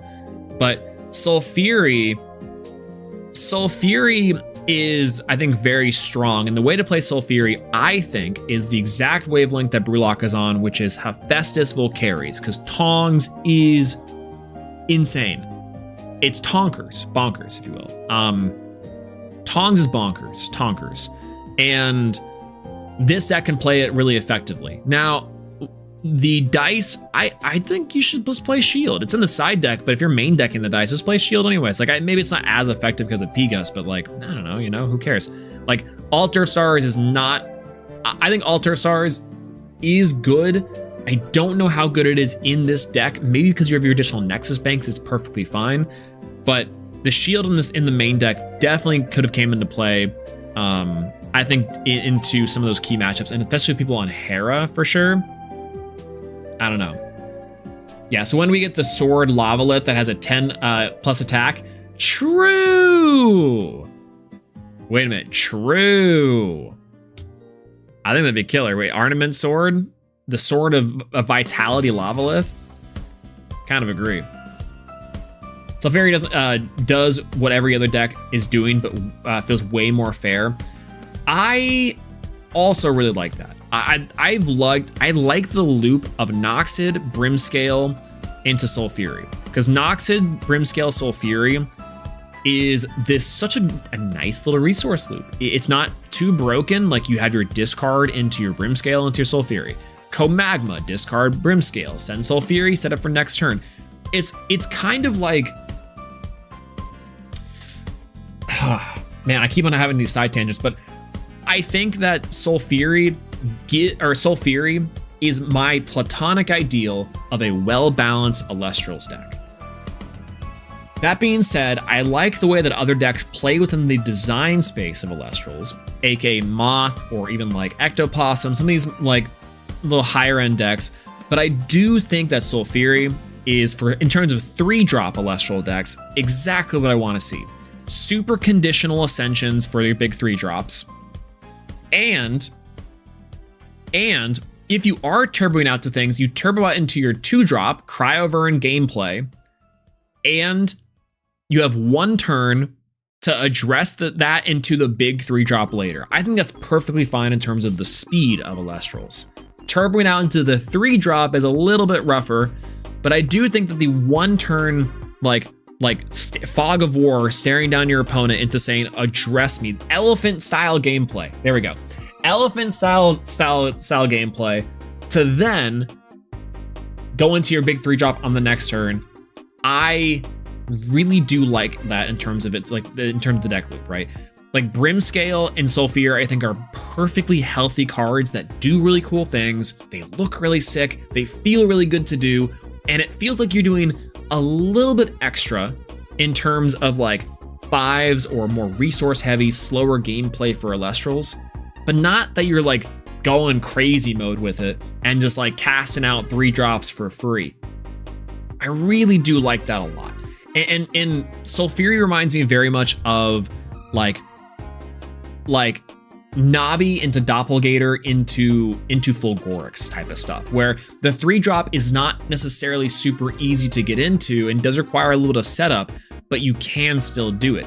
Now, I think this is much better of a direction for 3-drops in terms of worth it, in terms of worthability, in terms of setup payoff, because it's like, it's easier to do, it's worth it to run the 2-drop, and it's worth it to run the 3-drop. I love that. It's so sick. And I think I really appreciate this style of gameplay from Elestrals. Noxid, Comagma, and Sulfury is exactly the type of Cryovern to Cryoscorch gameplay that I think a lot of people like about Elestrals, and adds new elements to the game. That being said, I think that it's very much okay with other decks that have a little bit of a time playing outside of those bounds or those types of rules. But for the most part, this is sick. Like, for example, if we're looking at a wind list, and I'm gonna skip ahead to Y Rebellion's list because I know you're on Moth. Oh, you're so based. You're so based. You're so based. You're so based. Based. True. This is so true. You're so right. You're so right. Correct. Okay. Okay. We'll put the biggest pin in this. So I think that stuff like Twinjira Hydrake are okay in terms of turbo 3-drops into Penterror, because the idea with this is that like the investment into the Penterror, the big 3-drop, is a lot, and it's a big spirit inclusion to do it. I think that's fine. There's like, that's one of the ways that I think the playing into the 3-drop turbo in an interesting way was like there, right? I think that's very sick. But the thing that, imagine Moth, by the way, that in a world where Bag of Winds doesn't exist. I think Moth is still very powerful, still very good, but just like Stratamoth of yore, it's much easier to just find not only old Nimbug, but also you don't get to threaten the Moth turn 1. Because instead you go for Siracune. And I'm not even joking, old school Siracune, being that you on the next turn ascend into the Moth, I think is perfectly fine. And that's kind of, and gives you a really solid Stratamoth. I think they solved Elestrals really early. I kind of like that, right? Like Nimbug, expend, go into Siracune into this Stratamoth. That concept works now, by the way, and I think it's something that we could probably easily play with. But this is a world where Back in the Bag doesn't exist. And to that end, I think that's the world that Sulfury lives in. It's a little bit too fair in some capacities. But yeah, you can easily Moth turn 1 with Siracune. You just can't start Exaltair. Exactly, it's also part of it. You can't like have these crazy stuff, right? But to that end, it's like, I think in a world where Bag of Winds doesn't exist, I think Moth is less of a problem to me, and also puts it on par with other 3-drop type decks where you have stuff like Siracune, which is perfectly fine. Like you have to play multiple copies of the Siracune to hard ascend to the Moth on turn 1. So it's like you're on Aeolus Siracune, you Aeolus search Nimbug, special cast Siracune, normal cast Stratamoth, which is technically better, but makes your deck overall worse in terms of like, why is this like, there we go. It makes your deck overall worse, which is technically better because in that case, Brimscale is worse. But what was it? What's a Swole Extreme that a billion side tangents? So the point I'm trying to make here is that I think we are in the position where there are the cards that enable you to get into the big 3-drops are kind of an issue. I like what Sulfury does in terms of its resource loop and how Sulfury ascends, how Sulfury interacts with the speed of the game. And I think that ultimately that things like Stratamoth, no Bag of Winds, puts it on par with other decks and helps play on Gorgons. Like Imagine a world where you go turn 1 Nimbug into Syracune, old school Syracune, old school Nimbug, Stratamoth. That seems fine. Seems like not that great, but it still enables Moth to be solid. Be a threat off of sticking a single 1-drop, not a turbo. Exactly. Exactly. 100%.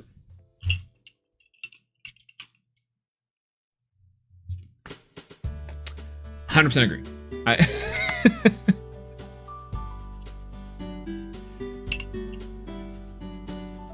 All right, so moving on. We have our Hammer, Festus, and Krakatuga plus Up in Flames and Smeltongue and Hellmelts in the side deck. I'd be curious to know how much these came up. Up in Flames I do really like, especially on the Sulfury line. You'll crack Moths and do like a bunch of removal for like Krakatugas too. I think that's one thing Sulfury does really want to do is Up in Flames in the main. Brulok and I were talking about Krakatuga in the main too, in the Smoltuga line. I think that's very solid. I mean, this Champ Hephaestus Smoltuga is so ridiculously powerful with old school crack. Man, this is just so rough because like I hate to say it because I like the way that old Smoltuga works, but we always kind of knew this was going to be a problem as soon as like Lifestream came around and this was revealed. I think it was around like Moonrise at some point in time, or sometime in Firestorm, I think it was, where Champion Smoltuga was revealed. Not Moonrise. Yeah, it would have been Lifestream. No, it would have been Firestorm. Instead of Firestorm, when Champ Smoltuga was revealed, we were like, oh God. Oh God. Oh my God. And so I think to that end, Krakatuga does have to go. If we're also working on like a balancing sheet here, because I think it creates a very bad player experience. Now this one's okay. It feels like this one, the old new Krakatuga is okay, but man, Krakatuga is such a staple of the Elestrals community, of the Elestrals like mythos. Like it is such an old school classic. But oh God, this is not great. Especially pairing that off of like an additional thing we have to talk about when it comes to balance is that like the defensive options for Elestrals went after you get your win condition established is like way too skewed heavy inside of the player that is already winning, is just so rough. It's so rough. But balancing base set, that's a series we can talk about eventually. Anyways, congratulations to Brulok. This is effectively what I think Sulfury can and does do really well, which is Volcaries and Hephaestus, because Tongs is such a crazy card. Definitely is like one of the best cards inside the game, period. And I'm glad to see that Sulfury lean into that. I think that is the direction that Sulfury easily goes, is just do this. Plus, Noxid recycling Tongs is real strong. Jackals. Okay, this is our first Ectopossum in the top 16 here. Well, I think we had a couple ones earlier, or I think maybe one more earlier. But our first true one with Nabi included in the main deck, and Guardian of Light. I like Guardian of Light. I think you only need 3 Luminates for playing Guardian of Light, personally. Because the idea is that you get a free mulligan off this, and if you just save 1 Solar Spirit, you draw Guardian of Light, and you've healed back your mulligan. I like that in terms of like a gameplay concept a lot. So that's my only critique with this one, is just go down a Lunar Spirit, a Solar Spirit, go up a Lunar Spirit. Yeah, this looks solid. I mean, it looks like Trenton / Sir Tractor's stuff. It's for Illuma in the side deck. Oh,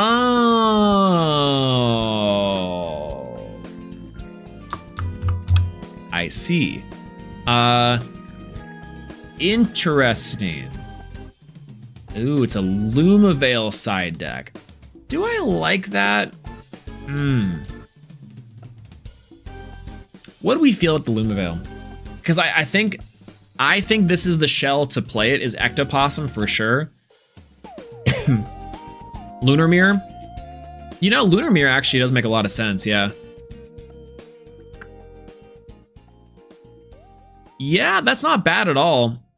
And Special Sends. Is it Special Sends? Oh, Search and Lumavale and Add to Hand. So it still takes the additional stuff on it. Yeah. It's for the mirror. I see, I see. Yeah, I don't hate that at all. That's a really cool tech. Okay, let me stop like postulating for a second and like actually really appreciate the cookery here.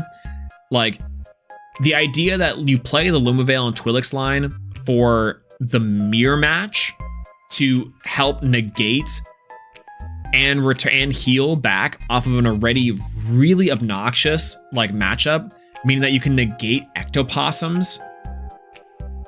That's really cool. That's really, really cool. That's a really nice way of going about this. Nice. Nice. I like that. Good cook. Good cook. Nabi is interesting. I like Nabi Doppelganger here. This is new-ish. Like it's I think it's solid. I don't love it. And especially because it's like there's so much Luna running around, but I do like Nabi as a whole.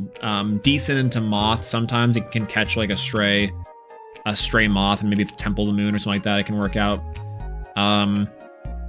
Okay, cool. Side deck cookery and the Lumavale stuff. I mess with that. That's solid. Bo. Q is up on the bracket. Ricer Ridge and the Hera line, proving, by the way, that once again one of the goats of the game is like y'all haven't seen anything yet when I'm cooking up with this list. Ankh was the one of, Astrabbit for the 3 of on both. Two on Astra, Magneros here too. Little Guy Turbo. This is also one of those really fun things that like when I was watching Bo's match in against Soren. It was like Little Guy Turbo and running just a bunch of stuff. Race to Top Mount Olympus, also really killer. Big heads up play on this one. I love Race to Top and Mount Olympus in this list. I do think that this as an engine, as a card, is very solid to see, especially because you can get it off the Rice Arrows or the Ricer Ridge so easily. And I love that. Really big fan of that. Hera in my top 16 was on my bingo card. Honestly, same. That can buy out this deck well. I think that Bo is the best Hera pilot in the game, but definitely Stellar Kristoff did an amazing job, and we'll get to Stellar Kristoff's list here in a little bit, because I think Stellar Kristoff killed it with their list too. The deck is wild. The ratios are Bo ratios for sure. I think that's what Andrew was saying, primary Artemis on deck, which is just like you're playing a billion counter runes and runes and just like a little bunch of little guys. I need to play more guys, TBH. Really? You don't say. But yeah, absolutely. 3 times over the course of the tourney.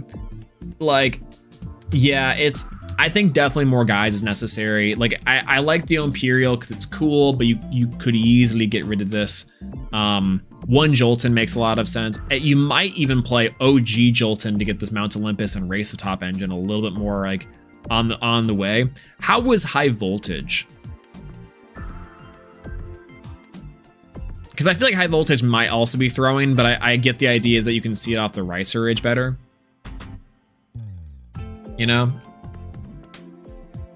Yo, RDS, hello, good to see you. You think Hera probably has a good lunar matchup and people probably weren't prepared for it? I kind of agree. 100% agree. Anyways. Yeah, Voltage was fine. It's only there to counter to grab off Ridge. I did get the reset a couple times, which is fun. That's kind of good. Yeah, personally, when I play Voltage, I'm playing the Zapossum stuff. I think Zapossum's crazy. Rice Ridge is the best Hera Ascension.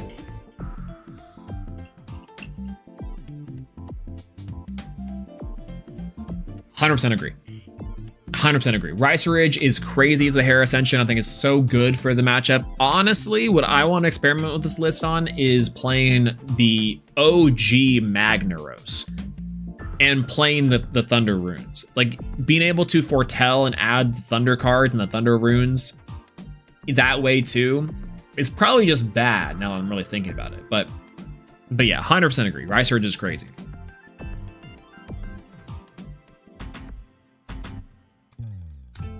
It adds value and it comes off easily. It's decent stats as well. I think it's pretty solid. I think it's very solid. Plus, it's just another Riceros. Love the Riceros artwork. Very, very cool stuff. Yeah, I wish it added any Thunder Rune. I agree. Like being able to add, I think adding any Thunder Rune would be crazy. I understand the time period that it was in which it was created, the coconut tree that it fell out of. Zeus was so strong that maybe it didn't make sense to get Zeus and also Mountain Lips and Rage to Top, but maybe then it would see play back then too, because it never saw competitive play.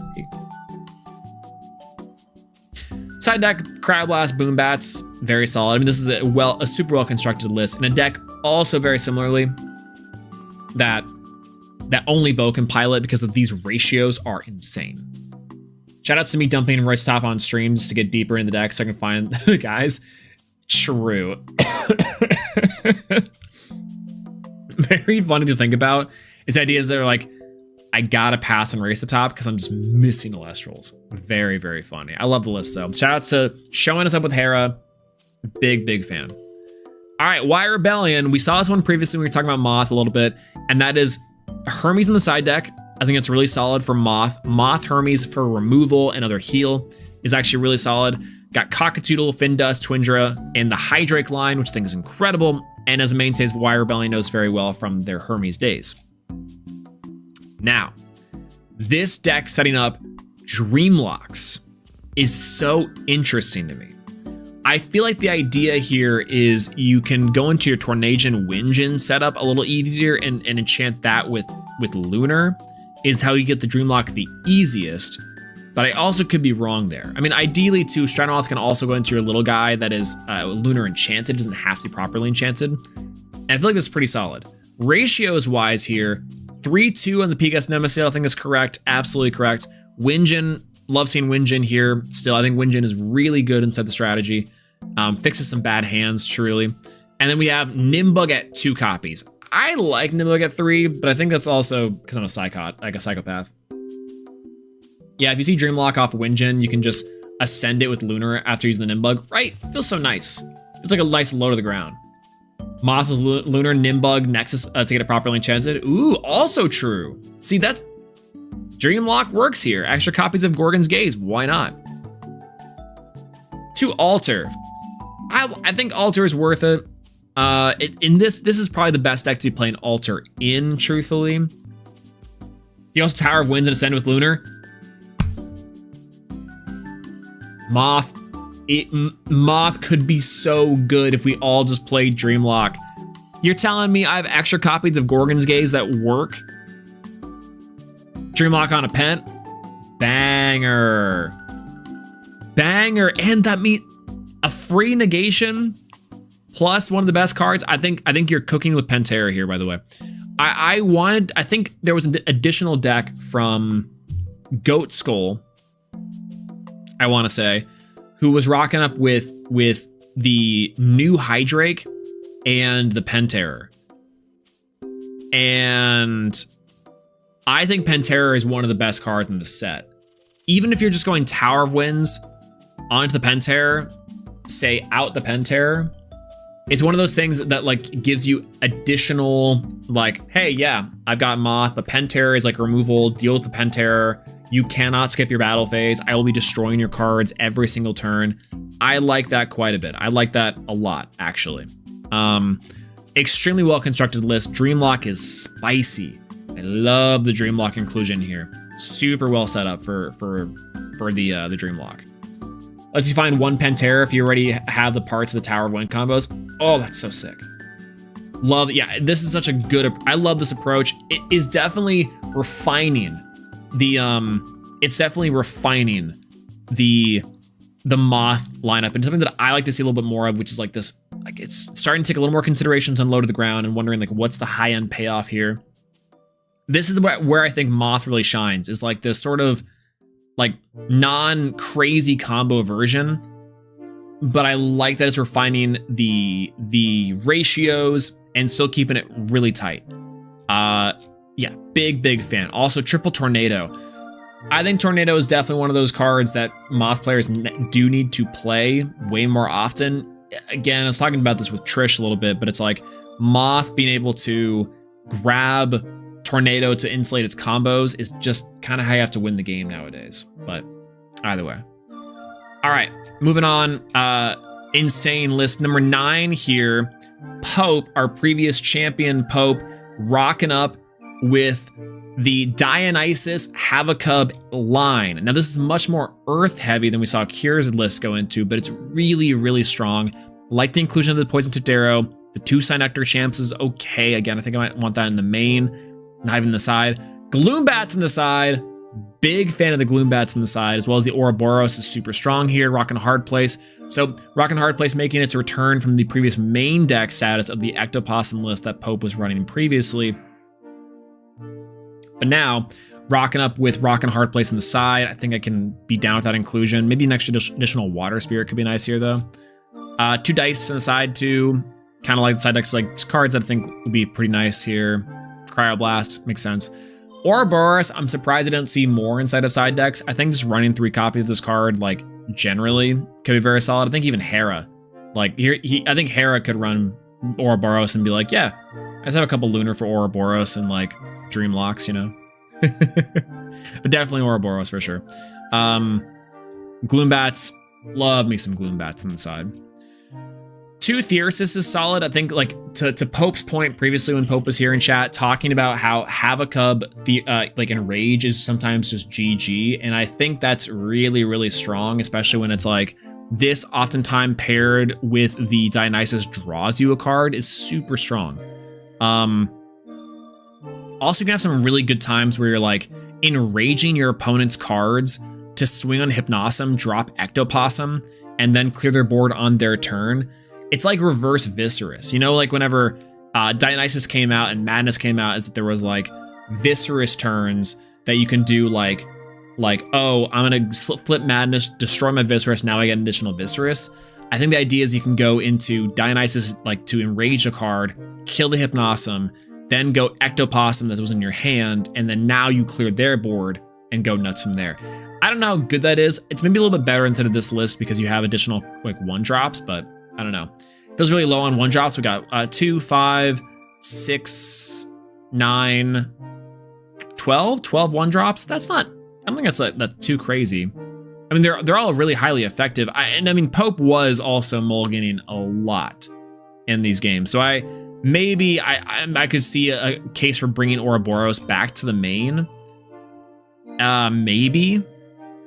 But I don't know. I'm with you, though. I'm with you.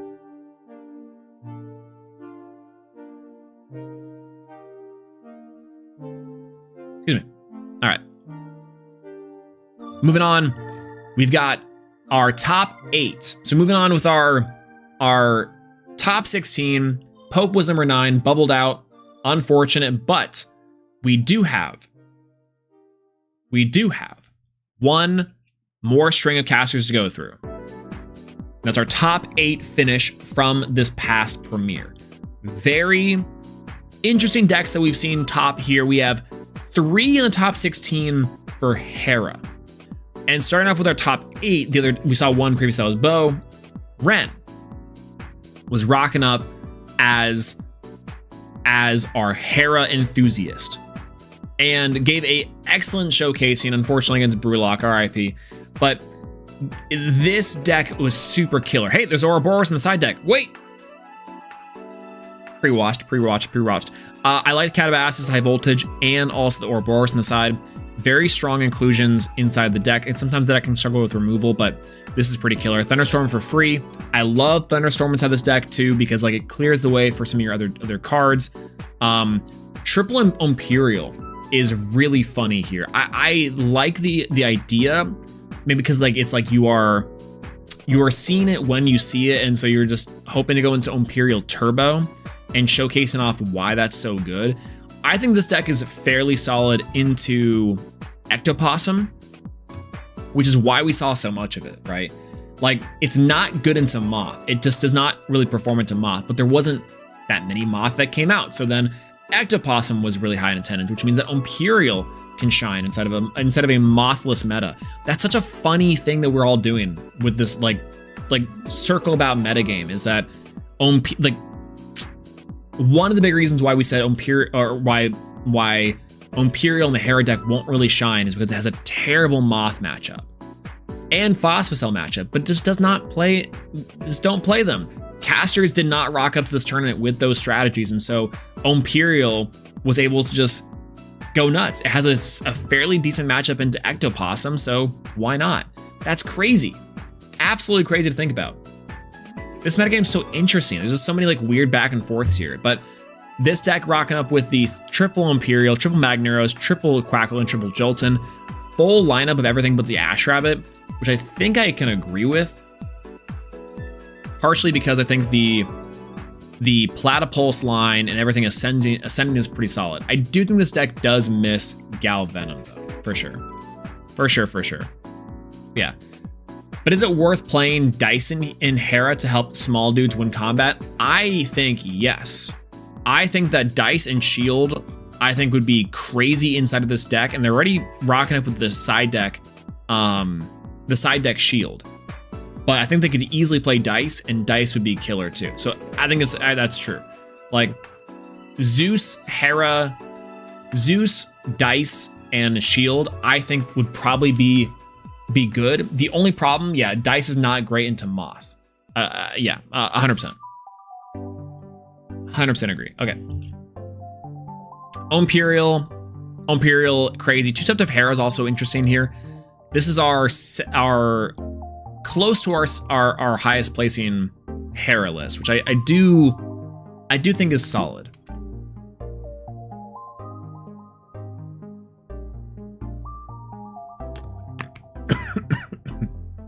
Excuse me. Dying a little bit.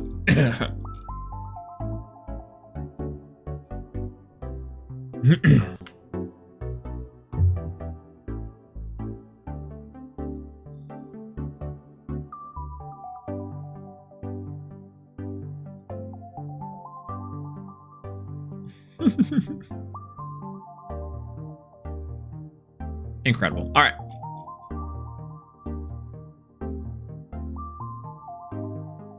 Yeah, no Runa safe in the Moth. Absolutely. Moving on, we have Van Sai, and is rocking up with Lunar, with the Lumavales and the Twilix in the main. Super heads up play. Incredibly heads up play. Personally, I'd maybe want to run 2 Lunar Phase, Lunar Eclipse, and I think the other ratios look really solid. Check the side deck real quick. Oh, and Dice and Shield in the main is pretty interesting too. Ratios wise, it's kind of wild. Like the Dense Fog, Achilles mix, the Chili's mixed. Second Lyca Void on the side is pretty decent too. Cryoblast as well, Catabasis. I think the Lyca Void could probably come into main,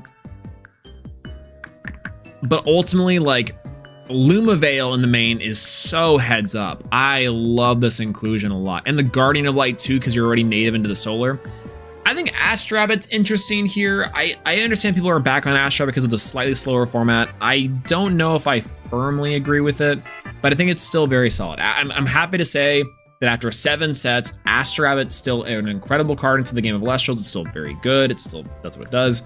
But ultimately, it's like, you know, I think that it's funny that people are still rocking up with it, but Lumavales and Twilix super heads up in terms of the meta right now, for sure. Yeah, 5 defense matters still. Yeah, I think that's completely the good reason, and it's the Ari correct ratio of 2 Astrap. We'll get to Ari in a second. This was my loss, and Swiss never saw the Lumavale half. It's interesting, right? Because I think that Twilix and Lumavale, I love as a card and deck concept. It's cool they're only playing 2 and 1 because, baby, I only got the 2 Stellars. Let's go. Yeah, it did not show up a lot. I think it's kind of neat.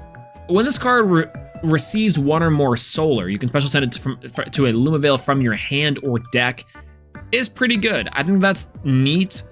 And the casting into search is pretty solid overall. I like it. I just like the concept of it a lot. It's very heads up. I keep on saying that, but man, it's good. The dice and the shield 1 and 2 ofs. Did this ever come up either? I mean, imagine it's one of those cases where it's like, when you get 1 dice into circulation, you don't really need more, so it's no reason to play more. But I can also see shield. I think shield's pretty underrated inside this deck, inside this matchup, or into this format. Part of that is because obviously shield loss really heavy to P-Gus and backer removal, but it's like there's so many tempo-based strategies that are just trying to swing in. I think shield is back over PTA in a lot of ways, but I really do like it. Did help quite a bit, especially inside of like a deck like this, which can have issues sometimes with its like little guys, or like sometimes you like go Ouroboros and you stick the Ouroboros, and you just can like shield, have the Ouroboros stick around, and buy some extra time to keep the body on board for some like a Lumavale Ascension or something like that. I think that's pretty. I like that. I like that. Like winning tempo in this game is never a bad thing, so I can appreciate a shield inclusion in the main. Lumavale again in the very nice standout. Yeah, you can ascend over with Twiddlix and get into Lumavale. Isn't that really nice too? Yeah, wait a minute. That's very solid. The 6/6 body on this thing is crazy. I love Lumavale as an artwork. And yeah, big fan. Big fan.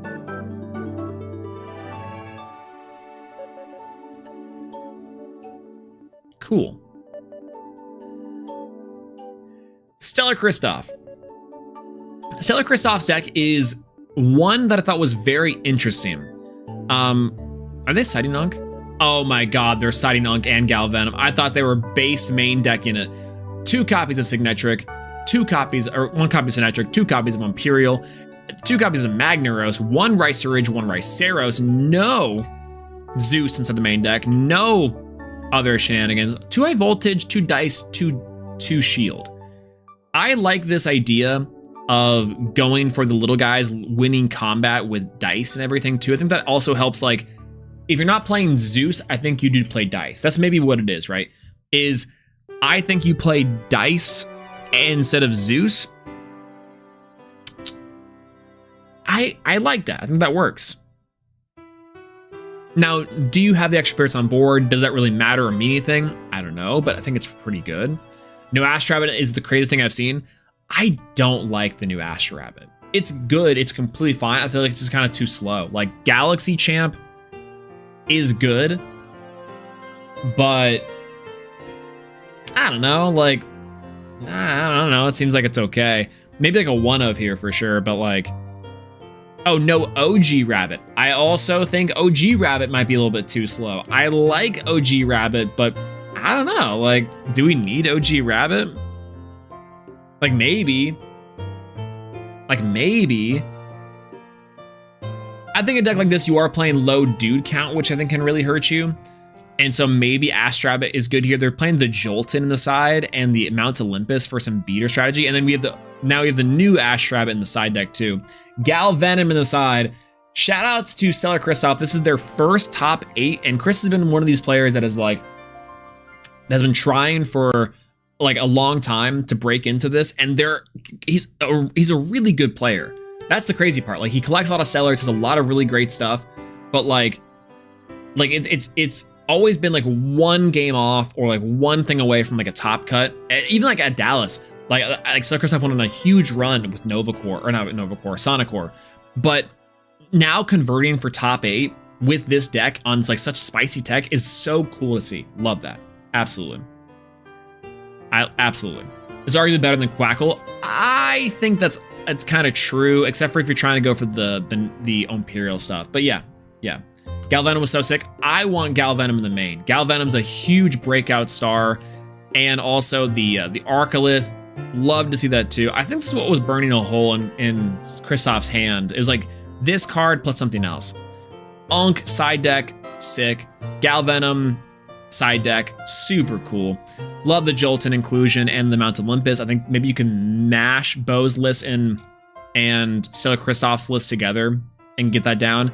I don't love Signature Champ, but I understand why it's in here to like off the Jolton search and ascend for later is kind of neat. Yeah, I thought the card that we saw, like there was a card in hand that was like that Stella Kristoff bricked on in that last game versus Skids.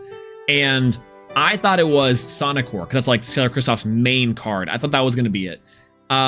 Nope, turns out I think it was Galvenom. But Sonicore could have been really good in this list too, now that I come to think about it. Like in the late game scenario where you're dropping down, like your removal's already spent on something like the Imperials or whatever, you just drop down the Platypulse, Sonicore, and you're playing like one-ofs of some of the best 2-drops for the game.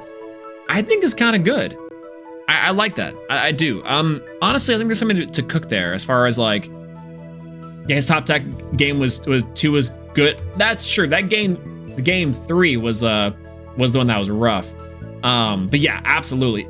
You would Imperial top deck to win? Get out of here. It was rough. It was rough. Also, only playing 2. I guess you're siding the 3rd one. So maybe that's like the part. Yeah.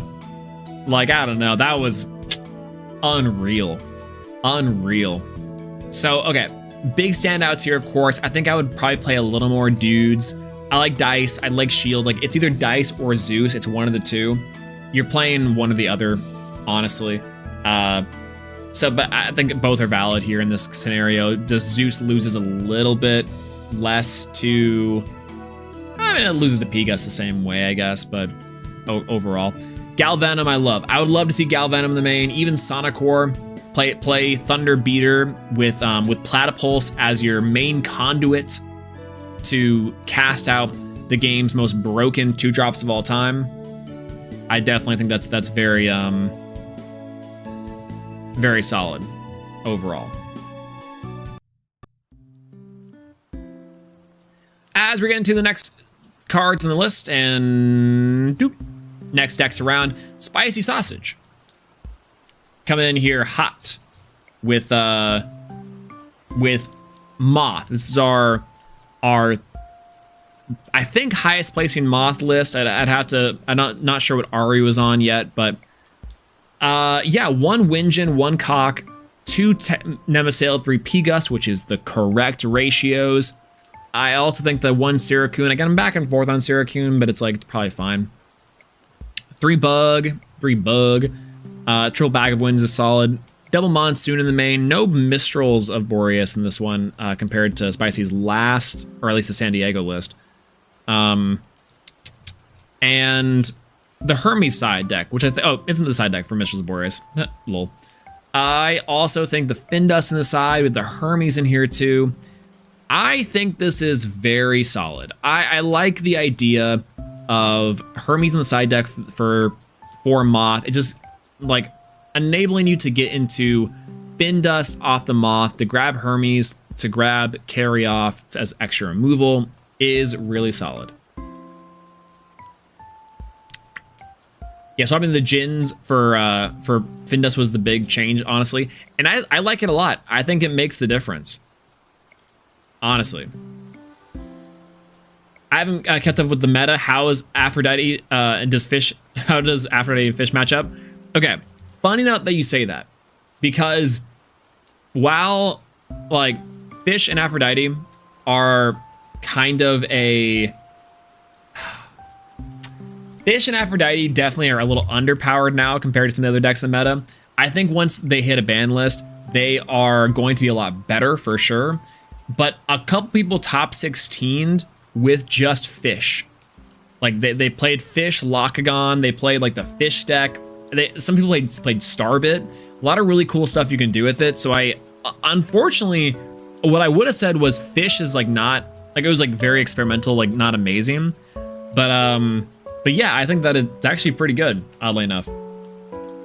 I still stand by that Findus was the best tech for Moth meta, but I'd say that we're in an anti-Moth meta now, so Winjin felt a lot better for that. I completely agree.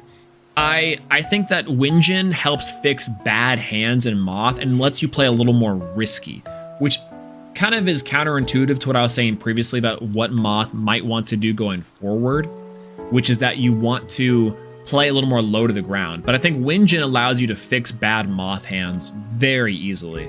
And you can keep hands that are like, wow, this hand is so good, but I have to have Winjin to fetch counter runes.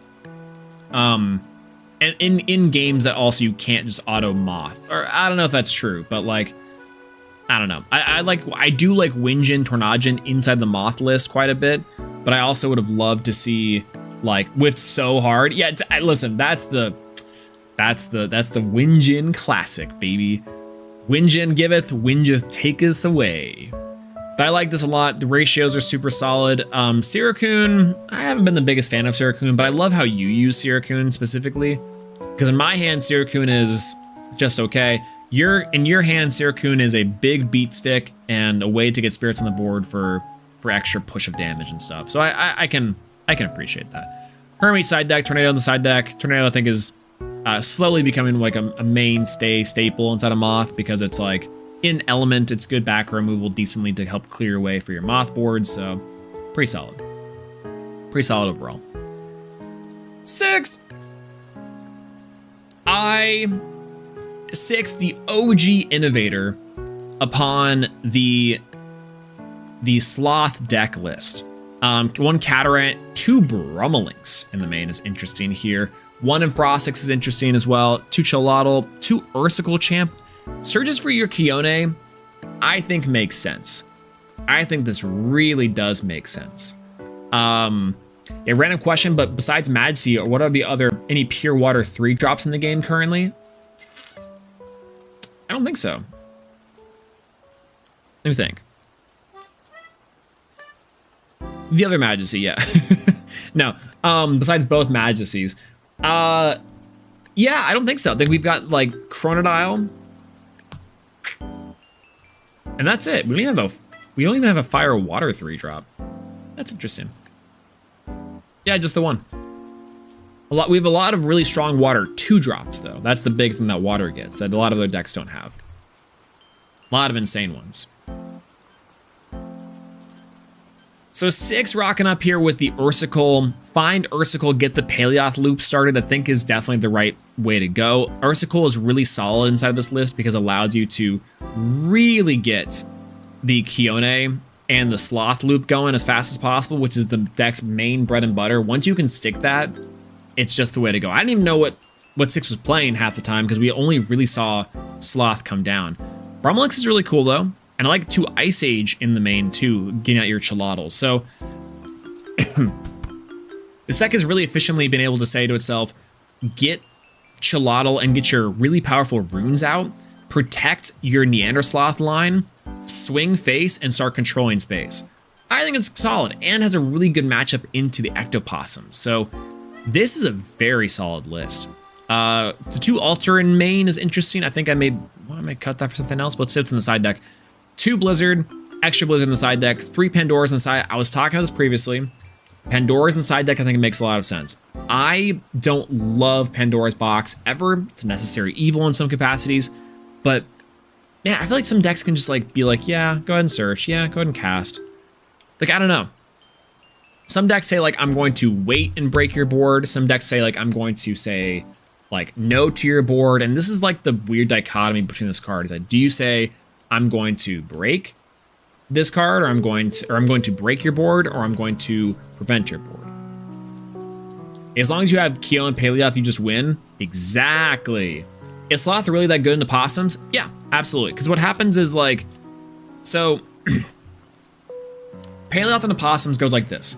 Paleoth ascend into Neandersloth, and then either one, you can kill the possum and hit with Neandersloth and do a bunch of damage, and then they say, okay, I'm going to cast out Ectopossum, and you say, okay, bounce back the Neandersloth the hand. Neandersloth says when you leave the field, you can special cast the Paleoth, and you just special cast the Paleoth, and then protect the Paleoth on the next turn with something. Alternatively, Paleoth cannot be targeted with the Blizzard, which is super nice.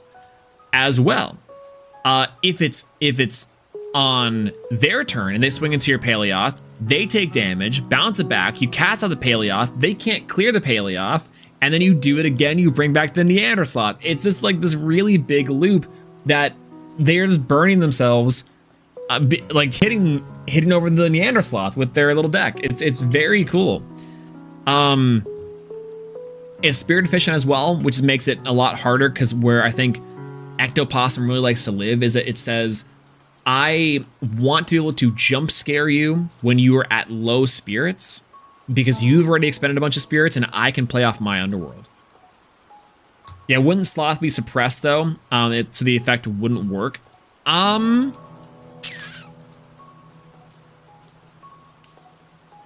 that's right. It does suppress on the board. I guess it does when it bounces, right? That's fair. That's true. Then what am I missing here? I guess maybe the Ice Age to get the Blizzard Whiteout is like the big thing.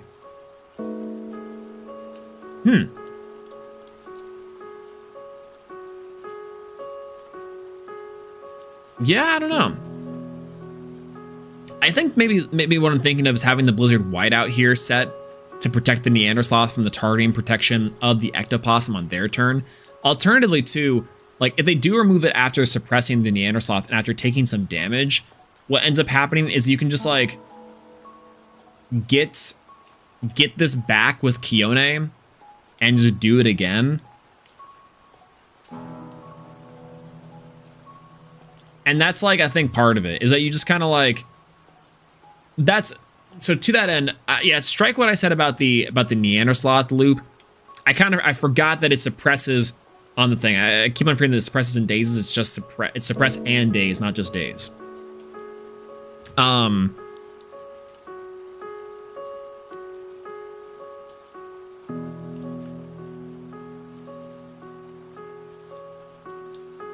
It's got a really weird thing.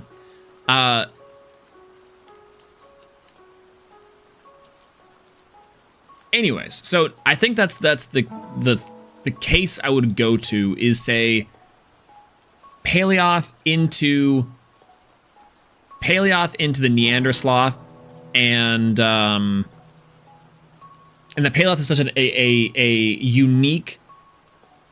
unique resource loop in the way that it's just so simple, and you automatically have an answer immediately next turn to the Ectopossum. It's probably the better way of explaining that. You have Blizzard Whiteout to protect the Neander Sloth from the targeting of the Ectopossum as well. So even if they remove your Neander Sloth, you can just like go Kione, add back Sloth, do the loop again, and then now have your 2-drop back to hit over their Ectopossum. So I feel like that's mainly the reason why I would say they have a good matchup. Plus they can natively play things like Ice Age and Cryoblast, which are great into the Ectopossum matchup for sure. Yeah, and the 4 defense Paleoth, completely agree. Crazy deck from 6. Love the inclusion. Love the Brummelings champ too. It's kind of a neat little spicy tech. Ursicle as well to get the Kione loop online. So solid. This is an insane sloth list. Love this one. Alright. Oh, okay. Thank God you're playing Hydrake Twindra. At least you're playing Hydrake and you're playing the Pantera on the side. Okay, I can forgive you on this one. Ari back in action. It's been a little bit since we've gotten Ari in top 8, but man, playing Hermes. You love to see it. It's playing the Ectopossum Hypnosum engine inside of Hermes too, which I think is super solid. I like the idea of Rise also bringing back like the Twindras and everything. Cyclovenom and Hydrake. Twindra. New school Twindra in this deck as the big standout for me. I think this card is crazy. Allowing you to clear those 5 defenders or those 5 like really annoying things where you have like a defensive option. And the attack twice is kind of nice. You crash something, you go the 6 and attack for 4. That is pretty solid overall. Plus, if your hand or your deck, but they're suppressed, then you can just like cast them for Spinosec bounces to hard send over previously, or you can go into like hard send over to the carry off. I think there's a world you even can play OG carry off to get the Hydrake out on that play. Ari said the Twinja felt bad. I can definitely see it. I don't think this card is amazing, but I do think it's really strong. A really cool card too. I love this Twindra quite a bit, but I can definitely see why it's maybe not as effective as like maybe old school wise too. Cryoblast, Dense Fog, and Catabasis in the side deck as well. The Laurels and the Shields. A lot of shields in the side deck. I think again it's one of those things that just like against P-Gus feels bad, but it's really strong. Otherwise, it looks like Hermes. Yeah, side deck pen a lot better. This seems really strong, Twindra into the Pantera side. I can very much see Twindra being good in testing. I'll say that. Like, it's one of those cards where you're like, wow, this is really good in testing. But I do like this card quite a bit. I personally, if I was making like a true Twindra Hydrake deck, I'd play 1-1 just in case. I'd probably play 1-1 just in case for sure.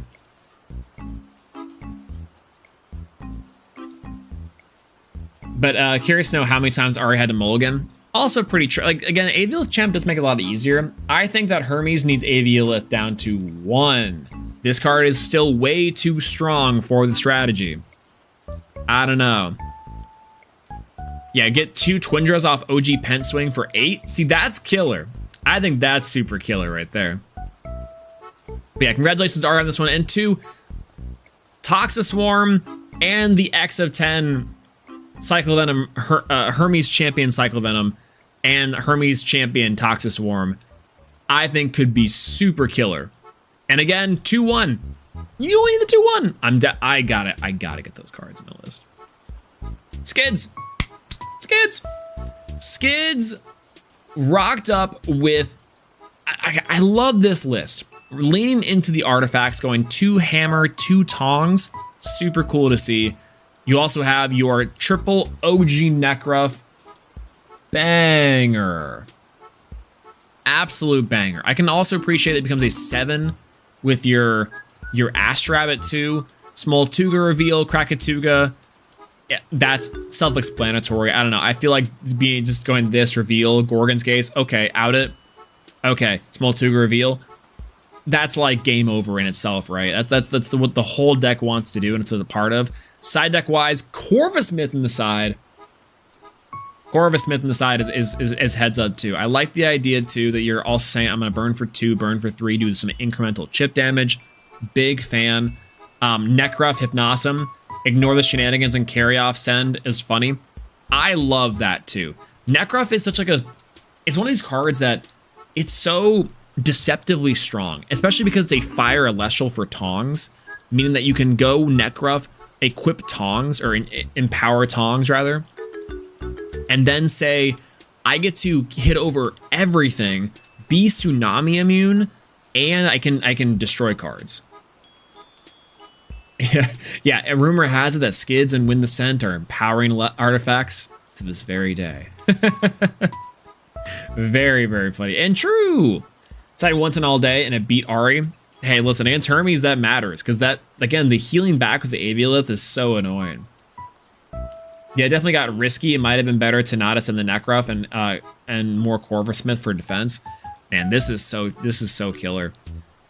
Nekruff is goated into the Hammer of Hephaestus too.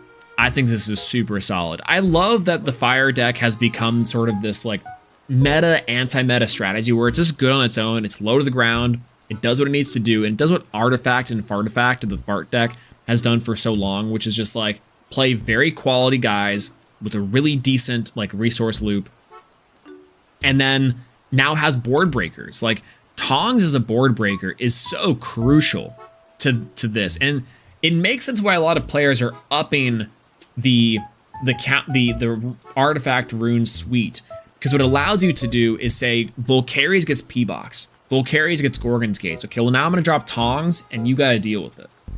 I think that's incredible. OG Volcaries, big standout for this one here, but the Nekruff inclusion is also beautiful. Yeah, Galaxy as far as sighting it into fire.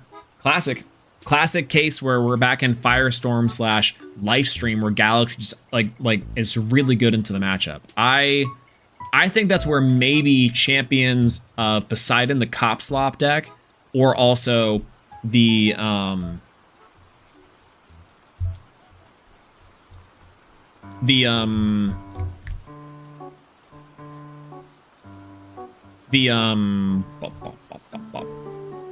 Starbit deck can actually do a lot of work, is with the Galaxy Champion Poseidon. Also, a Chili's Mix is also nice. Is also really nice. Yeah, plays around crack, or outs crack, and plays around artifacts. Classic. It's one of those things where you're like, my win condition can't be, oh, broken by a single whale. Gotcha. Right. Man, Necruff, a 9 attack Necruff can and will hurt you. Win the Scent. We're back. We're here. Congratulations to Skids for being our finalist, but we have our champion. That's our Win the Scent on effectively the exact same deck. Fire has stood out in this specific tournament so hard, and it is really, really, really strong.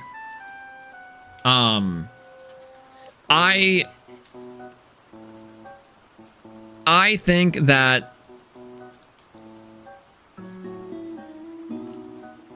oh God.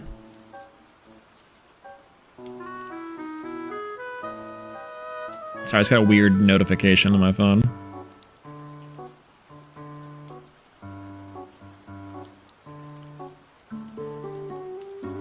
All right. Reforge was nuts. Man, one of the OGs one of the OGs of Elestrals history. Again, if you do not know the legend of Win the Scent, is that Win the Scent was going undefeated in some of the earliest of Elestrals tournaments, but would constantly lose top 8. And then even recently, the last premiere of Sunstrike, they went all the way to top 8 with a very similar list, and then lost in Top Cut. Never was able to break it. But 3 main deck Reforge Diabolical, I think Reforge makes a lot of sense. The thing about Reforge that I think is really heads up here is because you're leaning so heavy on Tongs and Tongs and Necklace plus Torch. Interesting. No Hammer. Hammer in this list, I think, could very much be beneficial, but I think Necklace of Harmonia is good for the additional effect to potentially burn your opponent is kind of nice. But I think if you're rocking up with 3 Reforge, then why not just go for 3 Tongs and a Hammer? I think that'd be killer. Nox is kind of crazy. Noxid is very good. I think Noxid, in a way, Noxid is solid because it sets up for Reforge. Excuse me. Adds back Krakatugas. Adds back your Tongs in the way that the champ Rummikul does, and obviously loops Eruption, which I think is super strong. Wynn's deck is also playing triple copies of Lavalith Champion of Hephaestus, which I love this inclusion. The idea is you go Lavalith, enchant Tongs, enchant Hestia, you're just popping runes in back row and have this big body to deal with. Even if they stop it, it's yeah, you gotta out the dude. Very strong. I love it. And this deck is also oddly very spirit efficient. It looks very expensive on paper, but the idea is that you have cards like Reforge, triple Reforge, which is just Ambrosia, but it's Ambrosia that gets you the best card in the game, which is Tongs. It's Tonkers. This card is crazy. It heals you up and gets you a removal that is potentially free off the Volcaries.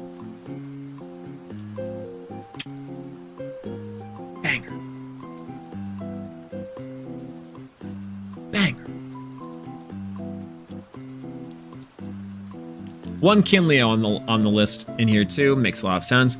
3 small Tuga, 2 Krakatuga, 1 OG, 1 of the Stellar, rocking up with it. Honestly, I think it worked out to the benefit. If they out-won, you now have a secondary win condition of inevitability, which is just extremely strong. I love that Lavalith can pave the way into your big burn win condition, or just go full beat stick and go nuts. Side deck's interesting. Comagma, I don't love, but I can understand why. The idea is you're drawing deeper with your eruptions here, and you're discarding cards to add back with the Noxid later. and I'll set up for Reforge, which is like pretty decent overall. Spoiled Fruit, Divine Blessing, interesting overall. I don't love Divine Blessing, but I can very much see the case where you're protecting the Krakatuga from those random magic earthquakes, and just some classic cards inside your side deck that I'm almost certain this is also like what do I have available to me that's also just good. So I think that makes a lot of sense. Overall, big standout to me in the deck are the Noxid to loop back all your best fire cards. Triple Reforge is insane. And triple Lavalith, Champion of Win the Scent. It warms my heart truly to see an old head like this do so well, as a fellow old head myself. But also, I think that this list is killer. Krakatuga is one of Win the Scent's like go-to cards, and it's funny too that a lot of our top players and meta contenders just like pet deck the entire time. But man, it's so fun when it happens, and like when you finally your deck becomes meta and you can become the champion of champions. Big awesome. I was not a Lava Champ believer, and I've been converted.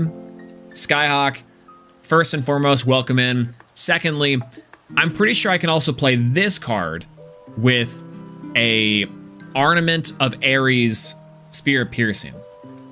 I feel like that's something I can be doing alongside my Starbit Supernova. Anyways, Lavalith, I agree. Like, it's crazy. I don't know. Like, I thought this card was crazy all day. And, like, watching Win the Scent, the last premiere, do this too, this card screams good. And we were building a fire deck previously, and I'm like, how are we going to fit Lavalith in there? Because you're right, it looked insane all day, and absolutely. Like, holy. Who knew they printed a good Lavalith again? I think the only difference in this deck that I would make, or only inclusion I would make, is maybe the Hammer. Hammer is super heads up as far as being able to be like an anti-Ectopossum like meta. But yeah, I prepare myself every time someone registers Supernova in the deck list. Control F Supernova, just this 10 people have registered Supernova. Oh god. Once there's a critical mass, we have to we are canceling today's premiere. That's awesome. I was worried because Champion Volcaries is a big Gorgon's P-Box target that Lavalith would just rot in hand.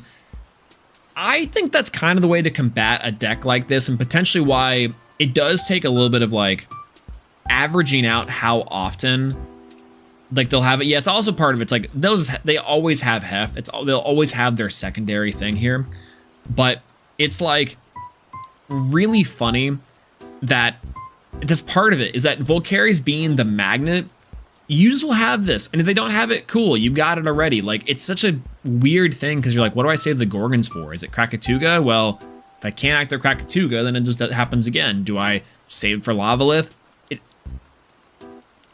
One thing that I kept on saying is that the double Cryovern like way of play inside of a lot of top decks inside the meta, I think is very valid.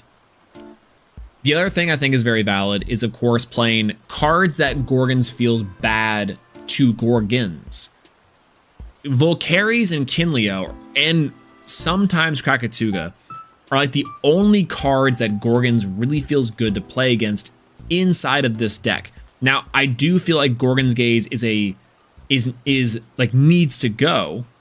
I think I'm not a fan of Gorgon's Gaze in the slightest. But I do think that in a deck like this, and the way that you combat powerful cards like that is spirit efficient, quality dudes that just either one, feel bad to Gorgons, or two, you have a fairly good answer into which that you can like play through the Gorgons, quote unquote. One of the things where Gorgons is so meta warping that that's kind of just the case in general, but like brute force through the Gorgons is definitely a strategy that Elestrals and Elestrals players have employed and consistently like do, which I can only say with utmost certainty is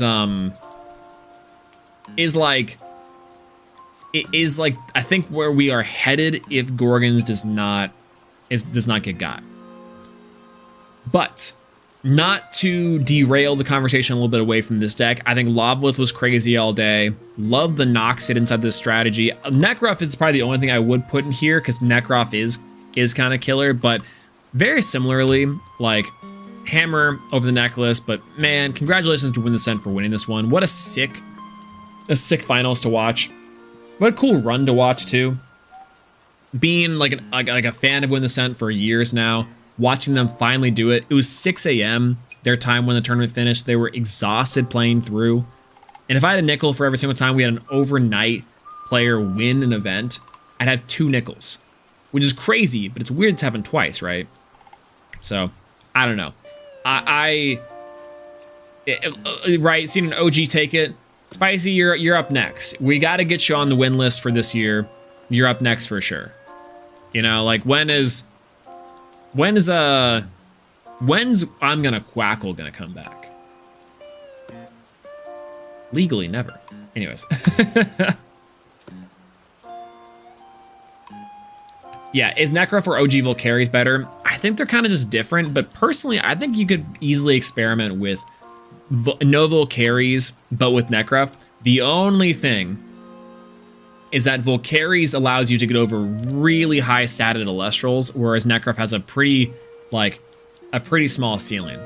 Volcaries also pairs better with like your cards that already have like big beat 'em ups, and that way you have like 2 cards, like your Volk plus your Tongs, and then 1 Volcaries means that you're rocking up with a 1, 2, 3, 4, 5. It's now an 8, and like 2 8s. I think is crazy versus like an 8 and a 5.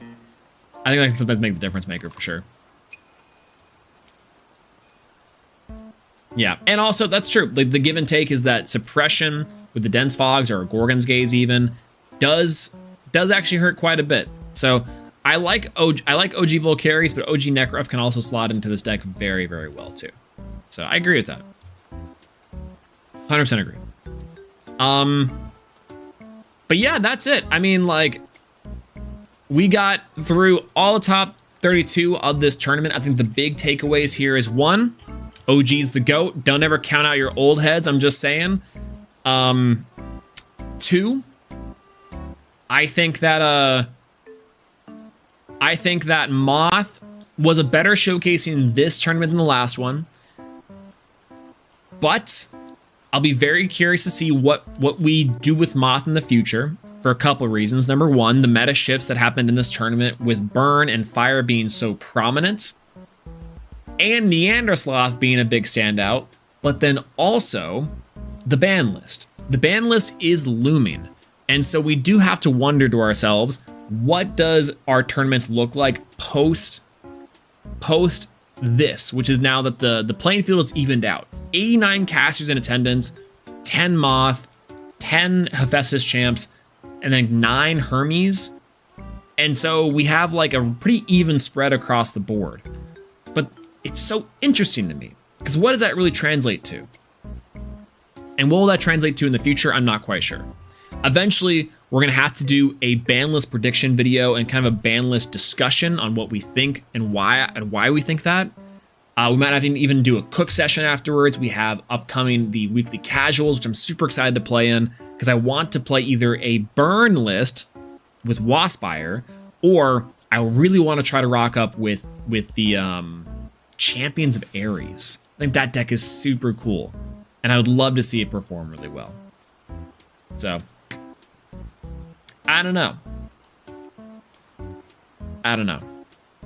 All right. That's going to be it for me today. If you all missed it too, by the way, at the end of the stream, we got to reveal our Toxiswarm Champion of Harry's and also the X of 10 Stellar Cyclovenom, which look absolutely crazy. You only need 1 of this in your Hermes deck realistically, but because you might as well chase for it if that's the case. And then, God, this card looks so clean. Look at that artwork. Look at the stickers on this thing. It's crazy. Looks beautiful. All right. Did I say Harry's? Hermes. Incredible. All right, everyone.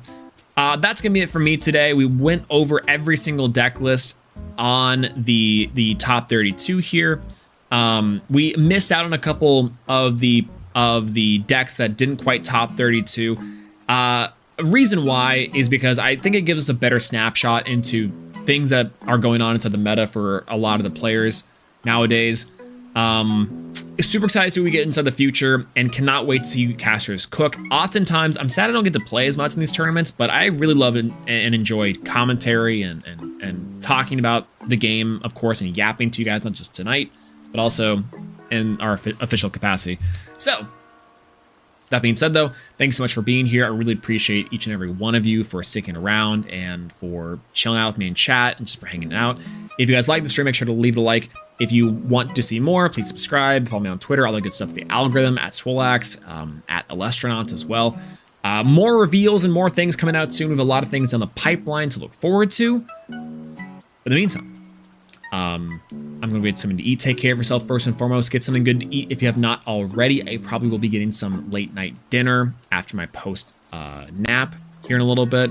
And as well, have a good day, evening, night, wherever in the world that it is you are watching this. I hope you have a great rest of your day, your evening, your morning, your night, whichever. And yeah, that's about it. Thanks so much for watching, everyone, today. I really appreciate each and every one of you. I'll talk to you guys soon. All right. Good night, everyone. Bye-bye. Oh, actually, one more time.